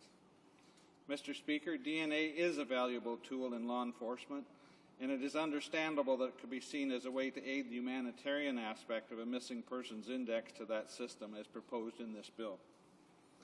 The question we must address is whether the resources of the National DNA Data Bank should be used not only to help solve serious crimes, but also for compassionate and humanitarian reasons. If this is to happen, there are jurisdictional, legal, privacy, and cost issues to consider, and we intend to do just that. Mr. Speaker, expanding the mandate of the National DNA Data Bank and amending the DNA Identification Act in this way could be complicated. It is imperative to this new government that every Canadian's right to privacy be preserved in the proposed legislation. The National DNA Data Bank was established as an investigative tool to assist police in their investigation of designated offences by helping them to identify and apprehend serial and repeat offenders. The law does not currently allow for the collection of samples from non-offenders, and there is no provision for cross-checking DNA profiles from non-offenders against those of convicted criminals. Mr. Speaker, with regard to the proposed legislation, we will consider whether it is appropriate to cross-check the DNA profiles of missing persons, and in particular, their close biological relatives against those of convicted offenders, or against unidentified DNA from crime scenes. We will determine who would have access to the DNA samples of missing persons and who would provide consent to collect DNA samples from the personal belongings of a missing person. And if profiles were to be cross-checked against those of criminal offenders and unsolved crime scenes, we will assess the privacy implications. These issues will be clearly defined in any policy that the government will pursue relating to the honourable member's bill. Mr. Speaker, missing persons investigations are generally initiated by local police, and we've heard that today from other speakers. And found human remains are under the control of provincial coroners, and that we do understand. Depending on the circumstances, an individual case has the potential to become a criminal investigation, but the investigation of a missing person is not necessarily a matter of criminal law, which is a federal jurisdiction to legislate. Not every missing person case becomes a criminal investigation or is a matter of criminal law, which is legislated at the federal level. But there obviously is potential for missing person cases to have suspicious circumstances and to indeed turn into formal criminal investigations. So before amending the Act, we will consider the implications that any new legislation could have on existing criminal law. Mr. Speaker, recognizing the value of using DNA in this way, the Government of Canada is consulting its provincial and territorial partners on the creation of a national missing persons DNA index. In the context of the federal, provincial, territorial work already underway, the Government of Canada consulted Canadians on the question of adding a missing person index to the National DNA Databank. This consultation started in late 2003 with the Justice Ministers from the federal, provincial, and territorial levels. This group of justice officials from all across Canada formed a working group which then consulted with the public. Based on the favourable response from Canadians in those consultations, federal, provincial, and territorial ministers responsible for justice confirmed their continued commitment to develop options for an effective national humanitarian missing persons index. Officials from the federal and provincial territorial governments are continuing to examine the cost, privacy, and legal implications of creating such an index. As well, the DNA Identification Act is subject to mandatory parliamentary review, which could also begin this year. The matter requires further study, Mr. Speaker. I would suggest to you, Mr. Speaker, some of the issues that were brought up today are perhaps covered at least partly in Section 7 of the proposed Act. And in that, and I'm sure that the member is willing to tighten it up if that's what it requires, but I'd just like to read to you what Section 7 says. The Commissioner shall not use any DNA profile derived under subsection 6 unless the Commissioner explains to the relative who gave the consent or provided the object or sample that the DNA profile is to be used only for the purpose of searching for and identifying the person reported missing and obtains the written consent of the relative to use the DNA profile. I would suggest, Mr. Speaker, that some of the concerns that are expressed are perhaps covered in that. It perhaps needs to be tightened up a little bit more, but I think it makes it very, very clear that this is not to be used for some other criminal investigation, some sort of a fishing expedition, I think was mentioned, but in fact it's only to be used in situations where the search is for missing persons. In conclusion, Mr. Speaker, I would reiterate my support for the principles upon which the honourable member's proposal is based. This is a worthy initiative, and the government is studying ways to ease the emotional burden of Canadian families with loved ones who go missing. We are moving forward on this issue, but we must consider all of the implications of it. Thank you, Mr. Speaker.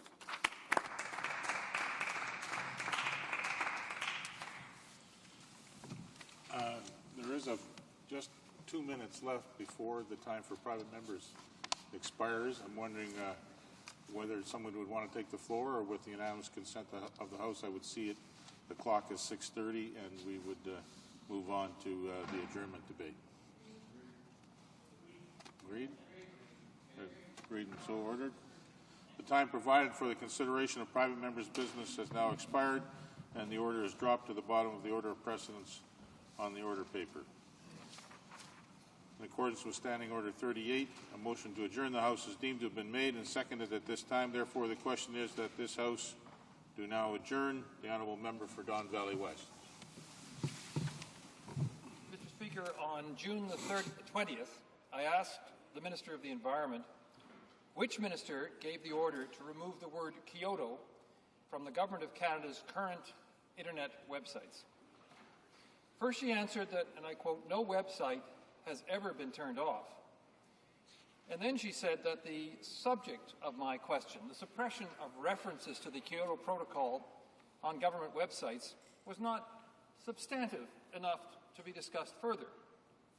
Perhaps not for her, Mr. Speaker.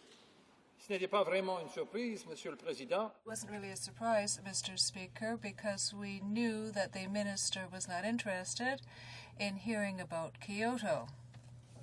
Last week, raising another matter on June the 15th, the minister misled the House and Canadians. 5 days later, on June the 20th, she did it again. She said that no website had been turned off, no links had been taken down, and that the Environment Canada website was, and I quote, very dynamic. It was so dynamic, Mr. Speaker, that we found on Environment Canada's website a link to a Kyoto site that has not been updated in over a year. Also, Natural Resources Canada, the minister's partner in suppression, has not only erased all references to Kyoto, it has also entirely eliminated Natural Resources climate change sites. In other words, websites have been altered and turned off and links taken down. It is proof that this government doesn't believe in Kyoto and doesn't believe in climate change. But that's not all, Mr. Speaker. 10 days after I asked my question in this House, that is to say, on the 30th of June 2006, the government, which is trying to convince the population that it takes the responsibility of climate change and the environment seriously, turned off the central climate change website of the Government of Canada. Note, Mr. Speaker, turned off. Now, when you try to reach the www.climatechange.gc.ca, you can read, and I quote, that the Government of Canada climate change site is currently unavailable. Another proof that this minority government doesn't believe in the science of climate change. Yes, Mr. Speaker, the link to present to all Canadians the plan to honour our Kyoto commitment to reduce greenhouse gases has been completely erased. De plus, pas plus tard qu'il y a... Moreover, 2 weeks ago we realized that this government had once again carried out changes to the Environment Department's website. And we saw the addition of a paragraph that led us to believe that global warming was a controversial issue among the scientific community, and it says that a great deal of uncertainty surrounds the climate change prognosis, and the 20th century changes correspond to planetary warming and are related to natural phenomena. The government finally withdrew that paragraph following public complaints by representatives of the scientific community. Climate change. They don't like the science, and now they want to censor it. We have not forgotten that in the past, this current Prime Minister has questioned the science of climate change, calling it a controversial hypothesis. So I ask the Parliamentary Secretary to set aside the answer that has been prepared for him and simply acknowledge that his minister misled the House when she said that no website has ever been turned off. Thank you, Mr. Speaker. Mr. Secretary to the Minister of the Environment. Well, thank you, Mr. Speaker. I appreciate the question and comments of my colleague across the way. And repeating an untrue statement, Mr. Speaker, does not make it true, even if it's repeated over and over and over again, as we're hearing from this member. Mr. Speaker, the honourable member's claims are also not based on fact. Neither the minister or any member of this government ever asked for the word Kyoto to be removed from any federal website. Thank you. The honourable member for Don Valley West. Well, I suppose the question is, how accurate were the words of the response of the minister to my question? And she said that no website has ever been turned off with regard to Kyoto. I then read out what is on the Government of Canada website, which announces that it's been turned off. I don't see how the parliamentary secretary can deny that the word turn off is totally appropriate to the situation we find ourselves in, and that the minister misled the House by saying that no climate change website had been turned off when the website itself says it's been turned off. The honourable parliamentary secretary and the Minister of the Environment. Well, Mr. Speaker, I again thank the honourable member for his questions. Mr. Speaker, this government offers sound, accurate and up-to-date information to Canadians on its websites. We strive to give Canadians information that they're looking for and offer them services that they're interested in. This government is accountable to tax reduction, and we deliver this in the House, on the website, and everywhere in this country. Thank you, Mr. Speaker. The honourable member for Skeena-Bulkley Valley. Thank you, Mr. Speaker. It's a pleasure to enter into what we may call a debate. The brevity on the side of the government this evening is startling and shocking, and a bit like jumping into a cold body of water. It's not necessarily the most pleasant experience either. Looking for answers with the government's intention and direction when it comes to climate change was the subject of my question on September 20th, and the reason that I rise again in the House tonight. For there were a number of ridings in the Victoria area, Victoria, British Columbia, that had invited a Professor Tim Ball, professor in the sense of the professor on Gilligan's Island type professor, where the notion of climate change was put in dispute. A recent study by the Academia Center for the National Center for Research in the United States did a comparison of number of peer-reviewed articles that had appeared in leading journals, international journals, that had thrown serious disputes on the science of climate change as to whether or not this phenomenon was happening, and came up with exactly zero.